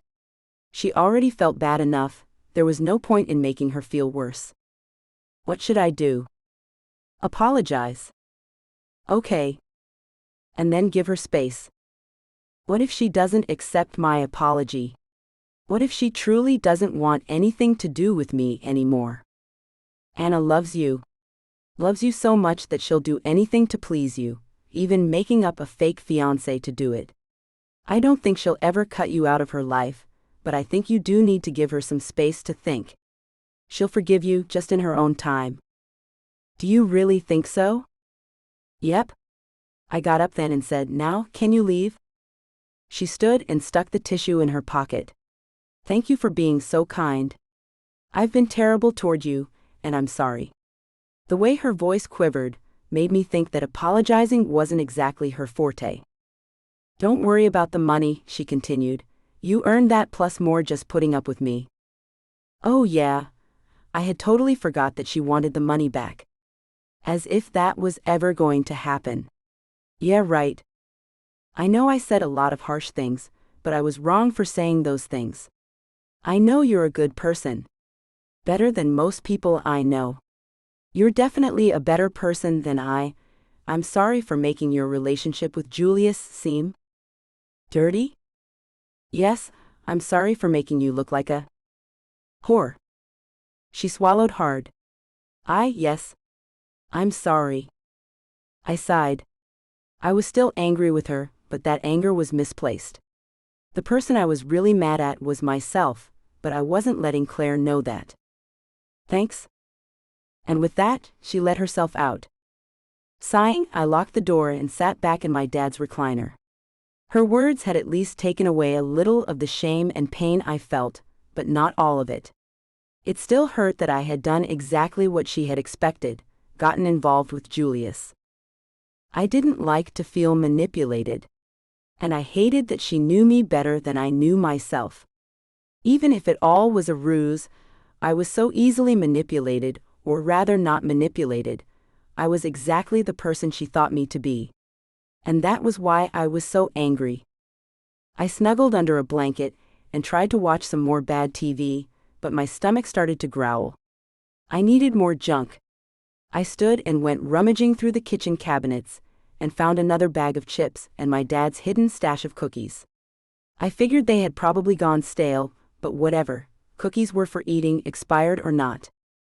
"These cookies are so good," I murmured to myself while snuggling under the blanket. I pushed everything out of my head, Julius, finding my own place, everything, and just ate cookies and binge-watched TV. I was nodding off when I heard another knock on the door. I groaned and made myself get up as the knocking became more insistent. "Stop banging on my door, Claire." I yelled. "Gosh." I found my way to the door and looked through the peephole. I wanted to make sure a murderer wasn't trying to break down my door first. Nope. I immediately squatted, scared that the unexpected visitor would see me through the peephole. It definitely wasn't a murderer. It was Julius. He knocked again and I yelled, "Go away." "Come on, Becca. Let me in." "No. Come on. Go away. I just want to talk to you." "No. Please open the door." I stayed quiet, hoping he would go away.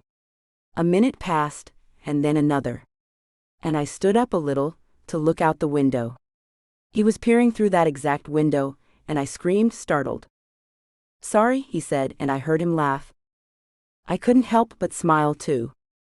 "Come on, Becca, let me in before someone calls the cops." I stood and had my hand on the doorknob as I turned the lock. I slowly opened the door just a crack. "Can I come in?" I stared at him, not realizing until that moment how much I missed him. And it was for that reason that I didn't want to let him in. I knew if I opened the door and he crossed the threshold, there wasn't any turning back. I would be under his spell, but maybe that wasn't necessarily a bad thing.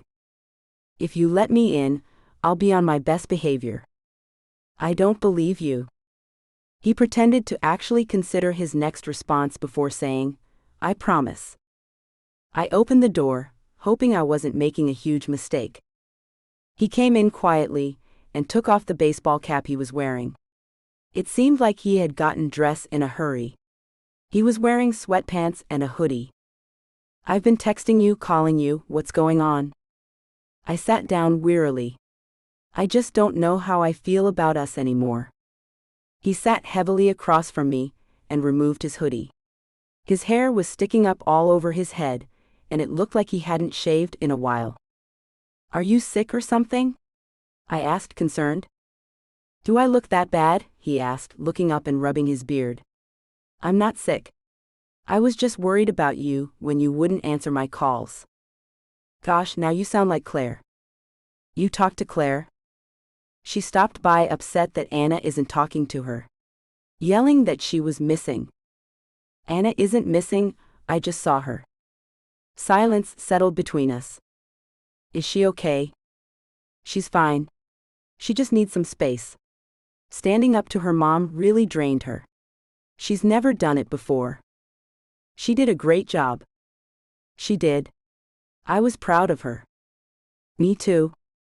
"So why haven't you returned my calls?" "I just felt bad, really bad, about what happened between us." "Why would you feel bad about that?" "She set us up, Julius, and we fell for it. Who wouldn't feel bad about that? She assumed the worst of us, and we proved her to be right." He shook his head. "So she orchestrated us meeting, and she counted on us being attracted to each other. Claire is calculating and mean, but she's also perceptive. She noticed what was between us and capitalized on it." "Exactly. But we fell for each other, on our own terms. She didn't manipulate that." He had a point, but I wasn't interested in logic. I was upset still. I didn't plan to let myself off the hook that easily. For some reason, it seemed that I wanted to be angry. "Why are you still angry with me?" "I don't know. I'm just confused. I don't know how to feel. I'm just a complicated mess." "Love isn't complicated," he said, standing then coming to sit next to me. "You either want to be with me or you don't. Claire has nothing to do with how I feel about you, Becca. I love you." Everything he said made sense. All of it. I knew that I loved Julius, but I was also afraid. He was right. Claire had nothing to do with this. And as I found myself climbing into his lap, Claire and her nonsense were the furthest things on my mind. We made love on the couch, and after we were both spent, he told me that he loved me again. I reacted badly, telling him that he didn't love me and that I couldn't love him. He walked out the door and I sat there and cried. What had gotten into me? What was wrong with me? Why hadn't I stopped him from leaving? Why had I denied the love we felt for each other? I didn't know what was wrong with me. I didn't have any answers, and I didn't know what to do next. Chapter 9. I sat next to Dana, feeling totally in awe of her. The website she had created for me looked amazing. Wow, Dana. Seriously, just wow. This is impressive. Absolutely amazing. Well, don't just thank me, Mac and Douglas helped too. I arched a brow at the mention of Douglas. How's he doing, by the way? Still madly in love with his ex? Dana shot me an apologetic look. Very much so. Except she's not his ex anymore. I think they're getting married soon. I think seeing you with him was a reality check for her. Of course, I said bitterly. Dana looked guilty. Sorry about that, again. Next time I hook you up with someone, I'll make sure that they're very single. There won't be a next time, I said shortly. Dana didn't know all the details about what had happened between Julius and me, and I really didn't plan to tell her, but I didn't want her to get any bright ideas about setting me up with someone else. Did you call him back? I pretended to not know what she was talking about. Call who back? That guy who has been calling you nonstop since you got here. I'm guessing that's Julius. Why don't you call him? What did the poor guy do that was so terrible? No, I said grumpily. I'm not calling him back. Someone's in love, Dana said in a sing-song voice. I rolled my eyes. I thought you were supposed to be the mature one. Maturity is overrated, she said, changing the subject as she asked me about fonts and color choices for my website. I couldn't get over her "someone's in love" comment. I wasn't in love. I was, but it wasn't as if it was noticeable. Or was it? What did someone in love look like? When Dad had fallen in love with Lori, he walked around with more confidence. He smiled more, and I would catch him sometimes just sitting around whistling.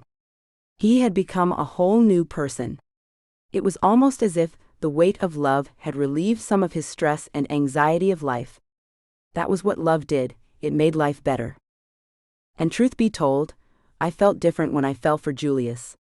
I felt more optimistic, and the world seemed like less of a scary place. But if that was true, why was I still ignoring his calls and pretending he didn't exist? Even I couldn't figure me out. "Dana," I said with hesitation in my voice, "how did you know that you were in love with Carter?" She smiled. Because even after years of not seeing him, when he showed up again, the world just seemed brighter. It was as if his presence made up for all the crap that was going on around me. Excuse me for not being very poetic, but his mere existence made my heart sing. I nodded. "Yeah, that sounds like love." Dana studied me, but didn't say anything for a long while. "If you think you're in love, just go for it." "But what if I'm wrong? What if it doesn't work out?" She shrugged, then "Oh well, at least you tried. Now how about this font? It's one of my favorites. I think it says artistic yet sexy. What do you think?" I murmured in agreement, but my mind was elsewhere. Did Julius make my heart sing? After I left Dana's office, I stopped by Piper's place. She and her husband Ty asked me to stop by to go over my business plan. Ty ran a successful dating agency, and that was actually how he had met Piper. They were both successful entrepreneurs, so I was thrilled that they were taking time out of their busy schedules to give me advice. But when I got to Piper's place, the first thing she said to me was, "Oh my gosh. I heard you've fallen in love." I groaned. Couldn't a girl have a little privacy? Apparently not with best friends like Piper and Dana. I tried to deflect. "Didn't you want to see me about my business plan?" "The business plan looks great," Piper said. "Tell me about this Julius character. He sounds like a Roman deity. Is he built like one too?" I could either dodge the question and then spend the next half an hour dodging similar questions, or I could just give her the rundown. "I love him. He loves me. Yes, he reminds me of a minor deity. Kind of like a young Thor. No, we're not together right now. No, I don't know why. The end. Now can we talk about my business plan?" She looked disappointed, but luckily Ty walked in at that very moment. "Becca, great, you're here already? I thought I heard your voice. Love the business plan, but I have a few questions." He stopped abruptly when he realized that Piper was giving him a dirty look. "What did I say?" he asked, looking from me to Piper, puzzled. "Nothing, Ty. Piper is just being nosy and inquiring about my love life." Ty raised his hands as if to ward off evil demons. "Then I'll leave you two to it." "No," I said more forcefully than I should have.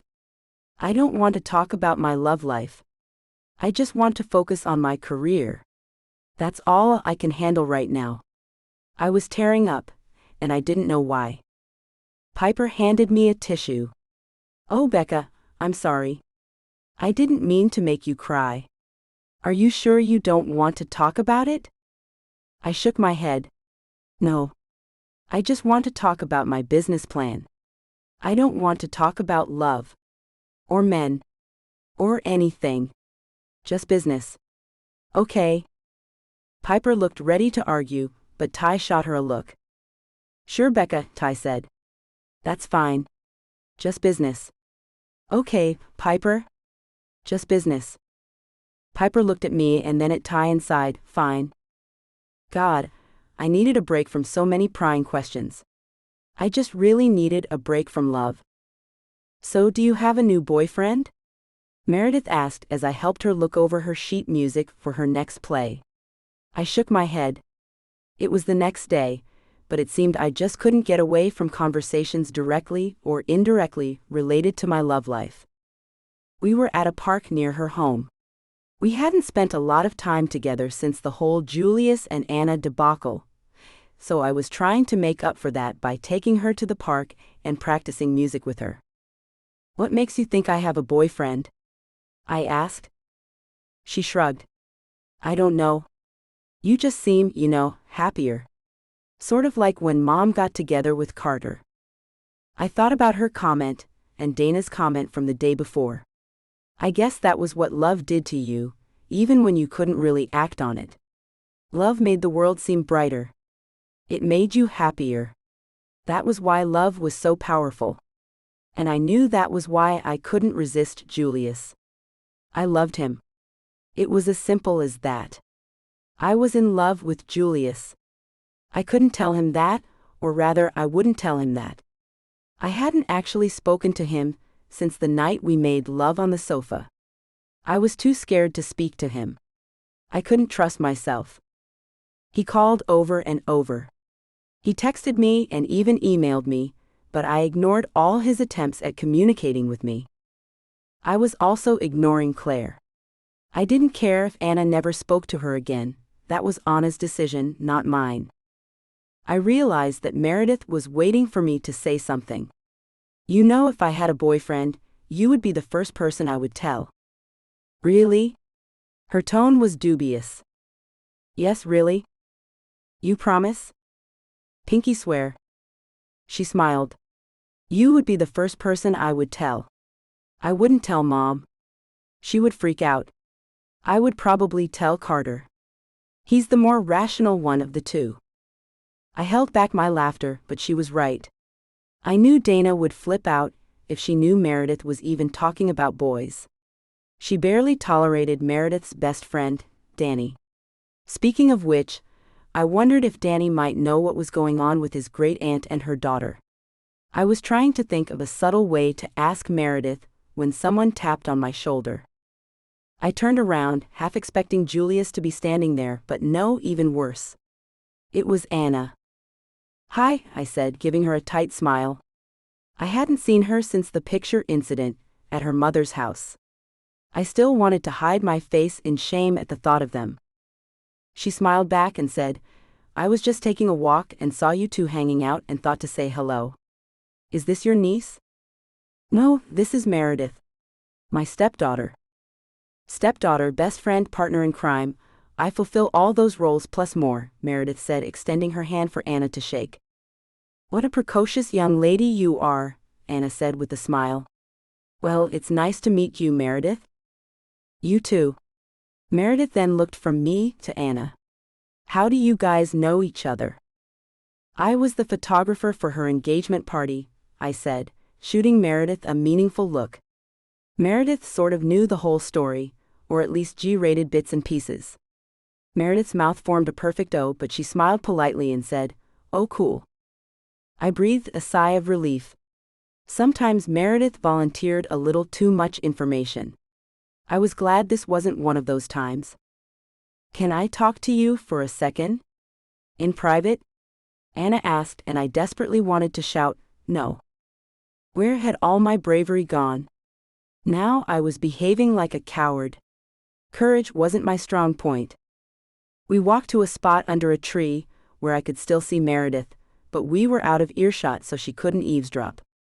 Anna started, "Julius told me that he..." "Oh God. Oh God. Oh God." I didn't want to talk about Julius. I felt like my head was about to explode. "Told you about Sam." I frowned.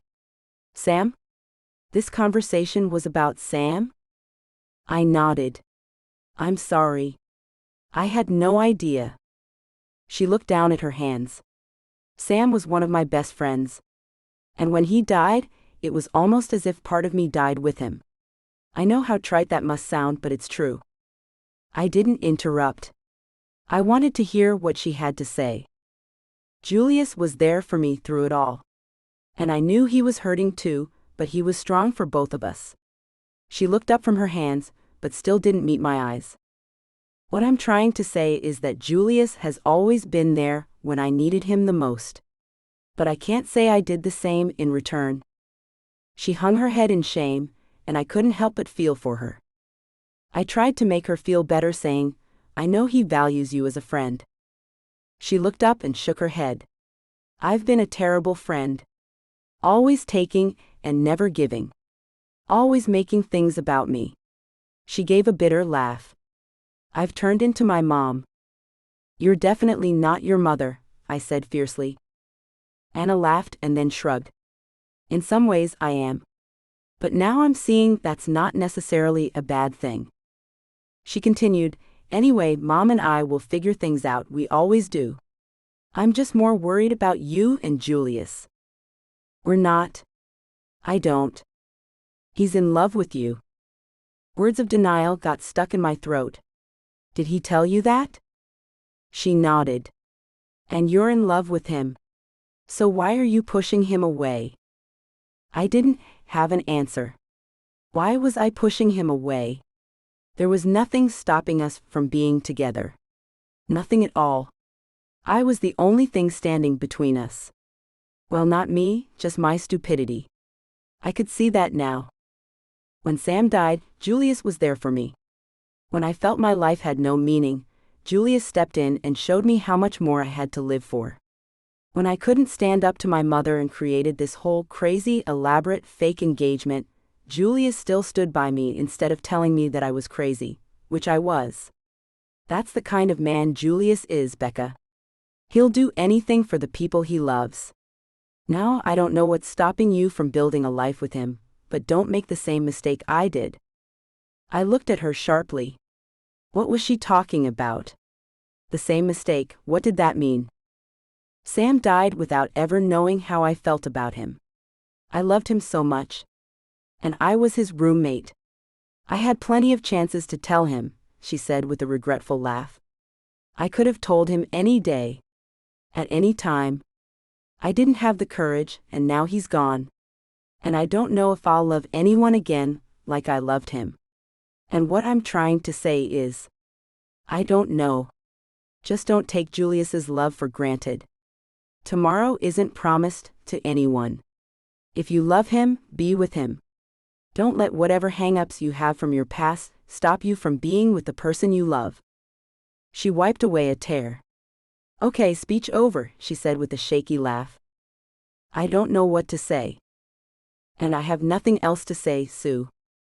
We both laughed this time. I took her hand in mine and squeezed it before letting go. Thanks for talking sense into me. She smiled. Any time? She then looked over at Meredith, who was singing softly to herself.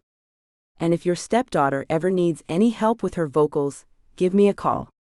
I mean, I am the lead singer of a band. You're singing again? I asked in surprise. Now it was Anna's turn to look surprised. So I guess Julius mentioned the band? Yeah, but I thought you didn't sing anymore. I'm done being a shadow of my former self. That's not the life Sam would have wanted for me. I think we can both agree on that. I nodded, hearing the wisdom in her words. Now call Julius, she commanded, sounding very much like her mother. He's driving me crazy. He keeps sending me these pitiful pics of himself at home, looking depressed. She showed me one and we both winced. He looks terrible, we said at the same time. Go cheer him up. I think you would like that kind of surprise. She gave me one last hug, then she walked away from us. What did she want? Meredith asked. To talk some sense into me. Meredith eyed me. Well, did it work? I smiled. I think it did. After I dropped Meredith off, I went home, showered and put on some decent clothes. I then headed to Julius's home. I took a deep breath and knocked on the door. What if he didn't want to see me? What if he didn't answer the door? What if? What are you doing here? Julius asked as he opened the door. His hair was sticking up everywhere, and his voice sounded husky as if he had just woken up. It was 3 o'clock in the afternoon. What was he doing sleeping? He had a tortilla chip stuck to his stomach. I flicked it off. Hey, he said, looking upset, I was eating that. I shook my head.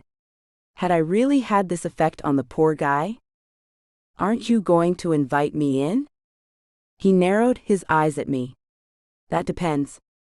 He yawned before continuing, why do you want me to invite you in? So that you can stomp all over my heart again. No thanks. He tried to close the door, and I caught it. I'm sorry I've been so stupid. His eyebrows shot up. I'm listening.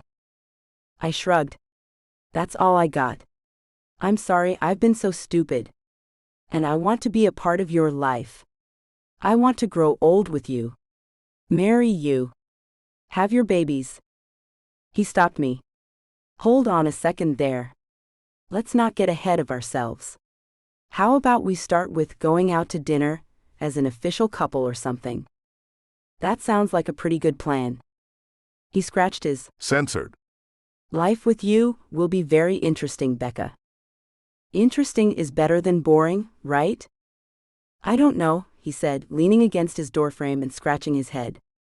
I thought he was finally waking up. Someone once told me that I was the most boring person she ever knew. I like boring, I said, moving closer to him and wrapping my arms around his neck. He didn't try to stop me, so I moved closer until our lips were just inches apart. Boring is sexy. Oh, is it now? He said, smiling down at me. I nodded. Is it okay if this boring guy tells you that he loves you? I pretended to consider it. I guess just this one time. I love you, Becca. I love you too, Julius. Finally, you admit it. It's about damn time. He lowered his head and Censored. Me? And he was right, it was about damn time. Epilogue. I can't believe I'm doing this again, I said to Meredith. I know. Isn't this exciting? She made the prettiest bridesmaid. Aquamarine was definitely her color. I looked in the mirror. I didn't make too bad of a bride. I opted out of the traditional white dress and went for an off-white gown that sort of hid the baby weight that I hadn't exactly shed in the past 6 months since the baby was born. Julius and I hadn't exactly done things in order, but that hadn't meant I was going to be deprived of the wedding of my dreams, an intimate small wedding on the beach. It was a perfect day. The weather had cooperated. The sun was shining, but not oppressive. And there was a breeze in the air. Everything I wanted, with the man I couldn't have asked more from. Dad was right. Julius was definitely a winner. And as if reading my mind, Dad peeked his head in and the music began to play. That's our cue, lovely lady, he said, extending his elbow to me. I took it and gave him a smile. Dad looked so handsome in his pale linen suit. I loved him so much. He was great and helpful with all the wedding plans. He even spoke to Mom, which was a huge deal. She wasn't attending. She said she had a previous engagement. I didn't know what was more important than seeing her oldest child get married, but I knew better than to get upset. Mom would always be Mom. As Dad and I positioned ourselves to walk down the aisle, I realized that my heart was racing, but not from excitement. I was kind of scared. Of what? I didn't know. After all, Julius and I had already been together for 3 years before we had our son Julius Jr., JJ for short. I knew Julius was a great father. He was also my best friend. He meant everything to me. So what was I so afraid of? Meredith and my other bridesmaids, Piper, Dana, and Anna, started down the white runner that led to the perfect spot on the beach where Julius and I were to be married. And then it was our turn. You ready? Dad asked me. I looked down the aisle and saw Julius standing there. Lori, my stepmom, held JJ, who was blowing raspberries nonstop. Julius reached out and Censored. His son's forehead before turning back to look in my direction. The moment he spotted me, he smiled. I'm ready, I said with certainty. I wasn't afraid anymore. And as Dad walked me down the aisle, I didn't notice the onlookers around me. I didn't notice our guests. All I saw was Julius, the father of my child and my best friend. I knew everyone had said it, but at that moment, I felt like the luckiest woman in the whole world. And I guess that was because I was. Dad handed me off to Julius, and he raised my veil. "Are you crying?" he asked, wiping away a tear. "No," I said, and then confessed a second later, "Okay, yes." "Tears of joy, I hope," Julius said with a smile. I couldn't help myself, as I leaned forward and censored him. He laughed when I pulled away. "Hun, the censored is supposed to be at the end of the wedding. I won't tell if you don't." "We all saw it," Dana said. Of course she would interrupt a sweet moment. Julius took my hand in his. "Are you ready to become Mrs. Julius Romo?" "She better be," my dad commented. "This wedding isn't paying for itself." And then he laughed. Lori pinched him and he winced. Lori was also officiating the ceremony. Who would have known that Lori was also an ordained minister? She beamed up at us. "Are you lovebirds ready to be united in holy matrimony?" "Sounds like a plan," I quipped. Julius smiled down at me and took my other hand in his as we turned to face each other. "I love you," I said for his ears alone. "I love you too," he said, pulling me closer. I felt a small chubby hand clawing at my face. I guess JJ also wanted his mom's attention. I censored his hand and he giggled. I couldn't imagine a happier moment. I was the luckiest woman in the world today. I was marrying my soulmate, surrounded by family, friends, and most importantly, love. Thank you for reading my book. If you like this story, I think you'll enjoy my book Dark Desire, about Summer Cooper. Thank you so much for reading. Without you, it wouldn't be possible for me to be a full-time author. I hope you enjoy reading my books as much as I do writing them. Besides, obviously, reading and writing, I also love cuddling my dogs, shouting at Alexa, being upside down, aka yoga, and driving my family cray-cray. Follow me on Facebook, Instagram, Goodreads, BookBub. Get in touch at hello@summercooper.com. www.summercooper.com. Closing credits. This has been Not Mine to Love. Written by Summer Cooper. Auto-narrated using Google technology. Copyright 2024 by Lovie Books Limited. Production copyright 2024 by Lovie Books Limited.